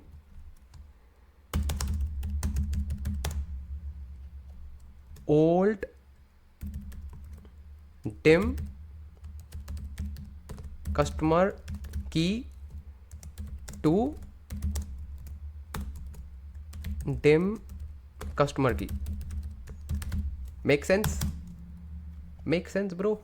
And perfect. Now let's do run all. Now let's see. Bro, that's why slowly changing dimensions are the biggest headache for us. Now what's the thing? Dim customer key among. Now also it doesn't have. Really? Are you serious? Let's see. Oh man. Oh bro. Where is wait. We wrote it, right? Dim. Okay. Dim customer key. Okay, we have. Okay. Now we have dim old customer key. Why it is not showing here? Why? df old dot drop. Oh, because we didn't remove it from here. I was like, what? Why? Why? Are you serious? Let me just do run all. So yeah, I was saying that them slowly changing dimensions are not easy to maintain, and that's why there's a high demand of data engineers, right? Now it is finally done. I want to see my DF final. How does it look like after a great effort? Now let's see. So this is my table that it looks like, and obviously we have 2000 rows and we have dim surrogate key as well, dim customer key, and update date and create date should be exactly same because all are new records. I love you, man. I love you. So this is my dim customer key, and it feels so good when we have finally created our dim. Finally. So now it's time to apply the upsert condition, that is the final thing, and it is called update plus insert. And we already, like, all the hard work is done. Now we just need to apply that upsert. Upsert command is automatically updated, or let's say automatically inserted or updated for us. And Databricks has made, or you can say PySpark has made that code really simple to apply. Let me show you how you can just apply upsert. And just a quick question: what should be the column on which we need to apply upsert? What's that column? And the answer is surrogate key. Why? Because currently we have surrogate key as 1, 2, 3, 4, 5, 6, 7, and 9, 10. Okay. If we would be having some surrogate keys there, it will simply update those keys. Okay. Or it will simply update the values of other columns. If we do not have surrogate keys in the goal table, and we do have surrogate keys here, that is the case in our scenario, it will simply insert it. So surrogate key is the deciding column as well. Surrogate key is just the replacement for your, you can say, primary key. That's it. Or surrogate key is a new primary key. That's it. Because it has simple number 1, 2, 3, 4, 5, 6. That's it. Now let's actually apply our upsert condition, and I'm really happy that we have successfully implemented SCD type 1. And now you know what is the difference between a hobby, a normal project, between a hobby project and a real world real time project. Okay, so it is very simple to just pick those Kaggle datasets and just drag and drop, blah blah. This is data warehousing, bro. You have actually built star schema. Obviously you are building right now, but you are building a star schema.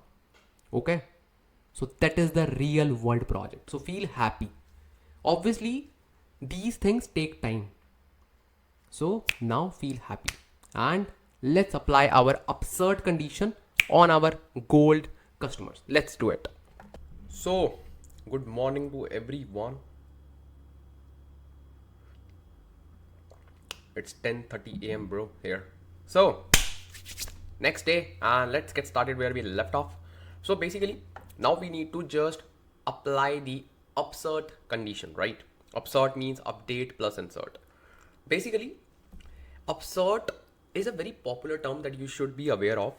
So in the interviews, let's say interviewer will say, hey, how you can just work with upsert, and what is the slowly changing dimension associated with upsert condition. So upsert is nothing but just slowly changing dimension type 1, and it is popularly known as upsert because we just either update the records or insert the new ones, right? But okay, how we can just apply that? It is very simple. So first of all, let me just apply the text.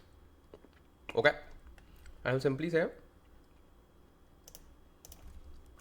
SCD type 1. So now just tell you one thing. In order to apply slowly changing dimension, okay, in order to apply upsert, we should first have a table, right? We should first have some data on the destination, right? Right. So again, we're gonna use this flag. If init flag equals to 1. So if it is this, then what we will do, we will simply write our data, okay, and we will simply create a table on top of that data, and we'll simply call it as dim customers. Make sense? This is just if it is our like initial flag equals to 1. So now I was thinking, like, you can ask this question, Ansh, do we have any better way of doing it instead of flag? Yes, we have. It's called Spark catalog. So how we can just get that? Let me just show you. If I say if spark dot catalog dot table exist, and if I just say this thing, and if I just, let's say, oops, this auto suggestion, we should have a toggle button, bro, to turn it off. Seriously, sometimes it is very useful, but sometimes it is very annoying. Very annoying. So let's say I will simply print hello. So what do you think? What it will return? Obviously nothing, because it doesn't exist. This table is not there. So that is why we do not have any kind of output, right? But if I say else, if I say bro. It will return bro, right? Perfect. So this is the alternative. My task was to just show you both the things, because if we are using this thing, then we do not need to worry to maintain this particular flag. Okay, we do not need to change this flag again and again, but both the solutions do exist in the organizations, so you need to be aware of this thing. So let's say you are just joining an organization, you will be saying, hey, what is this flag? And obviously now you know because you are watching my videos, so don't worry, bro. Basically, let's use this one for this case, so that within one notebook you will having both the things, so that whenever you will be revising the stuff, or whenever you will be showcasing this project in front of any interviewer or anyone, okay, so you would have both the things ready, right? So let's do this. So if my table is not there, first of all, create that table. Else, now it's time to actually apply our absurd logic. In order to apply absurd logic, we need to first of all bring something called as from delta dot table import delta table. What is this? This is basically the delta table object that we create on top of our data, just to create an object, or let's say just to create an instance of our table, so that we can simply apply the merge condition. Okay, so very simple. It's very simple. So what we will do, we will simply say DLT object, okay, equals delta table dot for path, okay, oops, delta table dot for path. We have two things, for path or for name. We can also use for name, but I personally do like using for path because it makes code easily reusable. So now we simply need to pass the connection, which is Spark session. Then location is this one, abfss, okay, and this condition is also incomplete because there is no location given here, so we will provide it, don't worry. So location is gold @ Databricks ETE dot dfs.co dot windows.net, okay, and dim customers. So this is a location that will be created after this, because obviously in the first run this condition will be running, and for the further or subsequent runs this condition will be running, right? Very good. So now this is a location, our object is ready. Now we can simply apply absurd condition or merge condition. And how we need to apply? So basically this is our target, right, where we need to just apply the merge condition, because this is our main table. Yes, perfect. So I will simply say DLT object dot alias, and I will call it as TRG. TRG stands for target. Then I will apply dot merge with what? With df final, and I will also apply alias code source. Why? Because it promotes code readability, and it makes, like, let's say there's another developer who is not much experienced, the person will understand, okay, this is my target, this is my source, okay. Then I need to say what should be my condition. Which condition? Like the joining condition, because this is my merge, okay. Then I will simply say target dot dim customer key equals source dot dim customer key. Very good.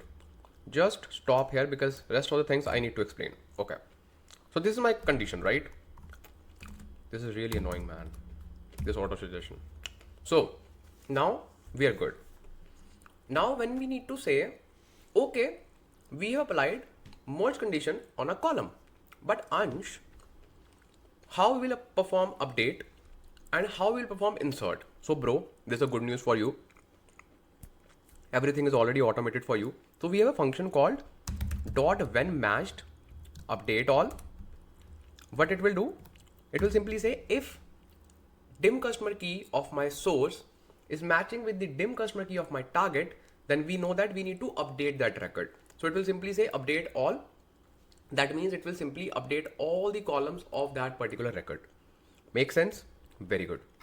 Then we can simply say when not matched, then insert all. That means If my key, dim key is not matching with the target, that means that is a new record and we need to insert it. And in the real world scenarios as well, sometimes we use multiple condition, let's say when matched and something, something, something. So in those scenarios, we prefer using SQL instead of using Python API. But in most of the cases, you will be using PySpark or Python API. So that's why I did this way. That's not a big deal. And what are the other methods that we have? We have when match update, when we do not need to update all.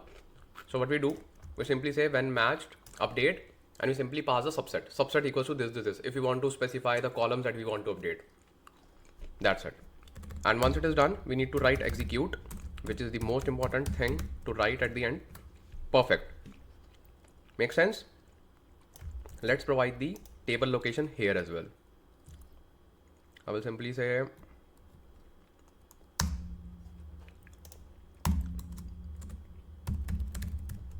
dot option path is this one. Okay, makes sense. Perfect. So are you excited to run this? Let me just run that. What it will do, it will simply create a table at this location. Makes sense. Error. What's the error, bro? It's not a delta table.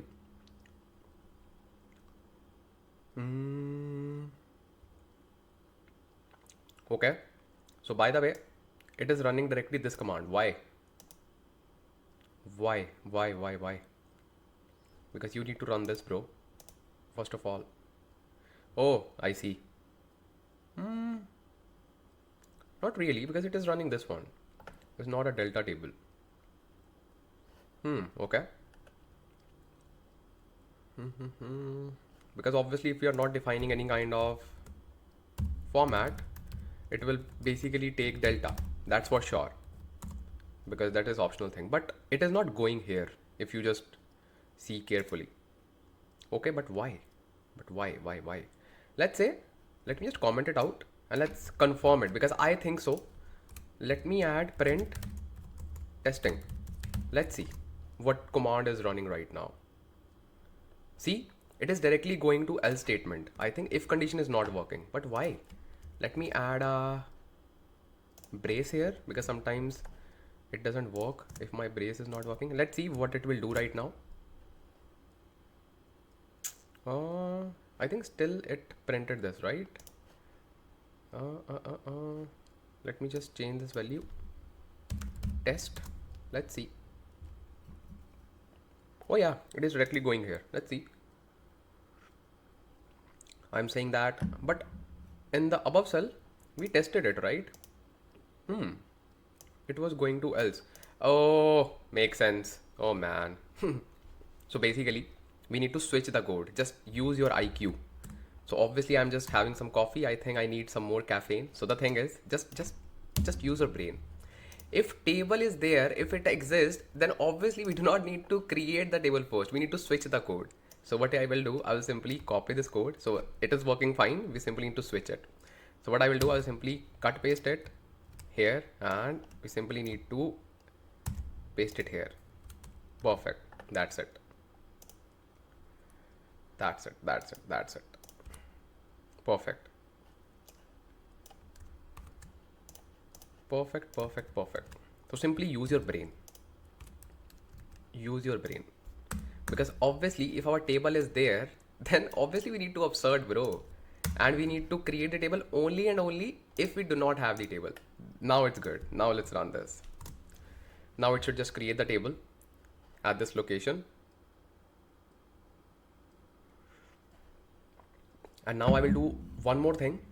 And after this, I would say your understanding of this whole solution that we have just built for gold customers will at least 2 or 3x. Why?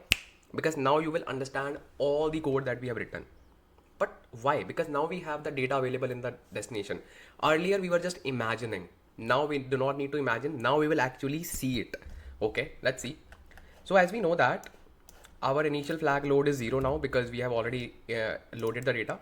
Now let's start running this code one by one and just observe what we are doing and just validating your imagination with the real code. Okay, so we know that initial flag load is 0. because we just changed the value. Now, what we need to do, we need to simply read the source. That is same, makes sense. And this will be a quick test for our absurd condition as well, because all the records are exactly same. So that means we do not need to insert any record. We simply need to update all the records. So that is double testing that we are doing at the same time. Okay, let's do it. So first of all, we will removing the duplicates. That is fine. And we can simply see the data. It looks good. Yeah. Now is the thing. So basically,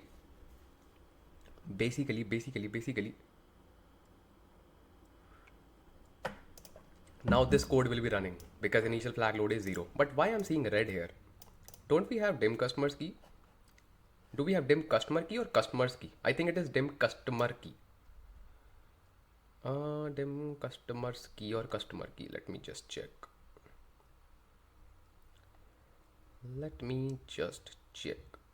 Dim customer key. Oh, it is dim customer key, not dim customers key. Okay, makes sense. Makes sense. Okay, let me just remove as just a typo, dim customer key. Makes sense. We can just remove it here as well, but it doesn't matter because obviously we are renaming it, but just for the readability, that's it. Let's run this and let's see. Earlier, it was empty, right? Now you will see the data. Now the game will change, bro. See, now we have the data. And what's the create date and update date? What's the create date and update date? What we are seeing here, obviously the moment when we just created this. So obviously now it is showing 27 because I just reran the whole code, because obviously I just restarted it today and I just left my code in the night yesterday. So it is showing 27th. Makes sense. Okay. And don't worry, we have timestamps. So like right now it is 1336. Okay. Very good.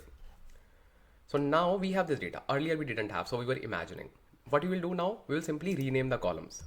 Just do it. Okay. And if you observe, we need to remove S from here as well, just to rerun it.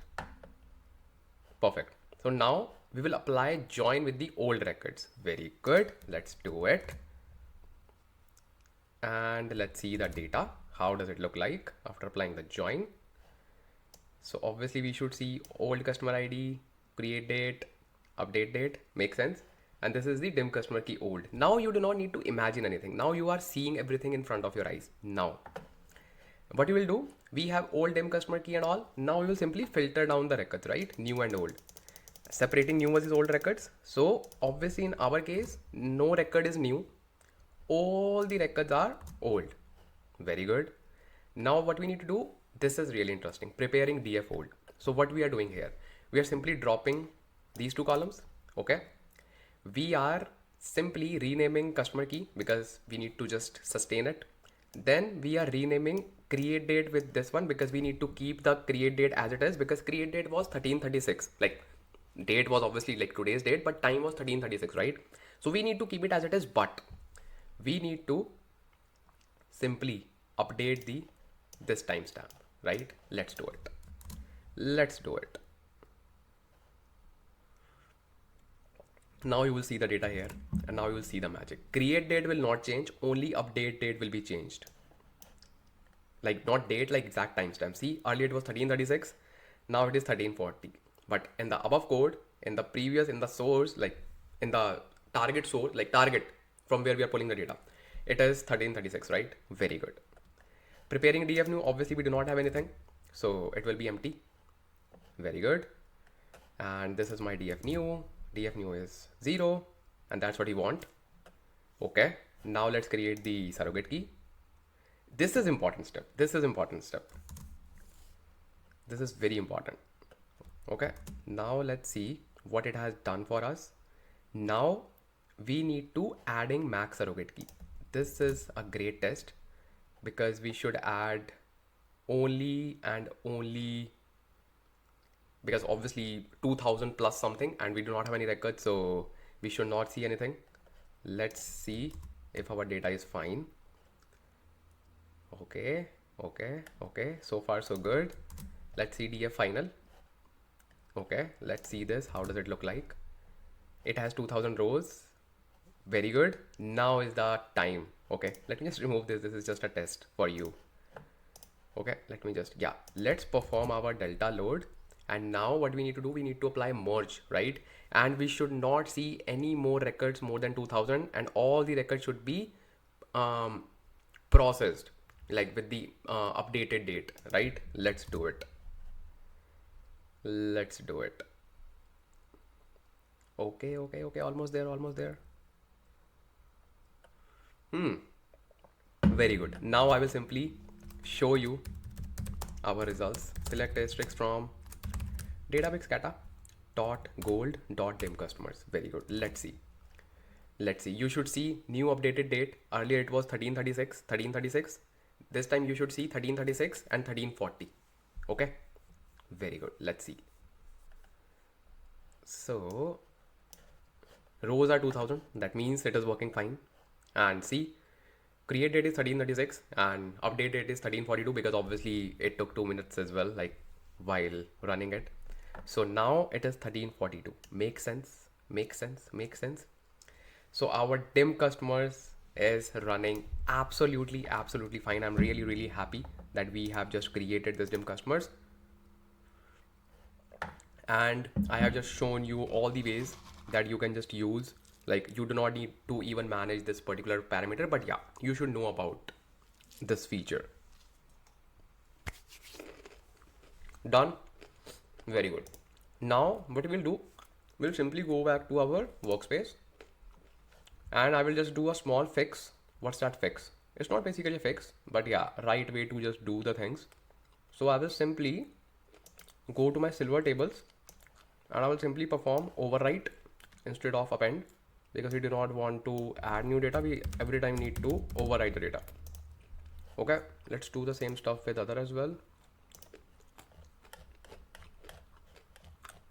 Why we are overwriting? Because we do not need to keep the data for silver layer, because we are not maintaining, we are just keeping a layer called transient layer, where we will be just keeping the incremental data. That's it. Make sense? So overwrite. Oops. Very good.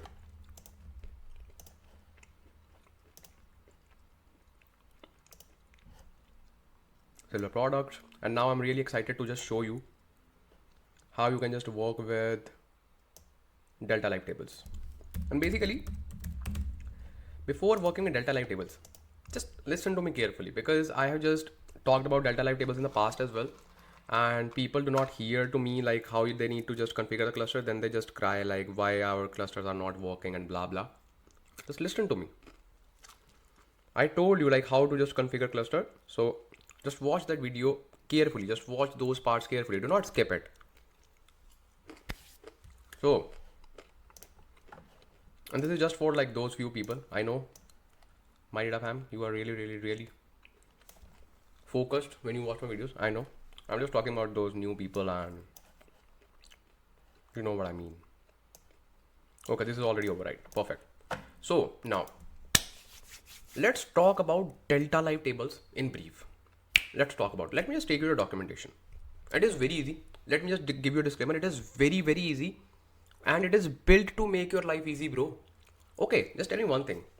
Let's take our real example. You know that we spent so much of our time to actually create slowly changing dimension type 1. Yes. And we were just like so careful. We made some mistakes, but yeah, we were supposed to be so careful. Yes. One of the properties, there are so many properties of delta live tables. One of the properties of delta live tables is automating this slowly changing dimension tables as well. Really? Yes.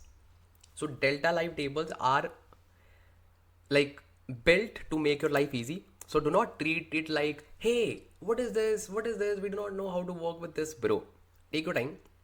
Delta live tables are new to us as well, but yeah, it is very easy. And let me just show you what do we have under delta live tables.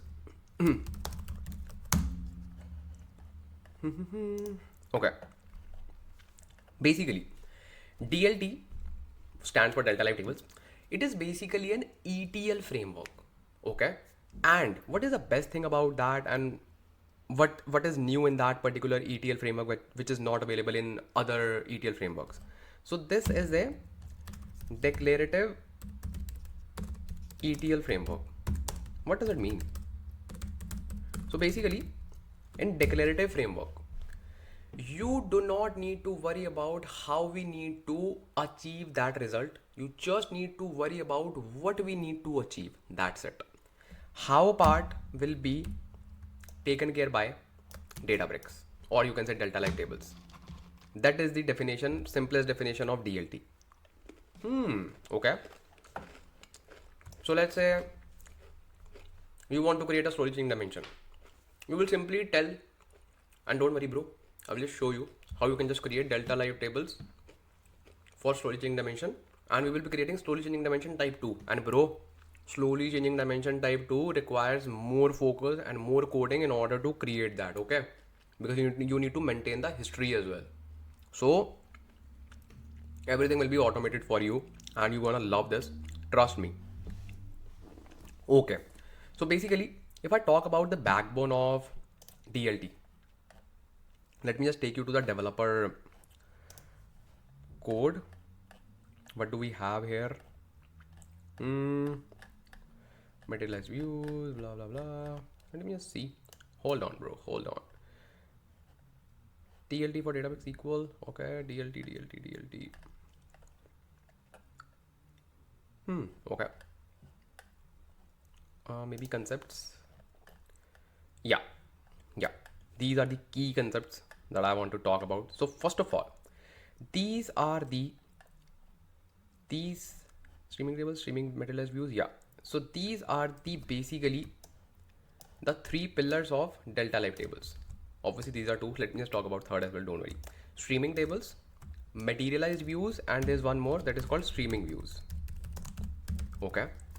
So we either create a streaming table, or we create materialized views, or we can create streaming views as well. So we already know what are streaming tables. Streaming tables are nothing but just like unbounded tables which will be just expecting to receive data which can only be appended. So these are the streaming tables. And then see, it is written here, append, apply changes. So it can have one or more streaming flows, append, apply changes. Okay. Then we have something called as materialized view. What is the difference between materialized view and a simple view? So basically, view just holds the query, just the logic.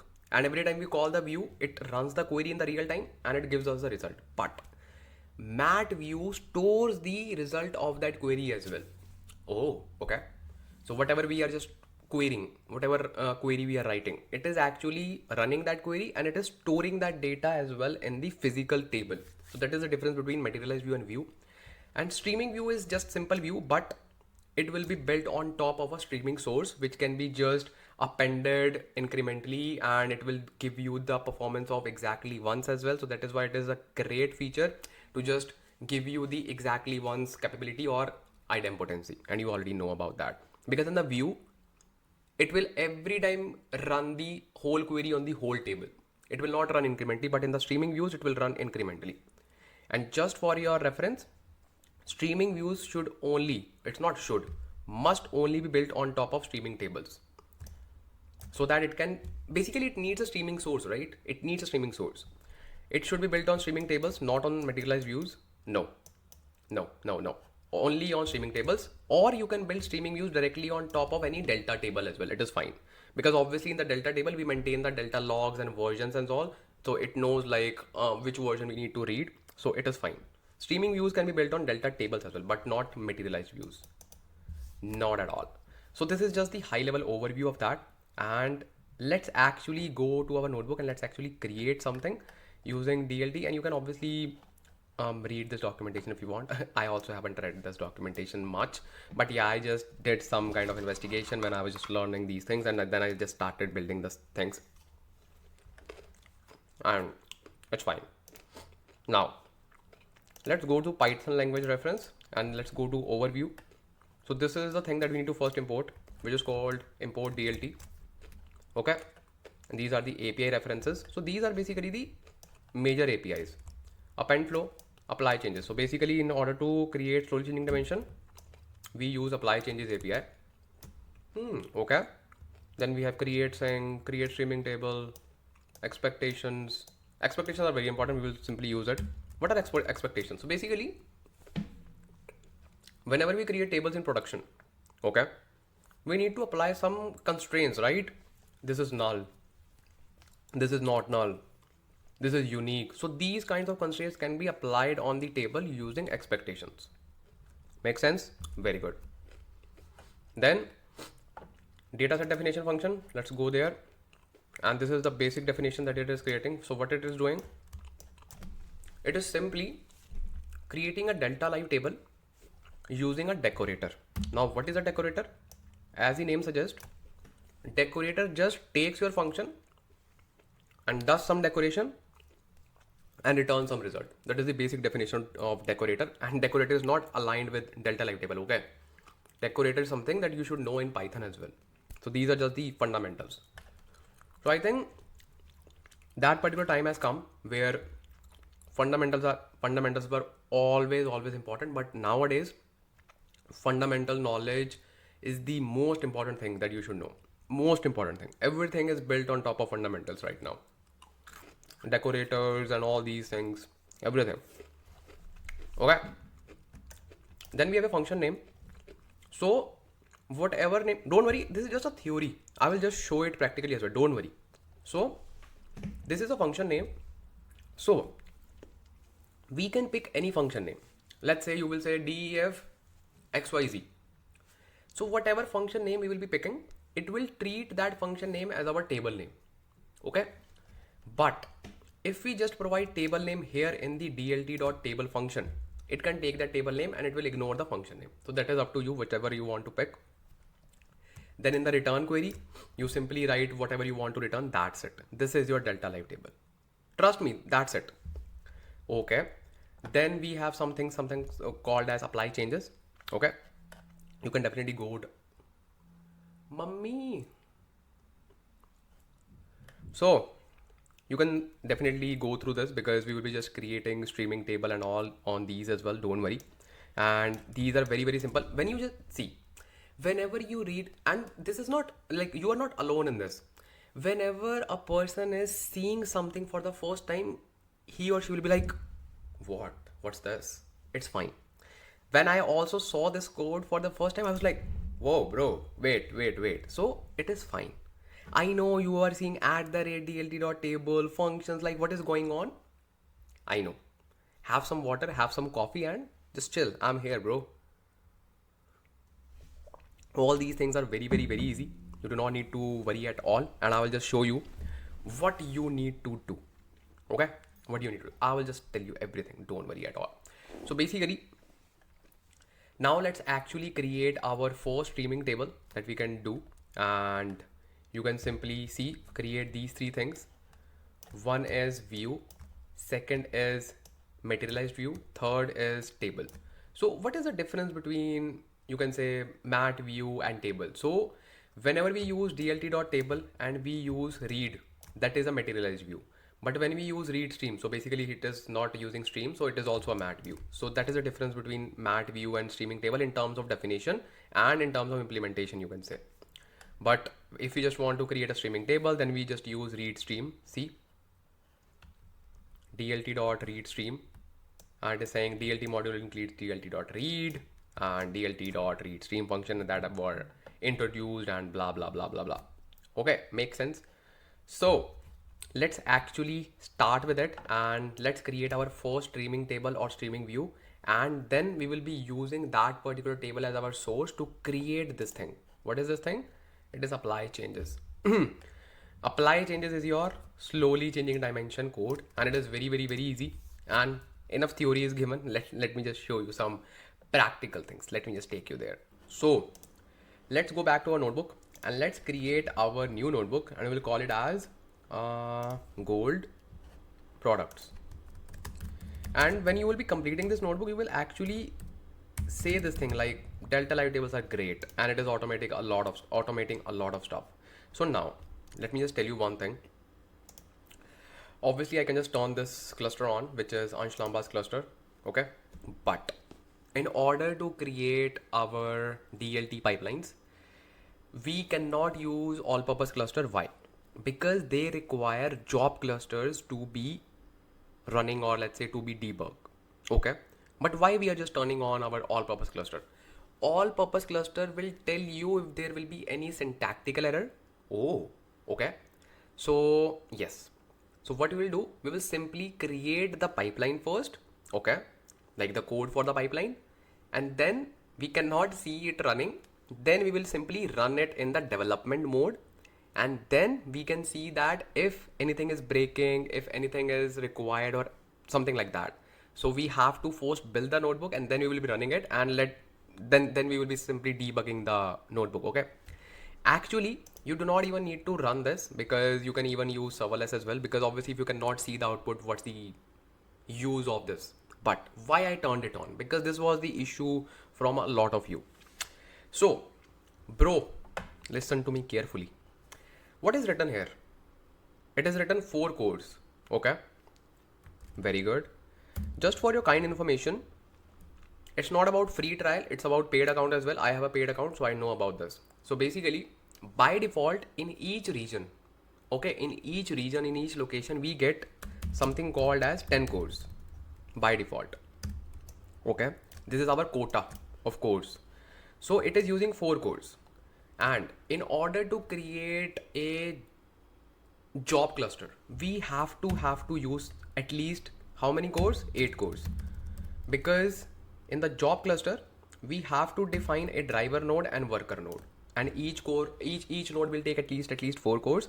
But in all purpose cluster, we can either define driver node, that's it, and driver just does all the things for us. Okay, so now just tell me 8 plus 4, how many it will become? Equals to 12, right? And if you have 10 cores, will your pipeline be running? No.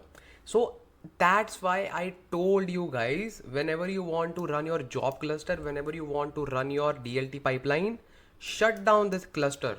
You have to turn it off. You have to confirm it is turned off. Plus, at the same time, you need to make sure that your DLT pipeline is consuming only and only 8 cores, because sometimes, not sometimes, by default it uses 16 cores, and you cannot run your DLT pipeline, bro. You have to make sure these things. Okay, very good. And I will not repeat this thing again. Okay, good. So now what we can do, best thing is, if you have a paid account, I do not know if it is available in free account, but yeah, you can simply try. Simply go to home and simply search quotas, and then you can simply say my quotas, and then you can simply search that particular VM, and I think VM name is standard DS3 V2. Let's search it. How many do I have? So I'll simply say, see, standard DS3 2 V2, and let me just click on it. How many quotas do I have? See, current usage is 40%. That means 4 out of 10. That means I also have only 10, you can say, cores available for this region, UK South. Make sense? Make sense? Very good. If I just click on it, you can actually say new quota request. If I click on this pencil, I can simply say new limit. I want my new limit is 20. I can submit it, and it will be approved very soon, in just few hours. So you can try doing this, and do not cry if your pipelines are failing. But even if you cannot upgrade this number, I will simply say just turn this off and make sure your DLT pipeline is using just 8 cores. Just do some investigation, bro. Just do some investigation. That's how you learn. And I've already created dedicated community as well for help. So you should ask at the right place, right? You should ask your question at the right place. You are future data engineers, or if you are already a data engineer, you want to excel in data engineering, you have to learn how to debug the things, bro. Everything is new for everyone. You are not alone. Everyone is trying their best to just learn new things, debugging these things, seeing errors for, let's say, at least few weeks. That's how they are learning and growing. Do not be in that era where everything will be taught to you through dedicated things. No, everything is changing. You need to troubleshoot, you need to debug, you need to explore. Make sense? Take it positively, bro. Take it positively. I know we all see errors. I also see so many errors, and I cannot even say, like, sometimes I just spend like days to solve it. But that's how you learn, bro. Use all the AI agents, use all those things. Do your best. Do your best. Just say, like, I will not eat anything if I am not able to solve this. Just do that and see, the error will be solved in just few minutes. And I can just bet on this. You need to build that attitude, bro. Just build that attitude. Okay, good. Ansh, Lamba, focus here. It's not a philosophical class. Philosophy class. So, I was just cheering you up so that you can just try learning new things. That's it. And now let's create our pipeline. Okay, the gold products. Okay, so how we can just do that?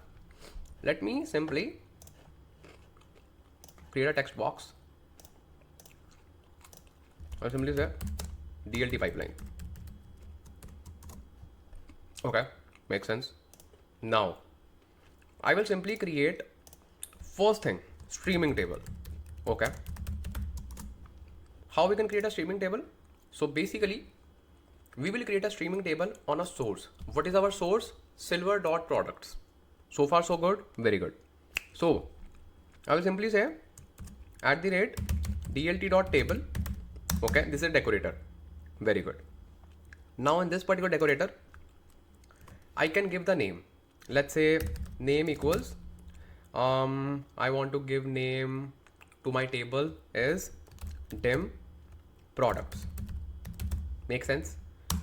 Then I can simply create my function, and I can simply say dim products. Ideally, you should just keep the name same just to remove any kind of confusion.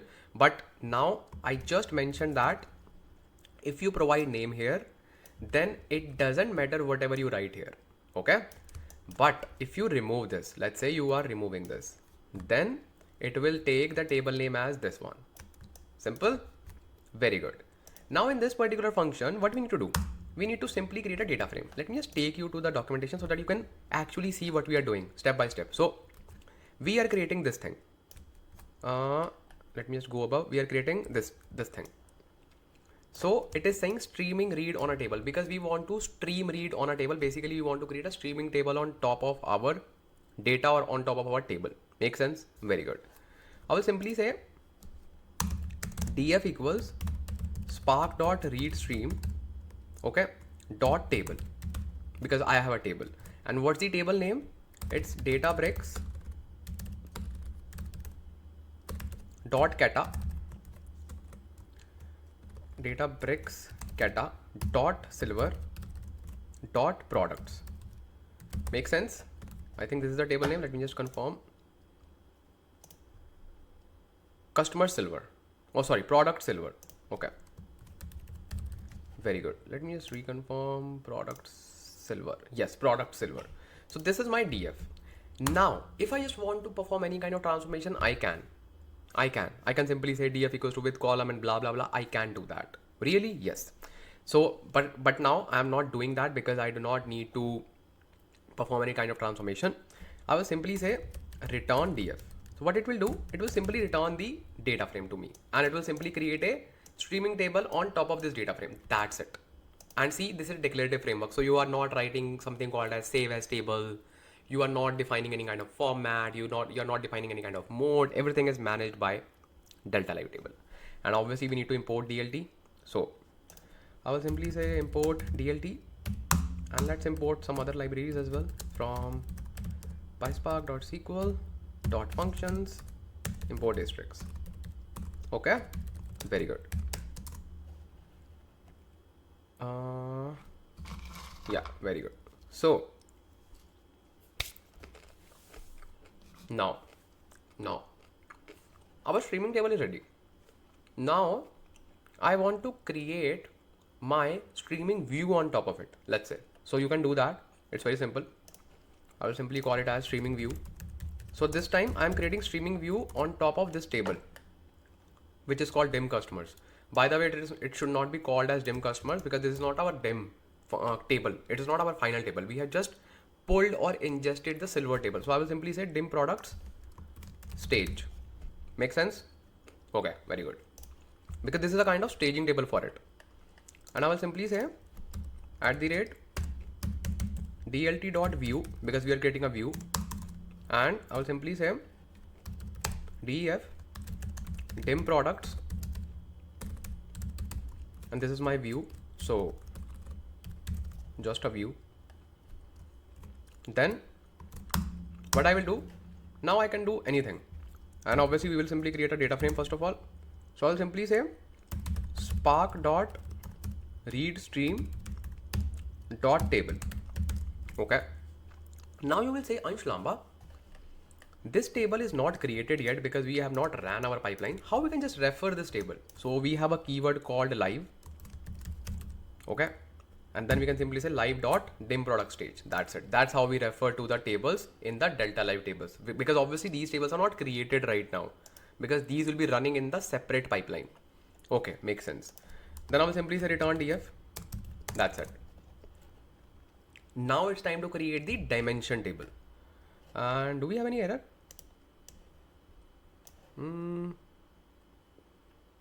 Proxy side. There was an exception while executing the Python proxy on the Python side. Okay. Read stream. Oh, no, it's fine. Read stream. Yeah, it's fine. I think we do not have that particular cluster ready. So, and we are just trying to run it. So it is simply saying, hey, how we can just run this? So obviously, so just ignore it.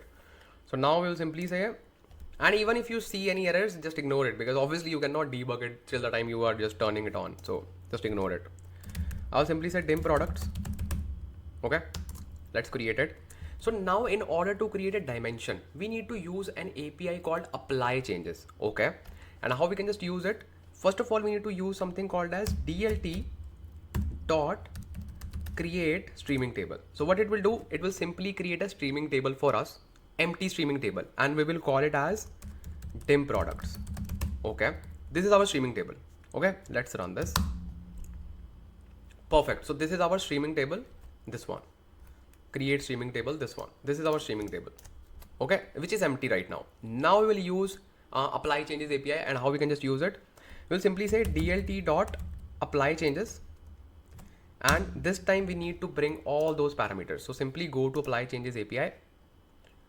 Okay, and this is the thing. Now let me just explain you what are these things written here. It's very simple. Whenever we want to create a delta live table, or let's say any dimension table, forget about delta live table, any dimension table, obviously we need a target. Okay, what should be the target in our case? You have just 3 seconds. So if your answer is that streaming table that we have just created, that is empty table, you are right. Very good. What is our source? You have another 3 seconds. Okay, so if your answer is that view, because streaming table is the source for that particular table, your answer is right. Now, what is the keys? Basically, we need to apply a kind of assert, right? Or let's say anything related to merge. We need to have a key column. So what should be the key column in this particular case? Key column should be the primary key, and primary key is product ID. Very good. What is the sequence by column? So basically, in slowly changing dimension type 2, we maintain the history based on the date column. But in our scenario, we do not have any kind of date column, but in real world, you will be having some date columns as well associated to your source. You will be having that. And it's not a big deal. We can simply go to silver table and we can actually add that particular, or we can just simply do it, bro. It will be good for your understanding as well. We will simply do it in just few seconds. Then just forget about these things because these are not necessary for you right now. This is important. Except column list. Let's say you have a date column in your source, right? Will you want that particular column in your target table in dimension? Obviously not. What you will do with that date column? You do not need that. You will be using the date column created by the dimension, right?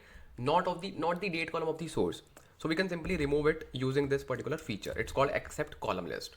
Okay. Then this is the main thing. Stored as SCD type. If we write here 1, then it will simply say 1, like SCD type 1. If we say 2, then it will simply create SCD type 2. We are creating SCD type 2, so that's why we'll simply write SCD type 2. That's it. Make sense? Very good.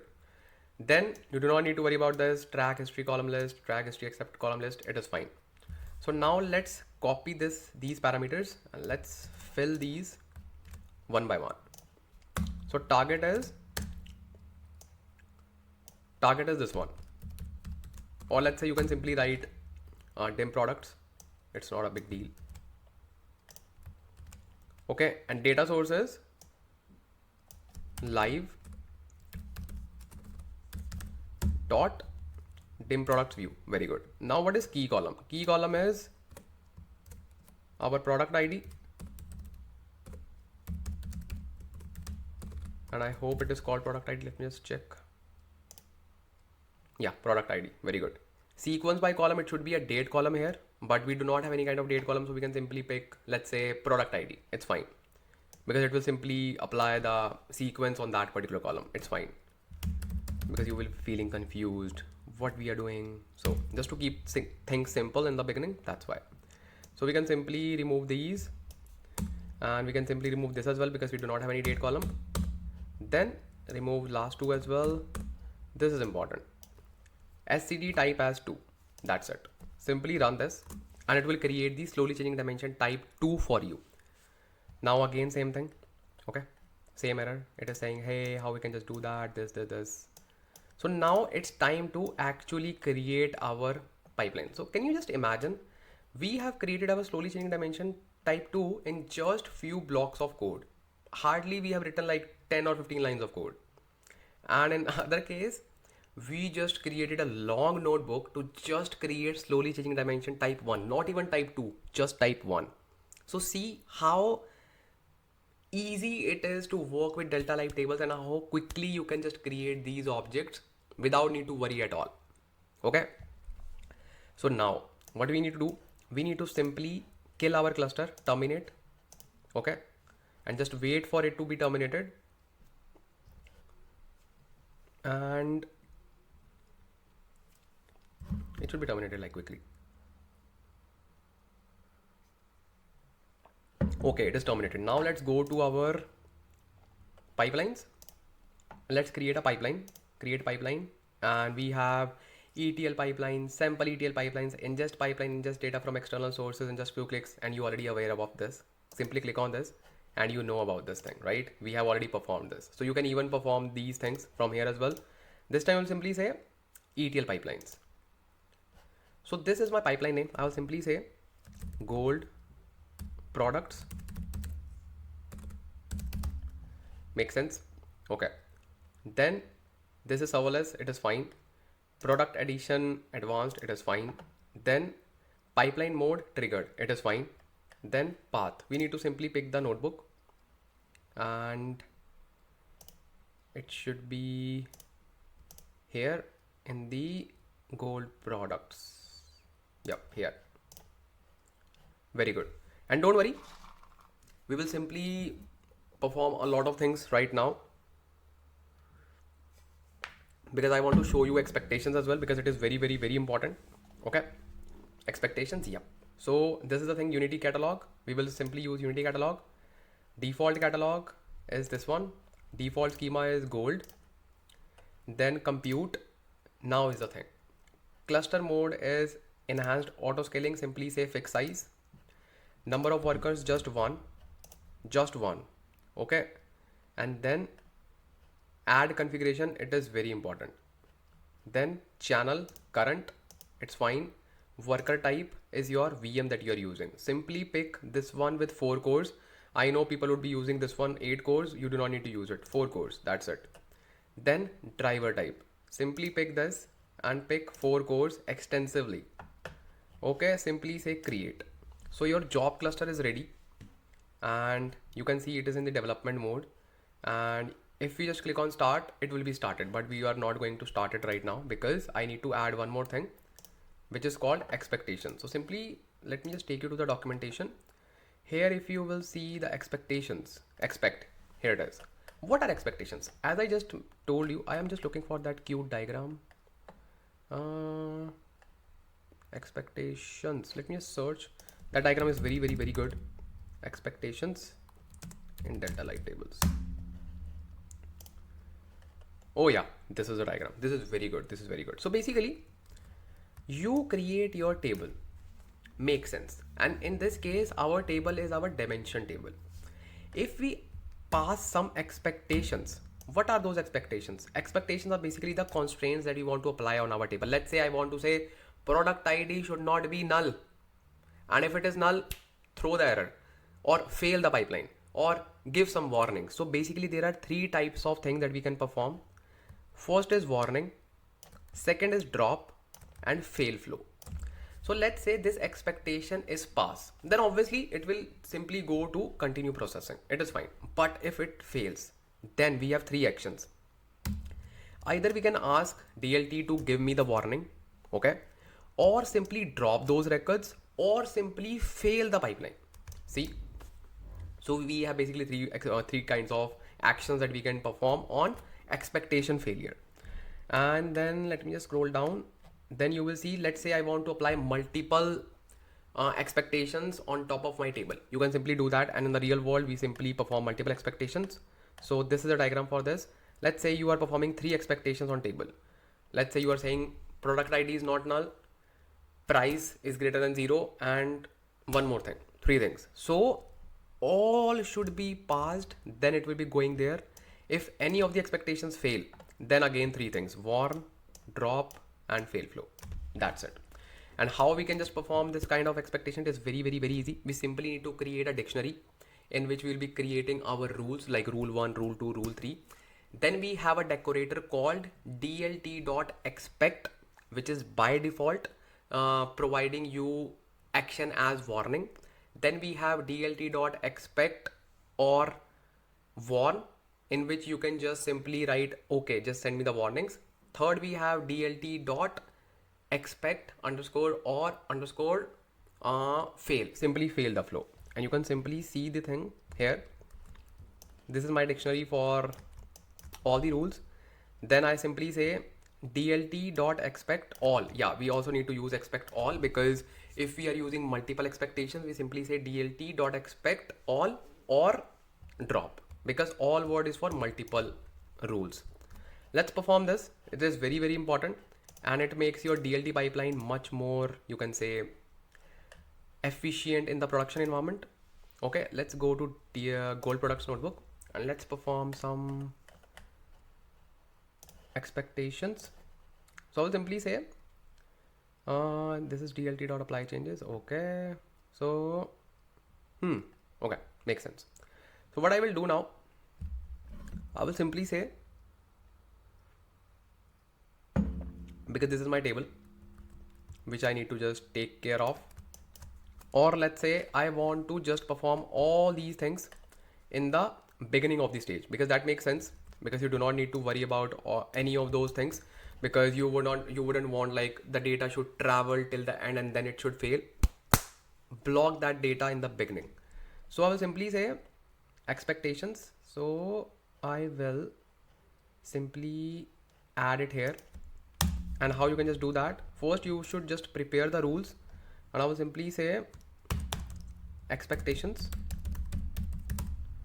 Okay, and expectation is my rules. This is a dictionary that you can create. Now simply say rule 1. Rule 1, and simply say product ID is not null. Simple, like SQL rules that you write in your SQL. Same constraints. Rule 2, product name is not null, let's say. Then third is, do we have product name? Let me just check first. Do we have product name? Check in the silver, bro, silver.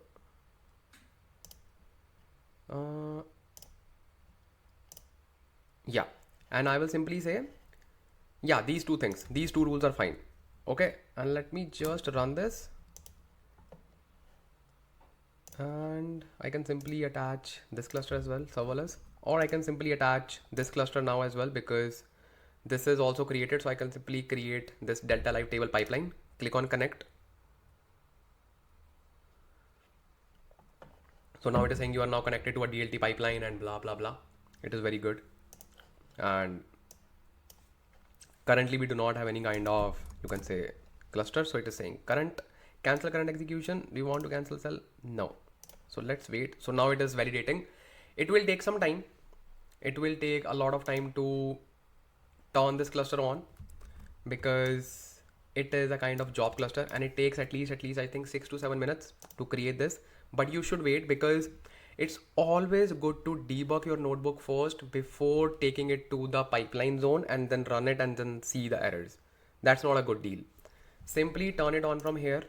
Once you create that cluster, then simply validate this notebook from here. And if everything is fine, then you can simply run the code. So for now, what it is doing, it is simply validating everything. And at the same time, it is turning it on, because it is not turned on. And if I just click on this open in DLT UI, let me just click on and click on new tab. So basically click on this. So it will simply take me to the this area. So now currently it is waiting for the resources. So it is currently creating the resources for me. Okay. And then you can simply see the same thing here as well. So I will wait for like 5 to 6 minutes. Once it is turned on, then I will simply run this thing, and till the time I can continue with my code. So these are my rules. Basically these are my rules. So I will simply say @DLT dot expect all, or I want to drop the records if I do have any kind of corrupted records. I will simply say drop. Then I will simply define what are the rules. My rule name dictionary is my rules. Simple. That is the thing that you want to do, and that's it. And you can even confirm this by going here. See, first we create the decorator for table, then we create the decorator for this DLT expectations, and that's it. After that, you can simply write your DEF. That's it. So it's not actually complex. I would say it's just new. And whenever you see something new, whenever you just work with something that is new, you feel like not much confident, but it is not complex. It is just new. So just absorb this knowledge and call it as a new thing instead of just saying, hey, it is a complex thing. Make sense? Okay. So now let's wait for at least 5 to 6 minutes. And once it is done, I can simply run this whole pipeline in this area as well. And obviously first in the debug mode. Let's wait. So now, as you can see that this step waiting for resources is passed, and it took I think 8 minutes. Let me just confirm. Yeah, 8 minutes. It takes 8 minutes. So now as you can see, I didn't see any kind of error here waiting for resources. Yeah, I was expecting error here, because initializing we need to just tweak whenever we just run the this job cluster for the first time. But just a tip, just a quick tip. Let me just go to compute. Let me just show you something. So if I just go to compute, you can see that I have even deleted the all-purpose compute, because sometimes when we just terminate it, still you will see some error regarding to quota limit. And in order to eliminate that error completely, simply delete your cluster. See, when you just click on compute and all-purpose compute, simply delete the compute. That's it. And wait for a few minutes. At least I would say 10 minutes, because it takes some time to refresh that particular logs in the repository. So delete the personal compute. That's it. And make sure all the computes, obviously job compute, you do not need to delete. SQL warehouse, if you have anything, just delete that, and that's it. And there should be only one thing, which is job compute. And this is the one. And this is the previous thing that I just saw, because I was also seeing that particular thing, because I didn't delete the all-purpose compute. So I simply deleted it. And as you can see, now the active cores are 8. Otherwise, these will be 8 cores, and all-purpose compute will be occupying 4 cores, and it will be creating that mess. So simply delete this cluster and simply use this one. That's it. That's it. That's it. That's it. So now you are good. Very good. Now let's see what is the error, because now we are good with the cluster configuration. So in short, delete all other clusters and just make sure only one cluster is running. And even before you can say restarting your job cluster, make sure that you are like on hold for at least 10 minutes. Just wait for 10 minutes and then just give it a restart of that particular cluster because it takes time to kill the cluster and update the logs, everything. Make sense? Do not be in rush. So now let's see what's the error. Now let's see, because now we are good. And DLT event log. Okay. So one error is fail to resolve flow due to upstream failure, dim products view. Okay. Dim products failed to resolve flow due to upstream failure, dim products, gold dot dim product. Okay. Okay. And then failed due to catalog. Okay. There are some failures. Let's see. And now we are good because we have this step, which is validate. And if you just want to validate the step instead of running, you can simply run validate and you can see the errors. So one error is here, as you can see, it is saying Databricks silver, product silver. What is the issue here? Okay, this is our staging, read stream dot table. Okay, and these are the rules. Okay, and it looks good to me. Let's see what is the error here. Let me simply run this current execution. Yes.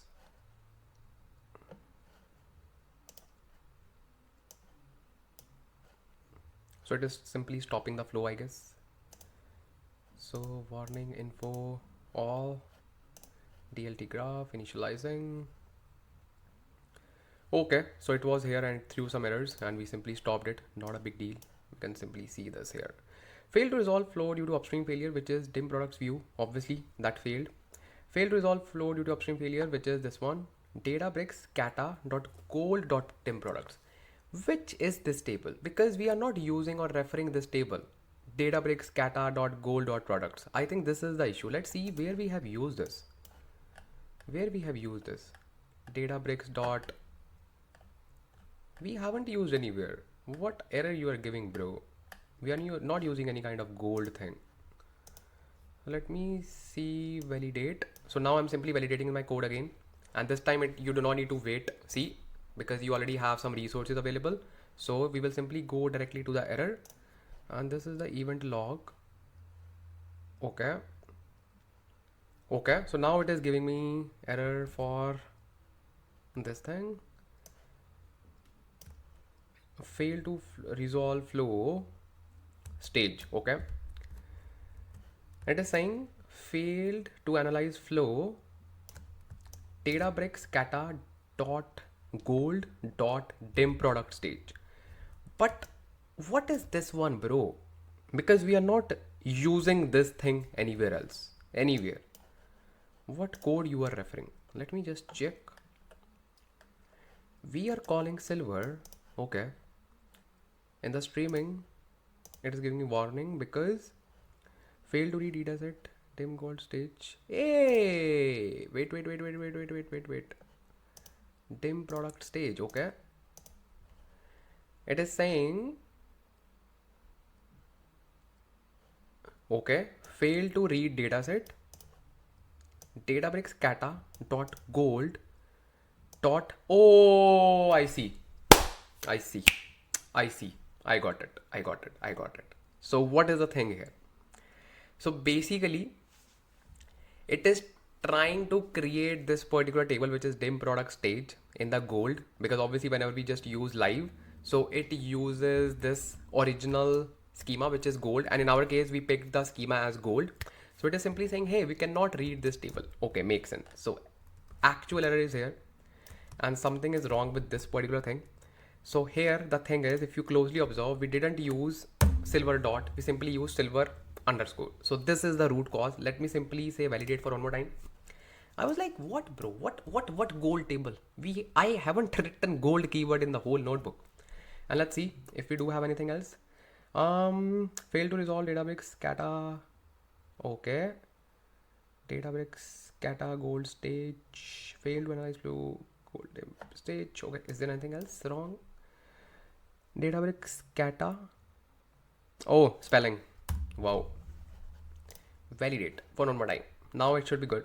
It was just a typo, just minor thing. And I think it should be good. Let's see. Because see, I told you in the DLT notebooks, we cannot actually debug our code. So obviously we cannot see the root cause. So you have to run the whole notebook and you have to see like where are the errors.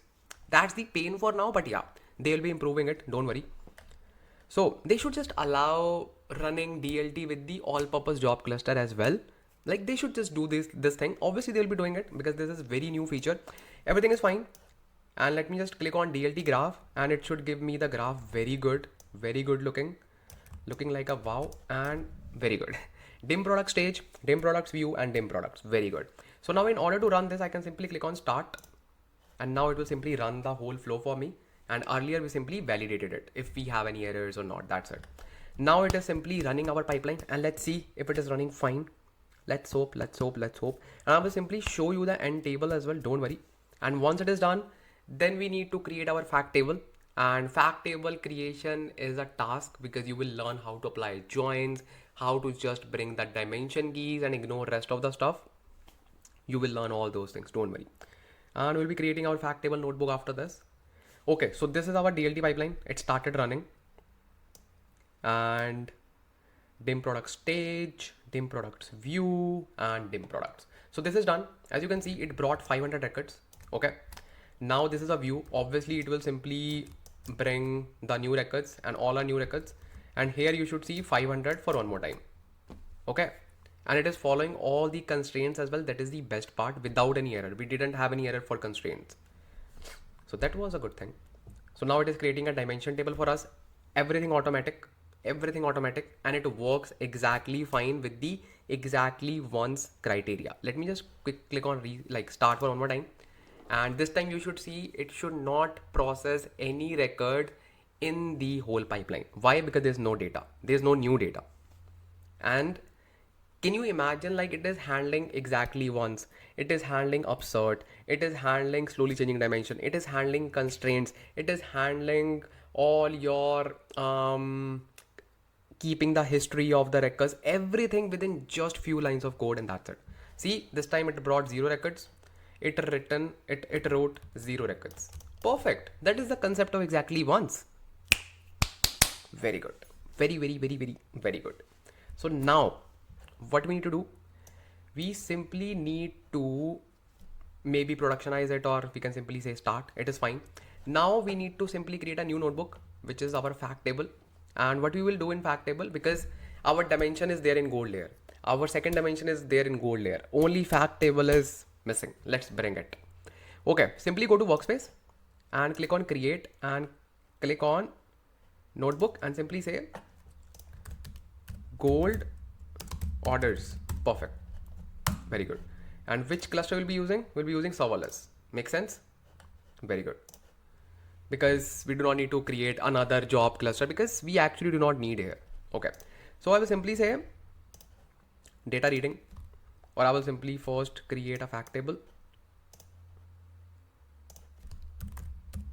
Fact orders. Okay. Now let's say data reading. Fact table creation is simplest step. Like it's the simplest step you will be creating in the dimensional data model. It is very simple. So how we can just do that? You will simply first of all read the source. And what is source? df equals spark.sql and then select asterisk from silver dot and basically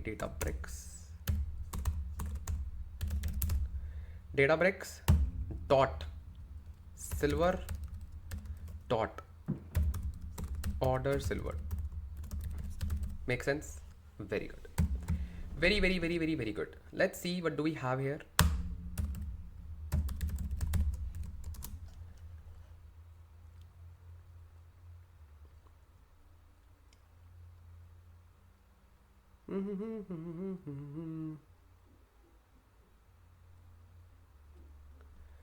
Okay, so just to give you a glimpse, before that, let's give you an error. What's the error, bro? What's the error? Spark.sql select asterisk from Databricks dot silver. Again, Ansh Lamba. Again, who will add dot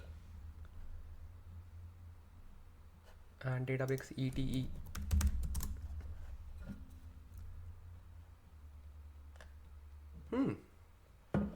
Sorry, Databricks Kata.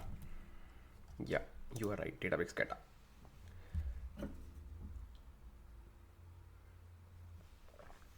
So now this is my orders table that we have in the silver layer. Now just tell me one thing, and you should know about this. In the fact table, we only put the dimension keys and only the numeric columns. That's it. We remove all the other stuff. Now this column is controversial.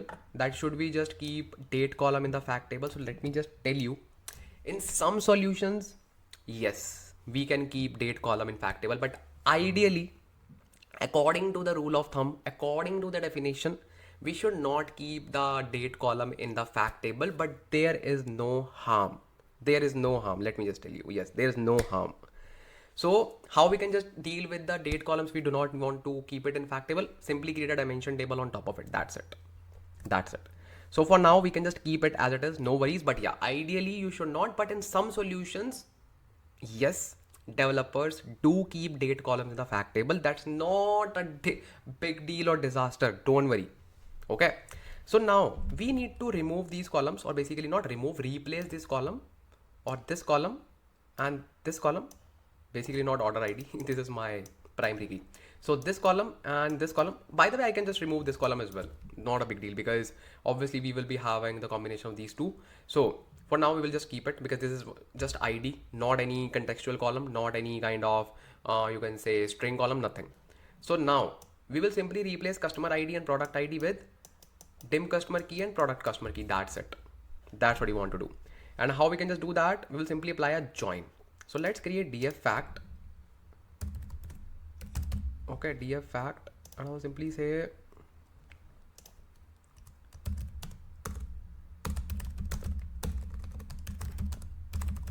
fact data frame. Perfect. Perfect. Perfect. So df fact equals, I will simply say spark.sql order silver. Yes. And basically I have df, so I am good. I do not need to rewrite it. df.join. Okay. And now with what I want to join, I want to join it with, I will first of all create the dimension tables. Df dim customer equals spark.sql select asterisk from Databricks kata dot gold dot dim customers. Perfect. And basically I do not want asterisks. I just want dim customer key and obviously the joining key column, and joining key column is customer ID. Okay, but I will just rename it as dim and then customer ID so that I can easily remove it. Okay, let's do the same thing with dim products as well. Dim pro product. Perfect. Perfect. Let's run this. Let's run this. I can see one error. What is this? Dim product key. What is this? What is this? Dim product key. Okay. So what is the name of that? What is the name of key? What is the name of key? I think the name of the key is what is the name of key? Let me just see. Let me just see, because we didn't see the data, I guess, right? Let's see the data. And let's say select asterisk from Databricks kata dot gold dot dim products. Let's see what delta live table has created for us. Let's see. And you will see that it has already maintained the history as well for us. You will see a lot of things, and it has done everything automatically. So basically, as you can see that start at column is keeping your this thing, because we didn't have any kind of date column. But if you have any date column, then obviously you will see a kind of date here. This column tells you that, okay, this value was actually added at this particular stage, and then it will end at null, because obviously this value is in use. So this is the common definition, let's say common thing about slowly changing dimension type 2. So you should have that fundamental knowledge that what is a slowly changing dimension type 2. It is nothing but it keeps the track of your change. Like when it was created, it's called start date, and when it was, let's say, updated, or when it was not in use, so it is called end at. Make sense? Make sense? Make sense. And we just picked product ID, so that's why we are seeing this product ID. Okay, and this is our key column that we can bring it here. Obviously we can just rename it as well, as you can say dim product key or anything like that. It's up to us, but it is fine. It's not a big deal. It is fine. So I can simply say product ID as dim product ID as, because this is just a replacement of your primary key. That's it. And then I would need product ID as well. Yes. Okay. And now it is good. And you know the hustle that we perform, like when we just perform to bring, or you can say create this kind of table, right? So everything is done automatically by DLT, delta line tables. Okay, perfect. So now let's first join dimcus. Okay, df dimcus. Okay, on customer ID, but we have different column names, so I will simply say df of customer ID, dim customer ID. Perfect. So df dim pro product ID equals to dim product ID. Yes, perfect. Yes. Okay, and we should just perform the inner join. Inner join will work obviously, but ideally we should perform left join. So let's perform left join. And how we can just perform left join? We know that how equals to left, and then here as well how equals to left. And then what we will do, we will simply select the particular column that we want to select. Order ID, dim customer ID, dim product key, order date, quantity. Not really. I will select all the columns and I'll simply drop just few column. df fact new equals df fact dot drop. And what do I want to drop? I just want to drop dim customer ID, and there's one more column, dim product ID. That's it. That's it. That's it. That's it. So this is my df, and I want to just show you how does it look like. Okay, and I will simply say, oops, what's the error?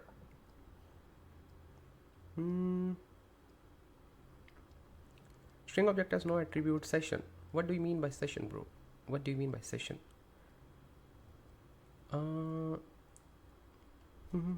Wait.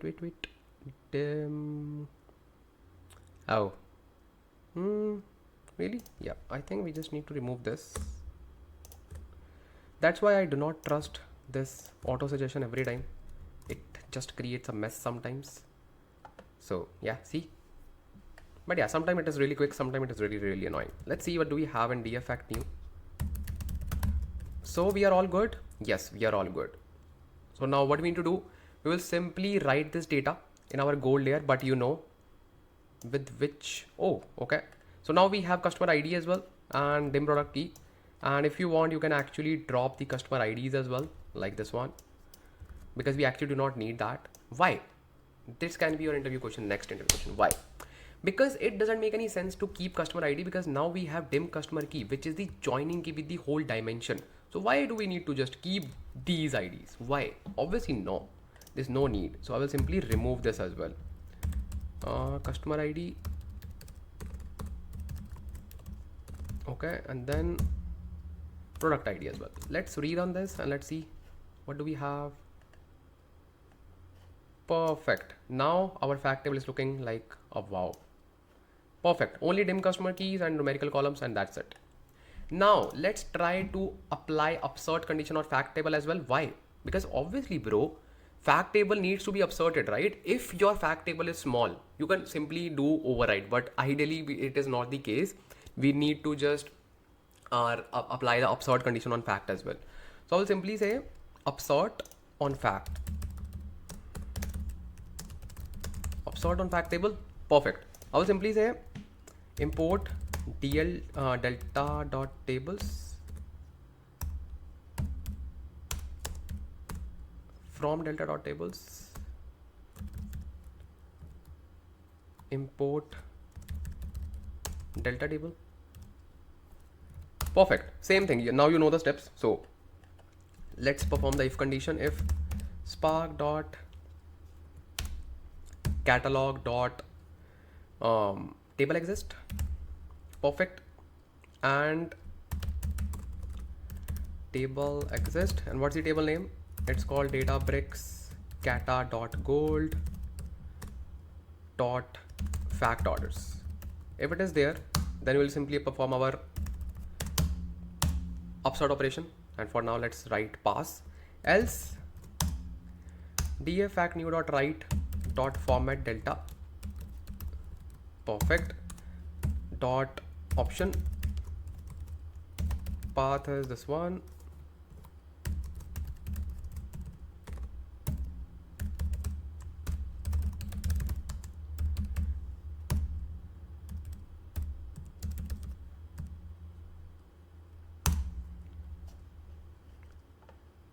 Perfect. Orders, fact orders. Okay, very good, very good, very good. And dot save as table and dot mode. It's fine because by default it will take append mode. It is fine.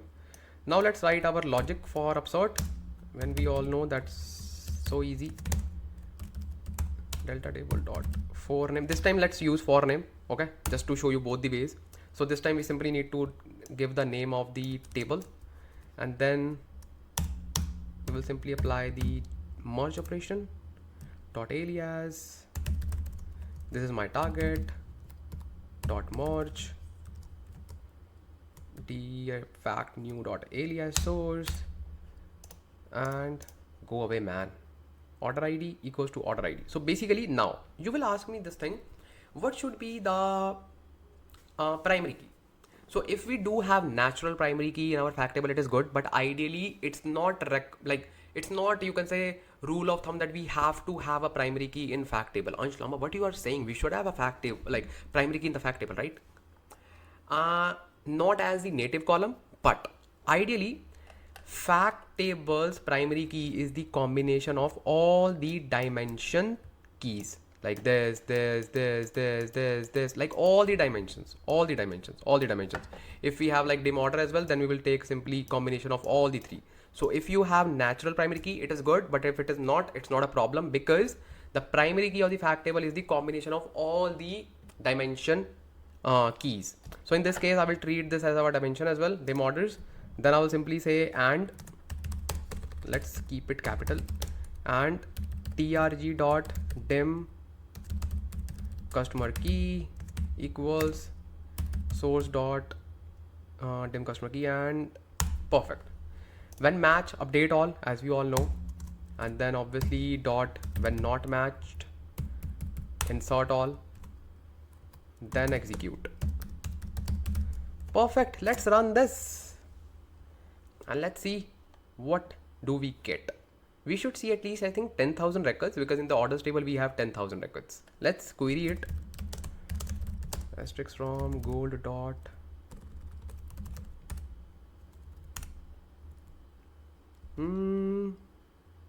fact orders, right? Yeah.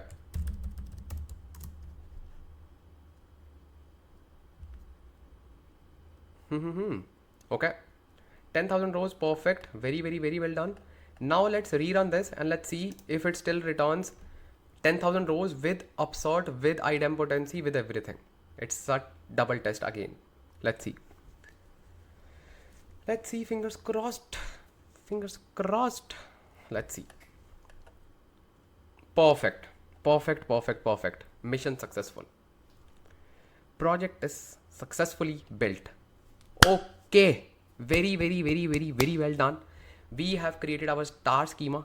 Okay, and now if you just want to see, let me just refresh it. Now we have our all the things in the gold schema: dim customers, fact orders, dim products. All the three things are there. And what is this Databricks internal? Basically this is the catalog. Let me just show you what is this. If you just go to catalog, if you just go to Databricks internal, just click on it, and this is the area where it manages all the things for your delta live table. So if you get the question in the interview, you can simply say we automatically gets a catalog called underscore Databricks underscore internal, where it manages everything for our DLT tables. Obviously it is empty. Earlier we had the access to this particular catalog as well, and we were able to see all the data and all the locations, but obviously DLT is managing it. Obviously we should not interrupt their things, because if we just do some things it can break the whole data warehouse. So that is why it's a good step by the Databricks. They have like simply made this available to system user. Earlier, like I was also able to see the data, so now they have just removed everything. Very good. So now if we just go to workflows, we can actually create our end-to-end pipeline. Really, yeah. Let's create our pipeline. Let's create a new pipeline, or we can even continue with this one as well, bronze incremental. Okay, and we can even embed this particular pipeline in our new pipeline. Let me show you. Create job. Okay, and if I just want to give any name, let's say bronze ingestion, then I can simply say type is pipeline. There should be something called ELT or ETL pipeline. Let me just search pipeline. See, so this time you can actually pick, if we do have any pipeline, we have gold product pipeline, so we can even pick this one as well. Or if we just want to put job, run job, we can even put run job within this, and we have bronze incremental, so we can even embed the whole pipeline inside another pipeline. It's called parent pipeline, and rest of the pipelines are called children pipelines, just for understanding. But we will create the whole workflow in one. Okay, instead of embedding it, I will simply go to workflows, and I will simply first of all rename it, and I will simply say parent pipeline, or you can say end-to-end pipeline. Okay, perfect. Let's see the tasks. So we know that we have just these two tasks so far. So this is our parameters file, this is our bronze file, okay, that we ingest. After this, we need to perform the data transformation on the silver layer, right? Let me just do add task notebook, and this will be called as, let's say, silver orders. Okay, and let's provide the notebook path, and notebook path is silver orders. Let's do that, and perfect, that's it. Create task. Very good. Now let's do add task notebook. So now you will say, hey, why it is running after silver orders? Why? Does that make any sense to run my silver orders first and then let's say run my silver customers? Does that make any sense? Obviously no, because there is no dependency between these. This notebook can run independently without this notebook. So we will run these notebooks in parallel instead of running the notebook in the sequence. How we can do that? Click on this, and obviously I will simply call it as silver customers, and dependency. Instead of picking silver orders, you simply need to pick the dependency as bronze autoloader. See, now it is running in parallel. Perfect. What is the path? Is silver customers. Very good. Same thing, I will do it with other pipelines as well. Save and continue. Very good. Add task, and I will simply say notebook silver products. Okay, and then path silver products. Very good. Perfect. So now what we need to do? Dependent on bronze autoloader. Very good. So now you can see that we have created 3 tasks in parallel, because that makes sense. Okay. Now we do not need to orchestrate our regions by regions notebook, because that is a static notebook and there's no incremental data. So it will be running independently. It is fine. Now once our silver layer is done, then we need to run our gold customers and gold products in parallel. So how we can just do that? How we can just do it? And we should only run the dim customers after silver customers, if that makes sense to you, because obviously this is our source, right? And products, dim products should run after silver. Make sense? Let's do it. So I will simply say add task, and ideally, let me just tell you one thing. We should wait for all the silver pipelines to complete first, then we should enter in the gold layer. This is my personal tip for you. And I will simply say add task, and this time it is a notebook, and notebook is gold customers.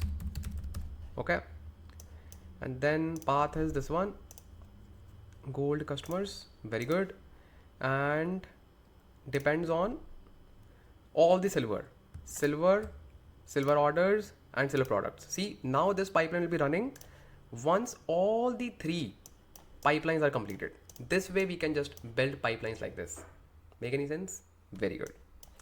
Now I will insert another task, and this time it is a pipeline. I will simply say pipeline, and it is a DLT pipeline, we know. So it is called gold products. Very good.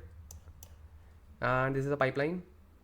Okay, pipeline depends on silver customers, silver orders, silver products. Makes sense. Now it looks very messy.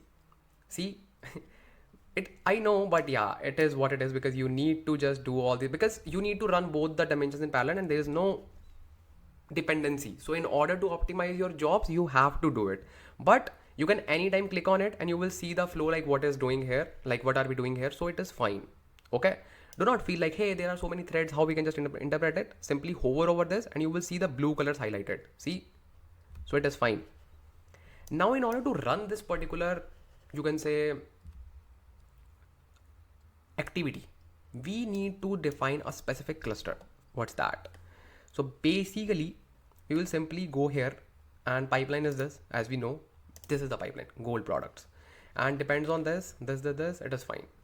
So now if you just click on any, first of all, let's save and continue. If you click on any other activity, let's say dim customers, it will ask you what is the compute. For now we are saying serverless.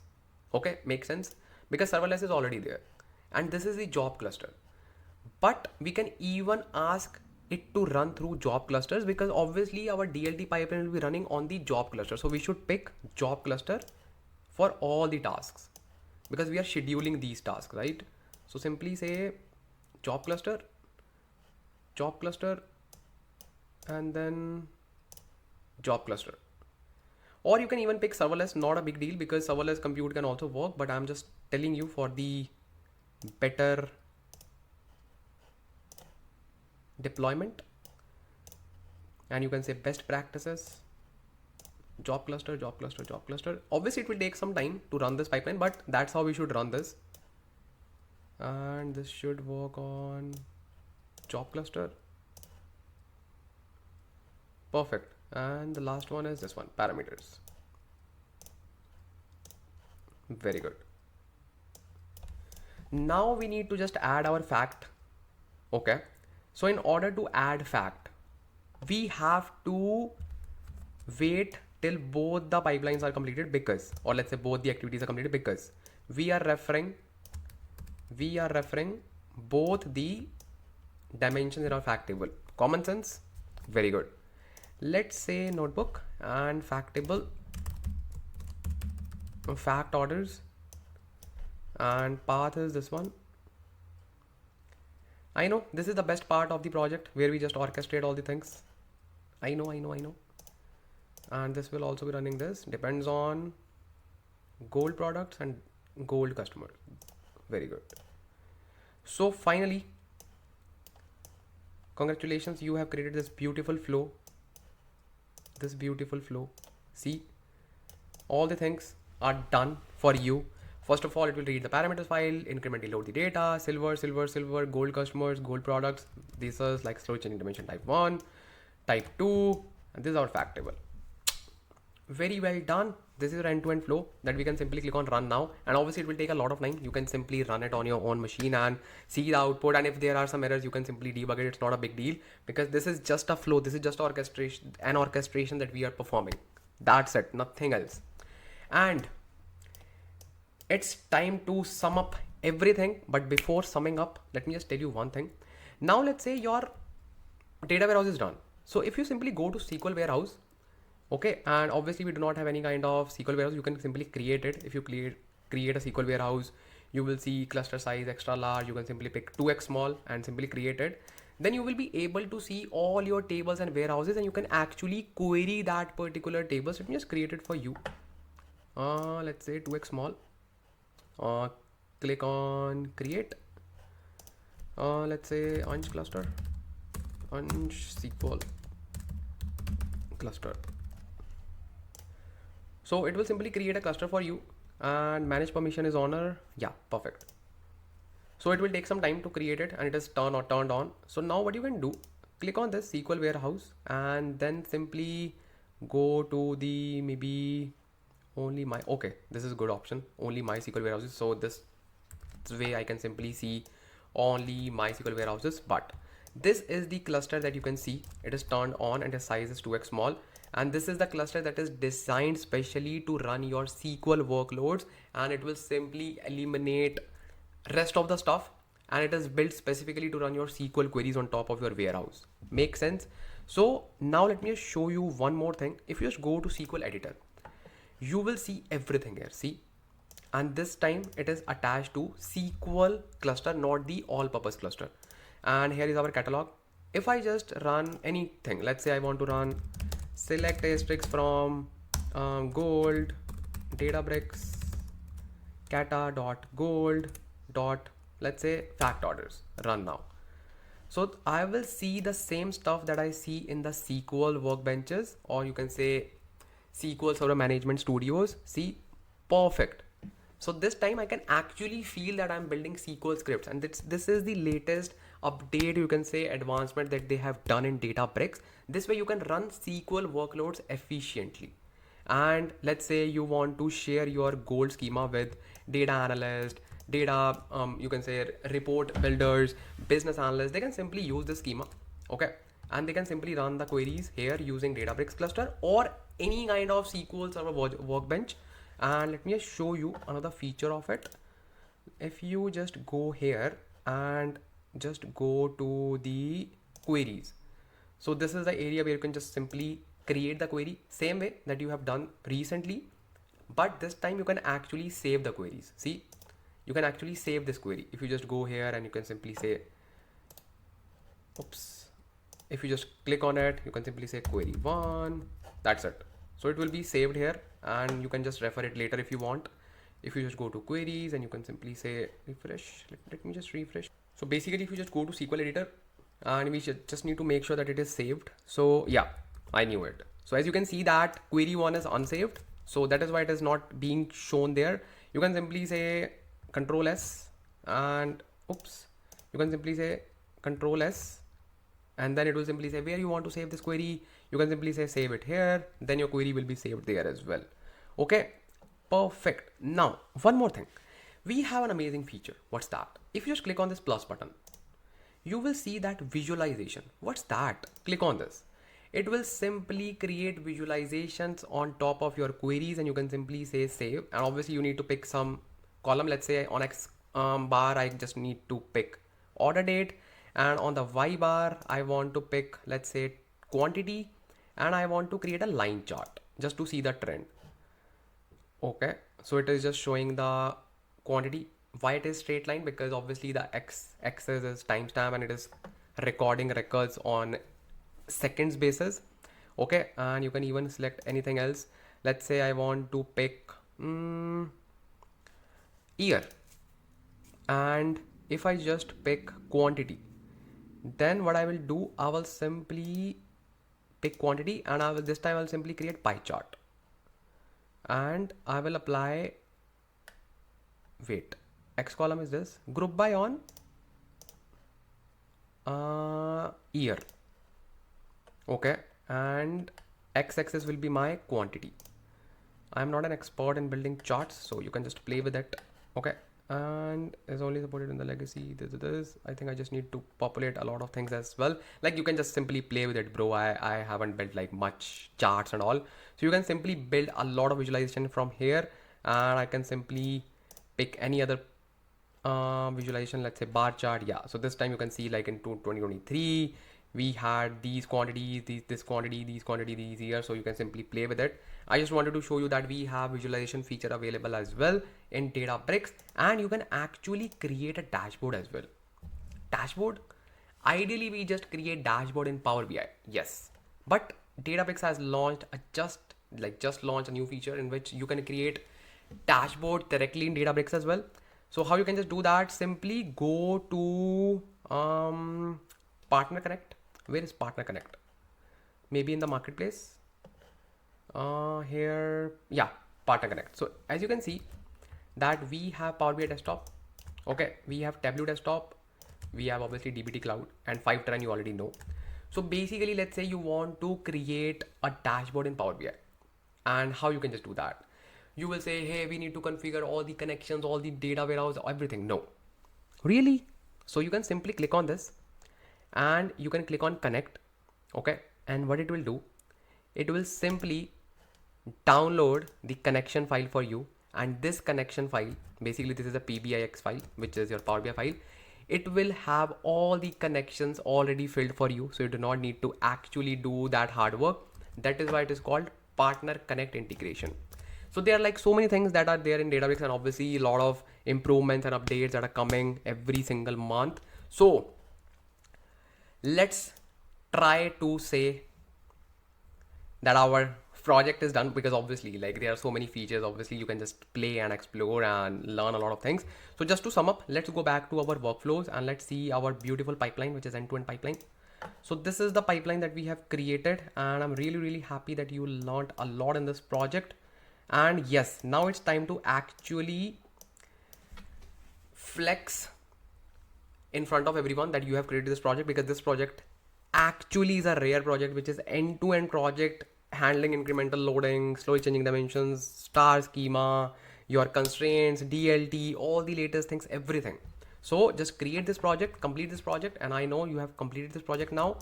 Drop a lovely comment on this project and just share this video with others, and just share this project everywhere and just tag me. I will try to just drop a comment. Okay, so this is the achievement for you that you have achieved recently, and this project was really like a milestone that you have achieved, because this project was not easy. You have learned so many new things in this project, so congratulations. And now it's time to say bye bye, and I will see you in the next video. And you can click on the video coming on the screen, because in this particular video you're gonna learn a lot of things in the world of data engineering, and you will become an outlier. So just click on the video coming on the screen. I will see you there. Happy learning.